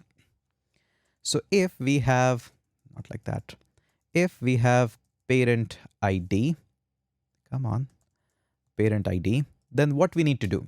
If you have parent ID, then we'll query the database that all these cases do match. Ensure that if it exists, belongs to a user and should be a folder. Let's verify that. In order to do so, we have to say await db dot select everything. No, I don't want to select everything. So I'll pass on my clause. So there we go, select. Then we simply say from where do you want to select? From files. Do you want to select everything? No, I don't want to select everything. I'll just say where clause. There we go. What's in the where clause? All the conditions should match. There is no or here. There's and here. All the conditions should match. What's the first condition? First condition, we'll check this. Ensure that it exists. So, all right, super easy. Files dot ID. inside that ID, it should be parent ID. Parent ID. If there is an ID field, then surely it's a parent ID. It's a folder parent ID, so it exists. Then belongs to the user. All right, super easy. Files.user ID should match the user ID. So copy this, put up a comma, and this time we'll say files.user ID should match the user ID. Okay, what's the next step? It should be a folder. Pretty easy. I'll just say the first part here, that files.is folder, we have a Boolean flag which needs to be true. So it matches with the true. If all these conditions are matched, that means it's all good. We can proceed with the yes. So in that case, we are going to store the reference of this parent folder, which will be useful for us in a minute. So we're going to call this one as const. It goes like this. And we'll call this one as parent folder. There we go. Nicely written. All right. So this is the part where the folder ID is there. And if it doesn't exist, then we'll just say, hey, you have passed on a parent ID, but it doesn't exist. So either you don't pass me any parent ID, then surely I can upload the files in the root. But if you're passing me up and it doesn't match or it doesn't do anything, then simply we'll just say that, hey, parent folder not found or something. So in the else case, we can simply go ahead and minimize this and write it easily. Else, we're going to say a simple return, or probably I can just paste this. Yep, it's still in my clipboard. I will say parent folder not found because you have passed me a parent ID. So if we have the parent ID, we can simply go ahead and work on that. Or if you wish, we can write it else part. Or there is another way. We can just go ahead and cut this out. And we can say if there is no parent ID, then we can just go ahead and do this. Oh, else shouldn't be here. There we go. This can also be done, but again, you have to make sure you have to check that how you're handling this. I'm just sharing the multiple ways how it can be handled. You need to build your logic on your own. So this time I'm saying that, hey, I am receiving this parent ID. If it is null, then it is okay. I can make those validation and check. You can do this. So I'll just mark this one as totally optional. Maybe you don't allow user to have a root files. They should create the folder. Totally optional based on your flow. Again, remember this part. Okay, I will still walk you through that. If you want to allow the user to upload files in the root directory, I'll surely do that. On that case, just make sure you understand the flow part. The most important part now is I'll walk you through the node and we'll just upload the file in the parent directory itself. This is the important part which you might be waiting for, is check if the file is of type image or the PDF. How do we do that? Again, it's a super easy type. The file itself has a type. So if we have a file, so if we, first of all, we need to check that if it's of that type.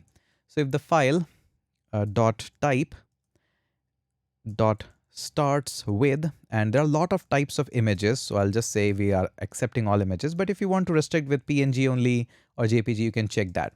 So I'll just go ahead and say it says image and slash any image. I'll just put up a negative check that if it doesn't exist with image or PDF, I'll not allow you to move forward. So I'll just say if it is not of type image, and I'll put one more check, and it is file.type. If it is not equals to application/PDF, application/PDF, oops, my bad. There are a lot of wrong stuff going on in here. Okay, so starts with image. We'll just need to go like this. And then we can just move it like that. And we'll again check for again one more. If it is file.type, if it is not equals to application/PDF, in that case, we're going to go ahead and say, again, I need to copy it better. And I'll copy this one so that it stays on my keyboard. And we're going to just throw up an error which says only images and PDF are supported. All right, looks good. So there we go. That's it. That's all it takes to do the validation check. Surely you can go ahead and do more of this. Now let's go ahead and convert this into buffer. If you are handling the files or anything, any file, PDF, whatever, you need to transfer it to the ImageKit. We already have an instantiated object of ImageKit, but it requires a buffer to be passed on. It's super easy. I'll show you how it can be done, and then we can do that. It's always exactly the same line of code.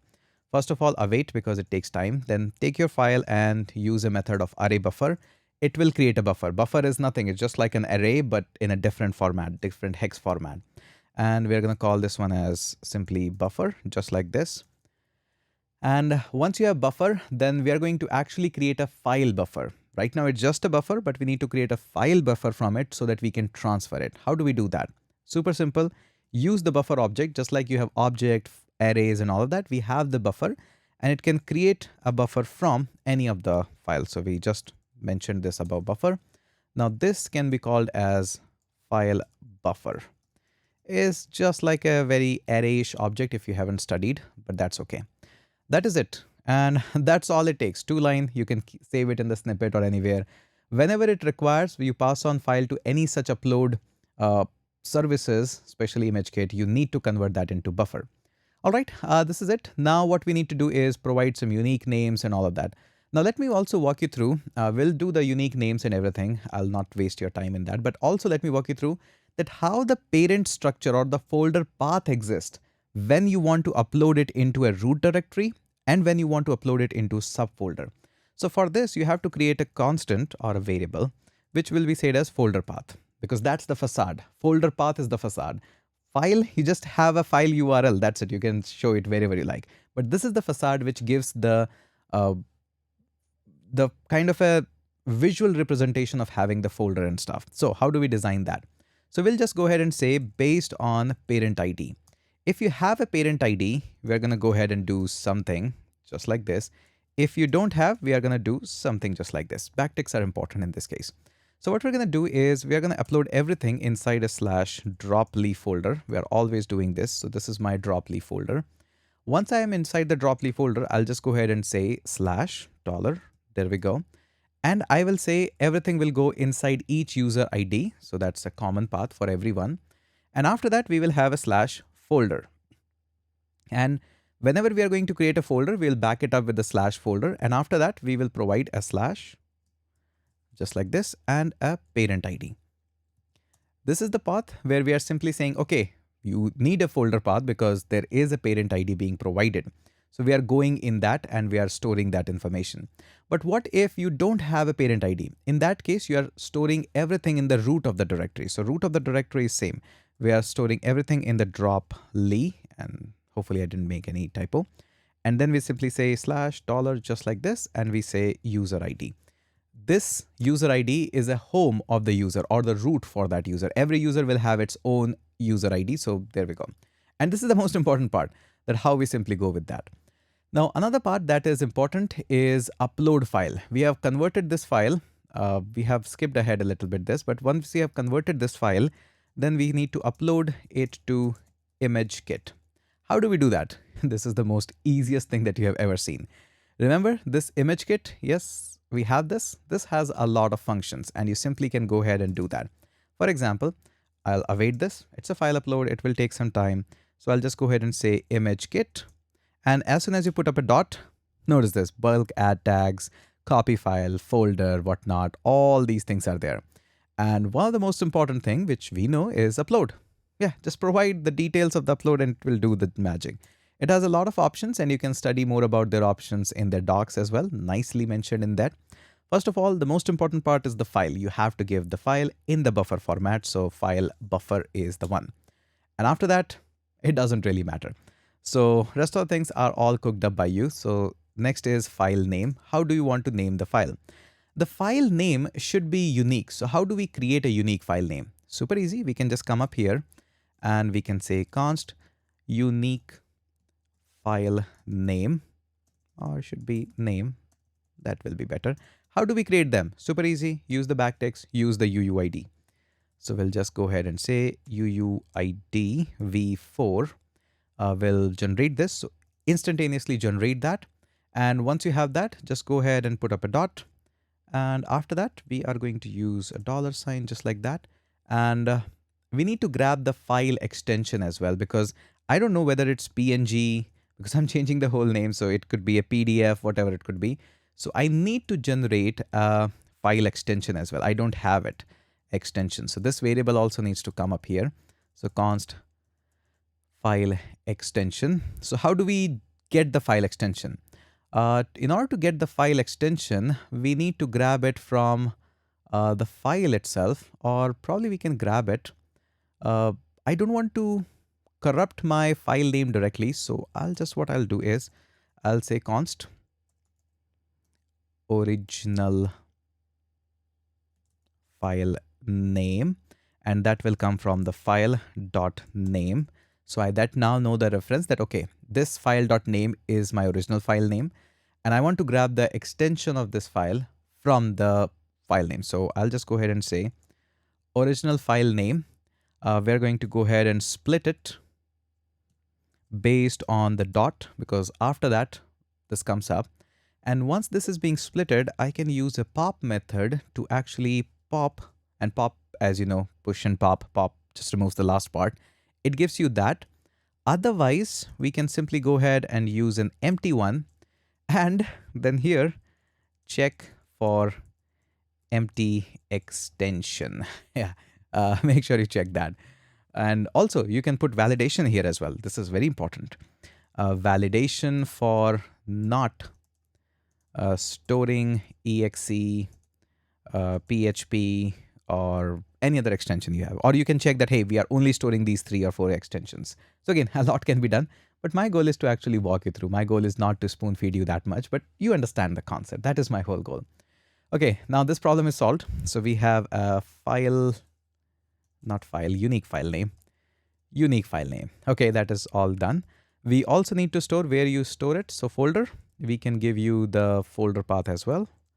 Folder path. And there's also a flag, by the way. You can say use unique file name, and this time it will automatically do all the stuff. Told you, ImageKit does a lot of things. I just happen to remember it now. And I'll turn this as false.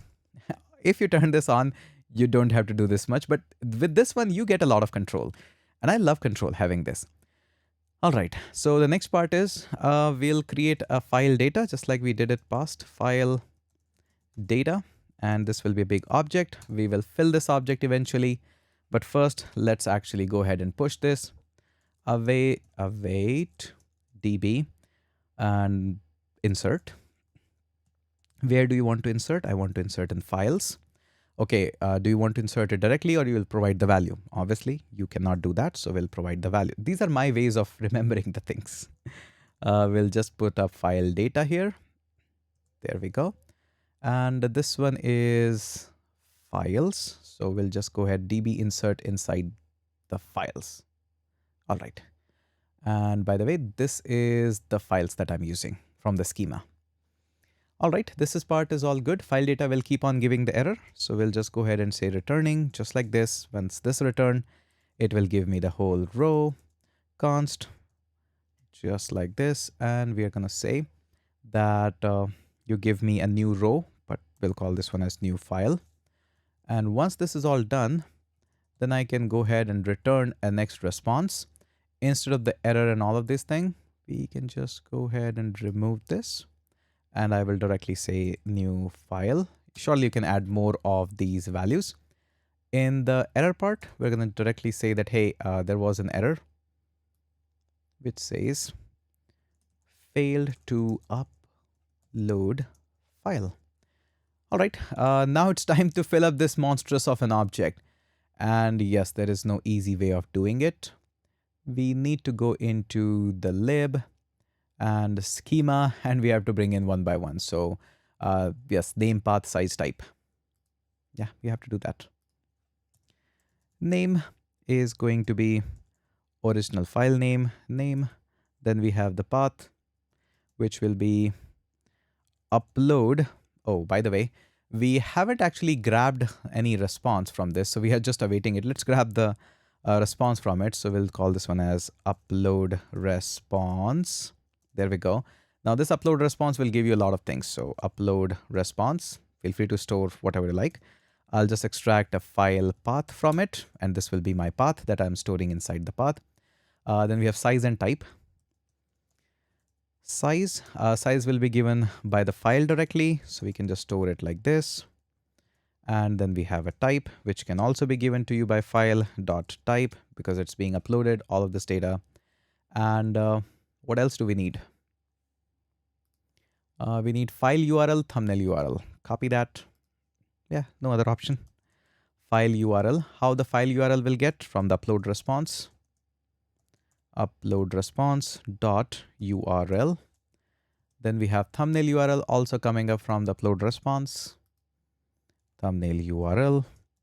This is also upload response dot thumbnail URL. It doesn't always come, so make sure you take care of it. You can take care of more validation. Then I know this user ID, parent ID. I remember them now. So user ID will come from the user ID. I could have written just once. And then we have parent ID, which will also come as parent, which I could also have written at once. Parent ID. All right, what else we have? User ID, parent ID. Then we have these is folder, is start, all these things. Yeah, we have to do that. There's no shortcut way. Even if I'm pausing the video, I'll do it behind the scenes. So rather than just do it here itself. And yeah, then we have is start. And we have one more. I'll first grab it. Copy that and paste it. This is not start, so we'll just mark it as false. This is also is trash, not marked, so we'll say false. All right, so our file data is now filled up and we have all of this thing. So as I mentioned, yes, it's a pretty long method, 100-ish line, but it's not tough. You're just thinking it out loud and doing it, and these are the things which helps you in interview. And I always do these kinds of things. Sometimes I do them directly in the code editor that, hey, these are my algorithm. This is my steps of how I'll do it. But sometimes I take pen and paper, or these days digital whiteboards or blackboards, and do that. So I'm pretty sure after watching this video, you totally understand that even if I don't want to upload it through the front end itself, I can have my own endpoint, have more validations, and how can I have an endpoint to upload files to the Imagekit. And rest of the things, go ahead and study about the Imagekit documentation. They have pretty amazing documentation being written. One of the top in the industry, really neck to neck game there. That is it for this video. Let's catch up in the next section. All right, so moving on, we have few more operations that we want to work on.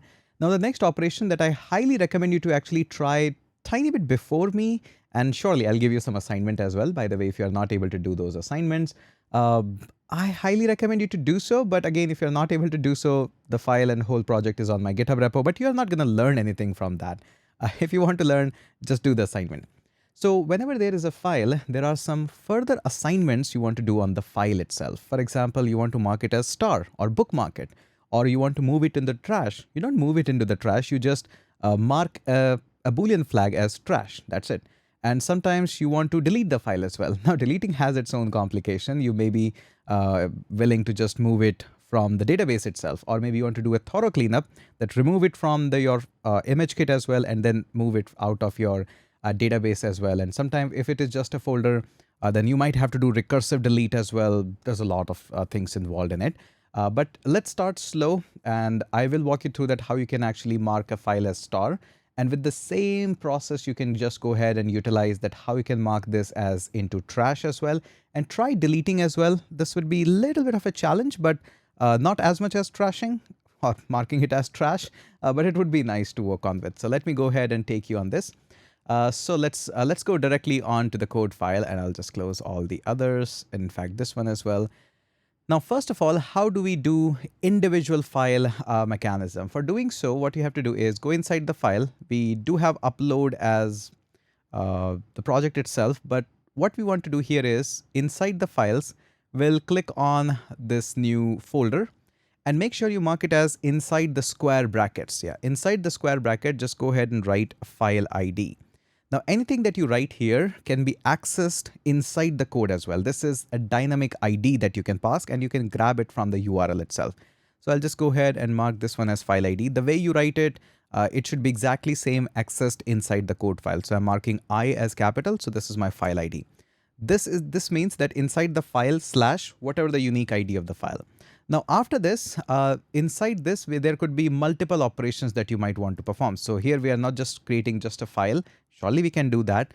But inside this also, there could be multiple operations. So slash file slash unique ID slash, and then we want to perform operations like I want to do delete. So inside the delete, there will be a new file, which we're going to call this one as route.ts. All right.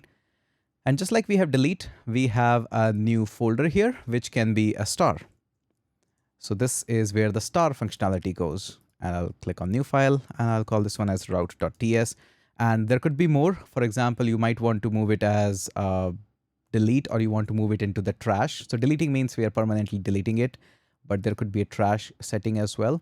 So let's just call this one as trash, and we have the trash functionality as well. We'll call this one as route.ts. When I'll upload the file, I'll give you all of these functionality and stuff like that.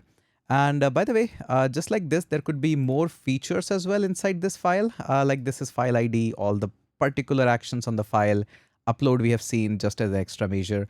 But there could be a new folder inside the files, which is just remove everything. So for example, empty trash. So all the files which are marked as inside the trash, they all could be gone. Simple SQL query, no big deal there. Route.ts. I'll not be working in all of them. Just wanted to show you that these are the things you can actually work on. And by the time you'll see the code files and everything, they will be there. But I don't want you to have that much of hand holding. It's not good. We'll just work on the star. So we'll just go ahead and open up the star. So how we work with that? First of all, grab the basics, your auth, DB, file, EQN, you know the drill. So we'll just go ahead and say, give me the auth, give me the DB, give me the file, which is a schema file. No, not file relation. I just want to have file. This is the one. Yep. Why is it not suggesting me? There we go. And we'll also need EQ and all of that. So we'll just go ahead and say, give me EQ and give me and we know that this comes from the Drizzle URL. Once you write a couple of times, you get the idea that you become an X nature of it.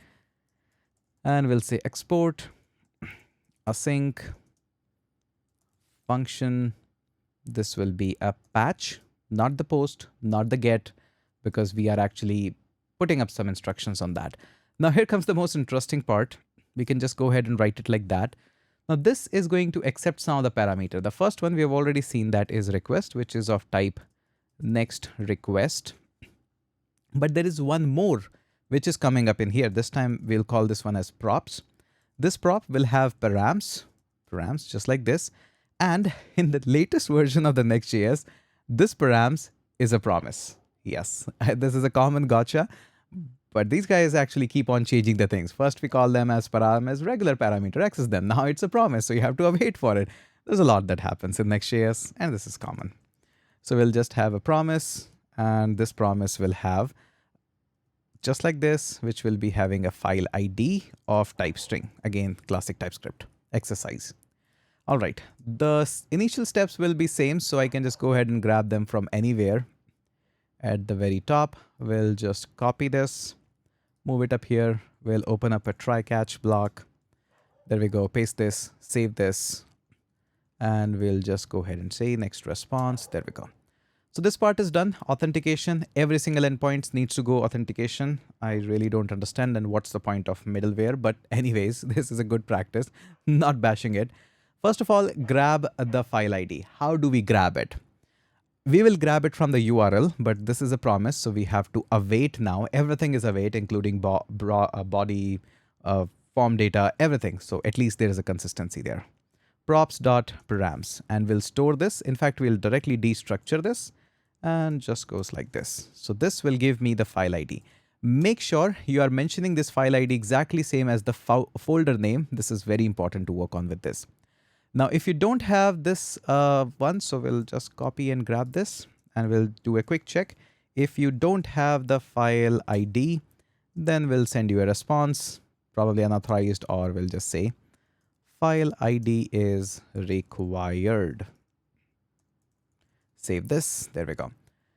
So all the quick validation checks are all done. Now we are at this point. All right, what do we need to next? Put the query in the database because somebody has raised a flag or clicked that, hey, I want to mark this as star. Super easy. Just look into the database, find the file with the file ID, and mark one field as changed. That is all we have to do.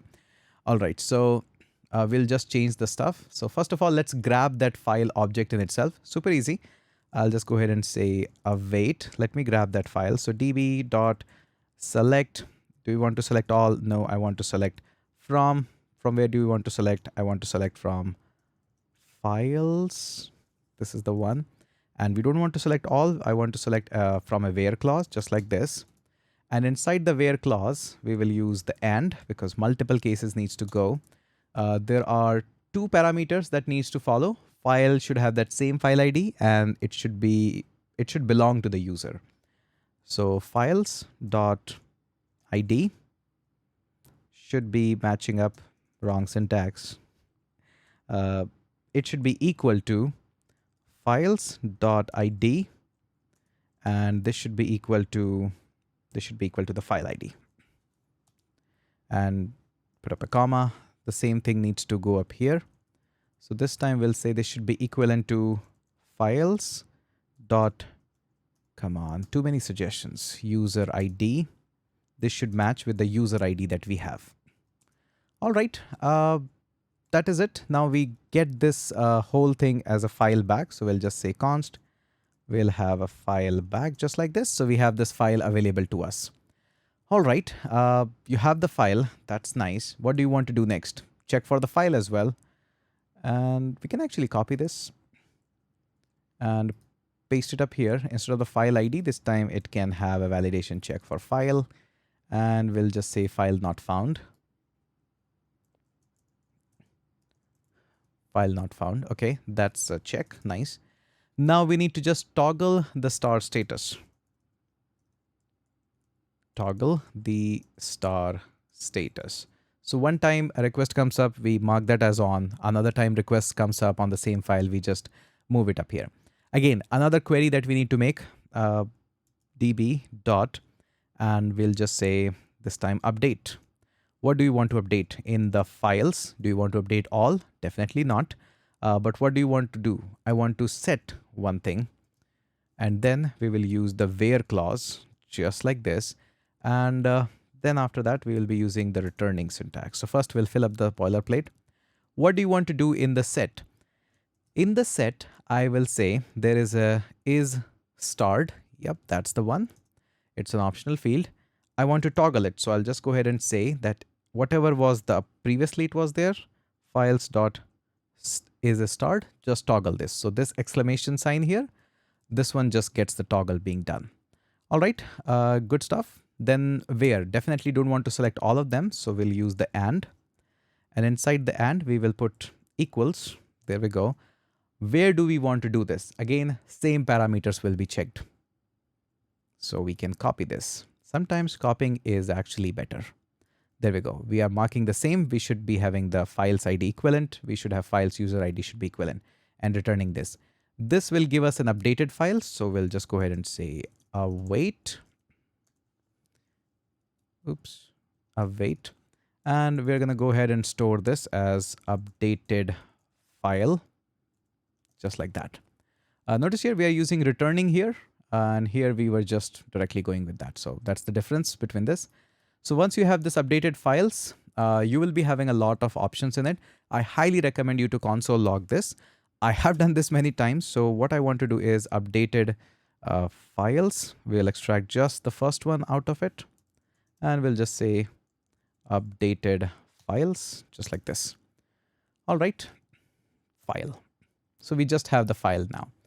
And we'll just return it back. So return next response. There we go. And we'll send a response, next response dot JSON, I guess. Yep. And we'll say updated file, just like that. All right, surely I highly recommend you to just console log this before actually doing this. I'll just put a mark for you. Log the whole updated files. That's the easy way to learn and understand about what data type we are returning back and whatnot, all these information. I will still copy this because we need to match with this one as well. So we'll just say return next response and we'll say failed to update the file. It's super easy. So I am pretty sure that now after watching this, going through with this, and we'll mark this as 500 as well. I am pretty sure that if you want to update any other thing, you can update. It's just a matter of knowing this syntax. So if you can mark something as star, 100% you can mark something as is deleted as well. You can mark something else as well. So I highly recommend you to try this out. The most important thing for you is going to be empty trash. I highly recommend use your brain.exe and try out empty trash as well as deleting the file as well. Because deleting the file will force you to use your brain.exe and get the ImageKit instance. Then you will put the query, you will get the file name, you will remove that, you will await it till there. It's a lot of effort, but surely doable, and the code file is available, but don't peek into the code file. Just try to do all of this. You always have the code file access. The goal is not to take my code file. The goal is to learn it on your own. And that's why we are here. So with this, I would say that yes, now all of our endpoint that we wanted to write are all done. Rest are all of your assignments, but still I'll put this code and push this code into the assignment as well, or in my GitHub repo as well. But again, yes, that's how you write the endpoint. Now you have full knowledge about the clerk for the ImageKit and a lot of stuff. We have designed a lot of cool stuff. And again, surely there is little more to talk about this project. So that's it. Mark this one as a final note for the API endpoint.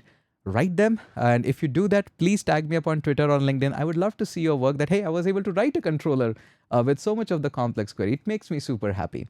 That is it for this video. Let's catch up into the next section. All right, so probably one last thing, and yes, I know it's a really long project, but it's really fun actually. One last thing is to how to handle on the front end side of the things, the clerk as well as the ImageKit, because these are the two monstrous of the things that we are using in this at our project. These are the backbone of our project. So I will show you that how you can handle these things in the front end side of it, and rest I will highly recommend you to do on your own. It's just a basic classic React or JavaScript stuff where you send a request to the endpoint, gets it back, and again, all the source code is still available to you. But I want you to practice more and more. I cannot emphasize more on this, but yeah. So let me walk you through that how this is being done. It's actually a super easy activity to do. But again, so this is what we have. Now, if you remember with the ImageKit, we are actually on the 2 points that we have. The first one being we want to upload everything from the front end side. Surely that's doable. You upload that, it sends it to the database, or not the database, the ImageKit. We get the response back in the body and we save it to the database. We also have our own customized endpoint where you can send the file and it handles everything. But maybe you want to use the first approach. I have already created a dedicated video on this on my channel. Check it out on the ImageKit, that how you can do everything on the front end side, where we actually followed line by line this whole documentation and creating the file input reference and whatnot. Everything was line by line. This time I have modified a little bit based on our use case because we have a pretty complex use case in this time. And apart from this, we also have some of the use case for the clerk as well. I'm pretty sure it's somewhere here. There we go. So this is the clerk. We want to see the final steps of how to handle this. I think I should have a dashboard, or we should have a clerk just like this. Dashboard, there we go. So what we're going to do for this one is just walk you through that how you can actually configure this thing directly. One more thing which is required. Let me take you onto this. So we have this API. This is the classic folder, components, everything will be outside. Inside the app, we have more things. If the folder is the API, that's the backend. But there are some endpoints which we will have in our project. So for example, we'll have a new folder. We will call this one as simply dashboard. And everything inside the dashboard will be called as page. So page.tsx. So this will be front end part of it. Whether you mark it as use client or not, that's a whole different debate. That could be a whole different video on its own. But this will be my front end endpoint. API, backend, every other things are my front end. Now, since we have marked that we will be using the clerk, we have to actually mention some of the special folder structure. The first one being is a sign up. So we'll just call this one as sign dash up. So this is the route that we have marked. in our env file as well. So I'll just call this one as sign up. Once we are inside the sign up, watch this very closely. This is exactly what you have to do, is create another folder inside this. So every route will reach out this, but we want the clerk to handle it. So we'll use 2 square brackets to start, 2 square brackets to end. And then inside this, we have to say dot, dot, dot. Yes, 3 times dot, and say sign dash up. This is a special folder which is looked after by the clerk itself based on the middleware that we have passed on. And once we are inside this, then we go ahead and create a page. So we'll create a new page, .tsx of course, and I can use a shortcut to export the page, and we're going to name this page as probably sign up page. We can use this default statement, or you can just export in one line. That's okay. Now in here, right now we can see just we have a sign up page. That's okay. The most important part is to load up the form. So we can load up this form wherever, like the sign up page. So there we go. We just bring it up and a page just like this. It's not page, sign up form, I guess. Yeah, this is the one, sign up form. So we have this, and this is pretty nice. And we can see that this is all loaded. That's all we have to do. If you want to make it more fancy, should be loaded in the card, there should be a nav bar. You can just go ahead and do that. Bring in the user. If you get the user, show him the sign out button. If you don't get the user, show him the sign up and login button in the nav bar. All classic stuff which I've taught probably hundreds of times on my channel. So this is really basic and utmost stuff, basic one. So this is the part what we have here. So pretty easy and stuff. We have to do actually the same thing for the sign in as well. So let me walk you through. Inside the app, right click, create a new folder. This one will be sign in, so dash in. And once we are in the sign in, right click on this, create a new folder. Again, the same, 2 brackets to start, 2 brackets to end. Then we have to go dot, dot, dot, and say sign in. Sign dash in. Make sure you call it exactly like that. And then we'll have the same page here as well. New file, we'll call this one as page.tsx. There we go. Really basic stuff, but it needs to be taught. So I'll just use a shortcut this time. I use a lot of shortcuts. This time I have used less, but in reality I use a lot. So this one is sign in page. And once we are here, we can actually remove this and call this one as sign in form. There we go. And load this up. Surely have more of the validations and stuff. So this is the part 1 where I walk you through that how you can actually use this. And in any of the page you need that, hey, I want to have clerk providers and all of that, just because in the layout we have this clerk provider. Now you can use the clerk anywhere you like. You can have the auth if the page is loading on the back end, front end have equal hooks as well available. Go ahead and try this out. So this is the part 1. There is one more thing which I would just briefly touch, that how you can actually go ahead and execute this. This is a pretty interesting thing on its own. So I'll walk you through that as well. Let's close this one. And the final part. Sometimes you're going to realize that there is not just a clerk provider. There are more providers available to you. Clerk provider easily can be wrapped up in the layout, but there might be an ImageKit provider. There might be a HeroUI provider. And then there is a Toast library that you're using that also has a provider. So it is a very common practice that we have a separate providers file and we wrap up some of the components, probably page or wherever it makes sense, to wrap inside a customized provider. Which is an abstraction for many providers that we have. A very common practice in the Next.js ecosystem or the world. So for this, let's go ahead inside this app folder. We're going to go ahead and create a new file. And this is not a default file. We are actually creating it. Provider or providers.tsx, because we have many. And inside this, we're going to go ahead and say, first of all, export function providers. And there we go. So this is what we want to do. We want to just provide this. Now what you're going to see here is a very classic syntax that we want to return. What do you want to return? Whatever we want to return, we will wrap this thing with a lot of stuff. But most probably, I'll just go ahead. As of now, we'll change this in a minute. Let's just use an H1 here. So everything is wrapped in the H1. And we just say children. This children have, not like that. Children, just like this. So this children has a really interesting way of dealing with the things. Anything that comes up as a prop, it will wrap around. So we have to actually accept this as in the provider. So we'll just go like this and we'll say children. We are accepting this. You will see the similar concept in the layout as well. Notice here, the layout also takes everything that, hey, in the root layout, we are taking this children and we are passing on this children, but we are wrapping with rest of the other things that we have. So we are using the same concept. We have the children, we are taking this one. This one is yelling because it says has any type. So we have to make sure that we don't pass on this any type. We need to provide an explicitly type that, hey, what values are coming in. So for this is a TypeScript stuff. We have to mention this. So we'll just go ahead and say export interface. And this one is provider props. Call it as provider props. This will expect that children will come. This will be of type react node. And there might be theme props as well, but they could be optional. So theme prop simply means HeroUI theme or any other theme that might come up. So we'll keep this as an optional. So this is the theme prop. And this could be optional. So we'll put up a question mark that, hey, it might come, it might not come. So we'll just call this one as theme provider props. By the way, we do have this theme provider props. It actually comes up from the next theme itself. So theme provider props, we can actually import that. And this one is actually more of a kind of a next themes kind of a thing. Let me go ahead and install this. So npm install next-themes. Yeah, there we go. This is actually required. Probably this is already installed for us. Yes, it's already installed because it comes up as a default with the HeroUI and that we brought in. Yes, a lot of stuff comes up. So we'll just go ahead and say, let's bring up this theme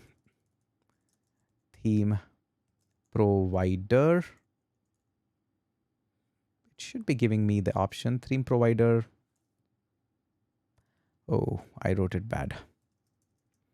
Provider. And this one comes up from next themes, and this one is going to come up as next themes provider. All right, so we have this theme provider, and this theme provider will give you theme provider props, probably just like that. Let me check this. All right, checked in the docs, and again, it's actually that import type for the theme provider props. Again, this is all mentioned in the HeroUI. This is something that I've come up. So this is all happy. Now what we have is children, which is unhappy that, hey, I have a children. Then there is an optional theme prop. Props would be good. Props is coming up, but I don't know their type. So go ahead and give them a type. Now that we have interface, we can give that. We'll say provider props. There we go. So all are happy. These are TypeScript stuff and nothing to do with me. And again, there is a lot of things that you can go ahead and work on with this HeroUI and whatnot. Now, let me tell you that how the Imagekit actually comes up into the picture. So Imagekit actually provides you some stuff that, hey, there is an authenticator that needs to come up. So let's go on to the Imagekit, and it's here. In the Imagekit, if you look at the upload file example, if you scroll this a little bit here, we have already seen that it requires this get upload auth params. They are come up from an endpoint on the backend because they have the private key and public key and all these things being secret. So the secret can only be in the backend part. But we have this client component as well. And in the client component, sometimes it is expected that you actually wrap things up with these kinds of things, especially an authenticator function. So I will walk you through that how you can actually do that and have all of this. Let me quickly write that so that we save some time. All right, so we have gone with this really simple fetch request. You can use Axios and more complex thing. Notice here I have just this classic function which makes a fetch request to our own endpoint /API/ImageKit which gives us a response data, and that's it. Why this is important? Because we are about to use this authenticator function in a second. First of all, the step one is to grab a provider, an image provider from the Imagekit.io next itself. So let's go ahead and grab that first. That's the most important part. Import some stuff from, this time it will come up from Imagekit, not like that. We need to grab the Imagekit.io-next. We probably don't have that yet. We don't have the next version of it. So let me grab that. I actually remember this. I have done it many times. npm install, and we'll go ahead and call this one as Imagekit io-next. Pretty easy to remember. Once you do it 2-3 times, you remember that. And this is the special version and special SDK for the Next itself. So go ahead and grab that. And then we can just go ahead and say this one comes from Imagekit IO Next. What do you grab? This is just installed for this provider only. So let's just call this one as Imagekit provider. There's a context, provider, client a lot. This is the provider. This provider needs you that you make a request on this endpoint and get this authenticator, because there are props that needs to be passed on to this provider, and then we can use it. So as I mentioned, there will be a lot of providers just like we have. So similar to this, we have this Imagekit provider. So I'll just go ahead and say this whole thing will be wrapped up in the Imagekit provider, just like that. And this is how you actually wrap this up. Now this Imagekit provider has a lot of properties that you have to mention. One of them, most important, is authenticator. And authenticator is actually authenticated by that method which says authenticate. Let me just quickly see that. What do we call authenticator? Copy that and paste it up there. That is the most important part. Now this is not yet done. It requires a couple of more things. Let me place that. And just remember one thing, only the thing which are marked as public, even in your environment variable, can only go here. This is client side. All right. So all these endpoints that you can see here, public key. So this is a next public image. This one is next public Imagekit URL endpoint. They are all public. No problem in that. They can go public. So these are the things which you have to mention, and this all needs to wrap up inside the children. Again, we don't need to do all of this H1. This was just to make sure that you understand it doesn't yell at us. But this is the most important part. Now, if we have any more wrapper that we want to grab, probably you have an pop-up, which we call that toast provider. So you simply come up here and wrap this up. Let's just say we have a toast provider. So you simply go ahead and call this one as toast pro. I'm just writing it just for basic. So you just go ahead and wrap this up, move it like this. So as many numbers of provider you have, you can simply go ahead and come up and wrap this up here. And where do we actually inject it? Now that's a very good question, and it totally depends on you. So we have this provider file available to us, which is exported as well. Let's go into the layout. We have the Clerk provider wrapping up everything. All we got to do is this children. This needs to be wrapped up. This is our main layout. So all of our application will be wrapped around this one. And through this method, what we can do is we have this providers, and just like that. And there we go. That's it. That is all it takes to wrap this up. Now that we have our custom provider, you will see that in the final version of this application, I'm wrapping this up into the HeroUI as well. Because if you look at the HeroUI, let's quickly go ahead and look at this HeroUI, NextJS. They actually ask you to do all of this. So if you look at the docs and in the Next.js, HeroUI, CLI, and all of this, this is what I'm talking about. There is literally an import HeroUI provider, and we have to mark this into the HeroUI provider. So let's go ahead and grab that. Super easy stuff. I can go into my provider. I don't have to touch 100 things. I can just paste this up. Now I have a HeroUI provider, and this one is declared, but its value is never read. That is okay. We'll grab in here. And inside in here, I will just go ahead and say HeroUI provider. There we go. There we go. That's it. So now we have another provider coming up in. As I mentioned, you might have Toast as well. This was just a brief example of it, just quick and fun example. But you might have a Toast UI. You want to pop up and give pop up these messages. In that case also, I'll just quickly grab that, install it, come up here. Hey, provider, wrapped it up. Pretty common approach to work on with that.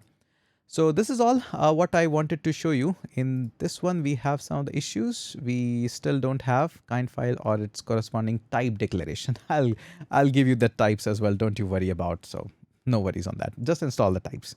Pretty easy. So this was my part where I wanted to show you. I've already shown you the demo of the whole application. The whole code base is also available here. But my recommendation is just repeat this thing exact what we have achieved here. So if you look at the providers, rest of the stuff is just like this. You will put up a simple fetch request. You can just hit an endpoint, get some data, and now it's up to you how you display that data. Or probably you will get some data from the authentication of the clerk and display that data, or do some conditional rendering of this. This is classic React 101, and I do have that React Classic 101 in my Udemy course as well, in my live bootcamp as well, in hundreds of places. It's now your chance to shine and use the Hero UI or any other UI component and all of this. For reference, the code file are available. For more of the help, I do have a very active Discord server, probably one of the biggest one in the world. Yeah, that's a big statement. But yes, almost 80,000 active coders are available on my Discord. They help each other out. We do giveaways of t-shirts and whatnot. All of that happens up there. So this is it, and go ahead and check this out. And surely, from my side, this is almost all of it, but we'll still catch up in the next section. All right, welcome to the final section of this such a long video. Now, creating such long videos takes huge amount of effort, and especially when you are teaching, when you're just showing without the screen, hey, just follow me along, I'll keep on typing. It's not really that fun. It doesn't teach anything. That is a true tutorial hell when you just blindly just watching the screen. The most important part is stay, watch, learn, evaluate, then implement it on yourself. That is the true path of learning. I am super happy that you watched it till this point and now you are ready to take some action on your own. You have a couple of assignments on the endpoints as well. Now I'll walk you through with the front end part as well, and we'll give you a brief idea that how these endpoints are being hit with the right amount of data and the right endpoint, and that's it. That's all it takes. So let me take you up here. So a couple of endpoints that you have to work on with this. I'll just remove this. Thank goodness there was nothing on the environment variable. We'll take care of this part as well. No problem there. First of all, in the endpoints, we have some of the file specific endpoints as an assignment that I gave you. Especially in the file ID, we have just worked on the star, but same goes with the delete. You will see that in a second, that how delete is exactly same. Even how trash is exactly same as the star. If you cannot do the trash and delete on your own, then probably you need to rewatch the video and follow along or do something more of the reading material stuff, because they are exactly same. The empty trash is something where you do a little bit of a challenging work, but that's it. That is all through the end of your backend learning. In the front-end learning, if you have studied any of my React course, have studied or from my YouTube that how to hit the endpoints and all of that, that's exactly what we'll be doing in the front-end part. I explicitly kept this entire flow of the course to walk you through with the Clerk, ImageKit and NextJS and latest, away from the latest vulnerabilities and the hack that recently happened through the endpoints. But this part is actually super easy. In the profile, we're just querying the Clerk, getting some data like your email, account status, email verification, and that's it. We're displaying that. Super easy.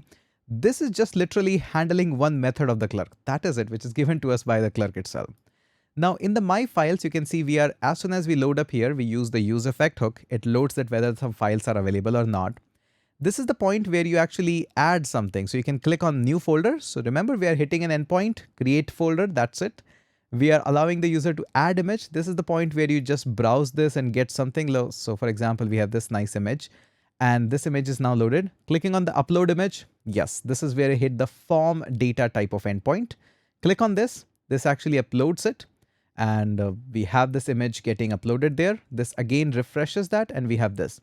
Now notice here, this delete, this download, and this star. They are exactly same. This download does nothing. We grab some data from the files download URL. We click on this. It just saves it for you. The star, once we mark this star, nothing. We just simply hit an endpoint and that endpoint will give you a response back that, hey, this is marked as star. Same for delete. Once you hit the delete, it marks it as trash, takes it into the trash category. And once we click on this start, these are tabs. These are pages. Consider them as a fresh pages. So start will query the database and will select only the ones which have files .is starred as true, will only give me those files, list of those files, and I will just display that. Same goes for the trash. If I can query one, I can query another as well. So this is really the most exciting part. And again, I know the UI is not the finest. There are many other amazing YouTubers who does pretty amazing job in the front end part of it. I'm not sadly one of them. I prefer more on the teaching side as well as on the back end part. This is where I enjoy the most. So this is the really bare minimum basic of the Hero UI that we have put in. I am pretty sure you can do a much better job than me. And I will see some of the screenshots on the Twitter as well as on the LinkedIn or Instagram that, hey, we have done a better job than you. We have designed a better components and better interface than you. And we have finished all the interface and all the assignments that I gave you. So again, coming back onto the assignment, step one, the assignment number one is finish up all the remaining backend endpoint. If you need some help, take help from our Discord. Yes, discussion. If it doesn't work, then only peek a little bit in my GitHub repository. You will see all the files there. That's your assignment 1. Then the assignment 2 is design a nice interface for it. This will be a super practice for you for the React. A lot of people have studied React from me from different versions on Udemy and all of that.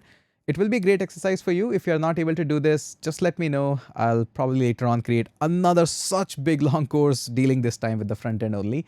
But again, that's probably for another day, not for here. But again, treat these only 2 assignment and you will be much more job ready than just following random 1,000 tutorials. Don't need to do that. Just make one big project, contribute in it, understand the project deeply and the science behind it, and that's it. That makes you an amazing developer. As you can see, I'm super excited always to teach fun stuff, and I'm here as well. So if you haven't checked out my YouTube channel, go ahead and check that out, subscribe that. I do have a channel in Hindi in case you are from India. A lot of people are from India as well. So go ahead, check that out. Its name is Chai Code, and follow me up on Twitter with thehitesh.com, and you know the drill. Subscribe and all of that. All right. So that is it. And if you have any question, anything, just tweet me, send me a LinkedIn DM or anything. I'll be super happy to help you, or in our Discord as well. That is it for this video. Let's catch up in the next one.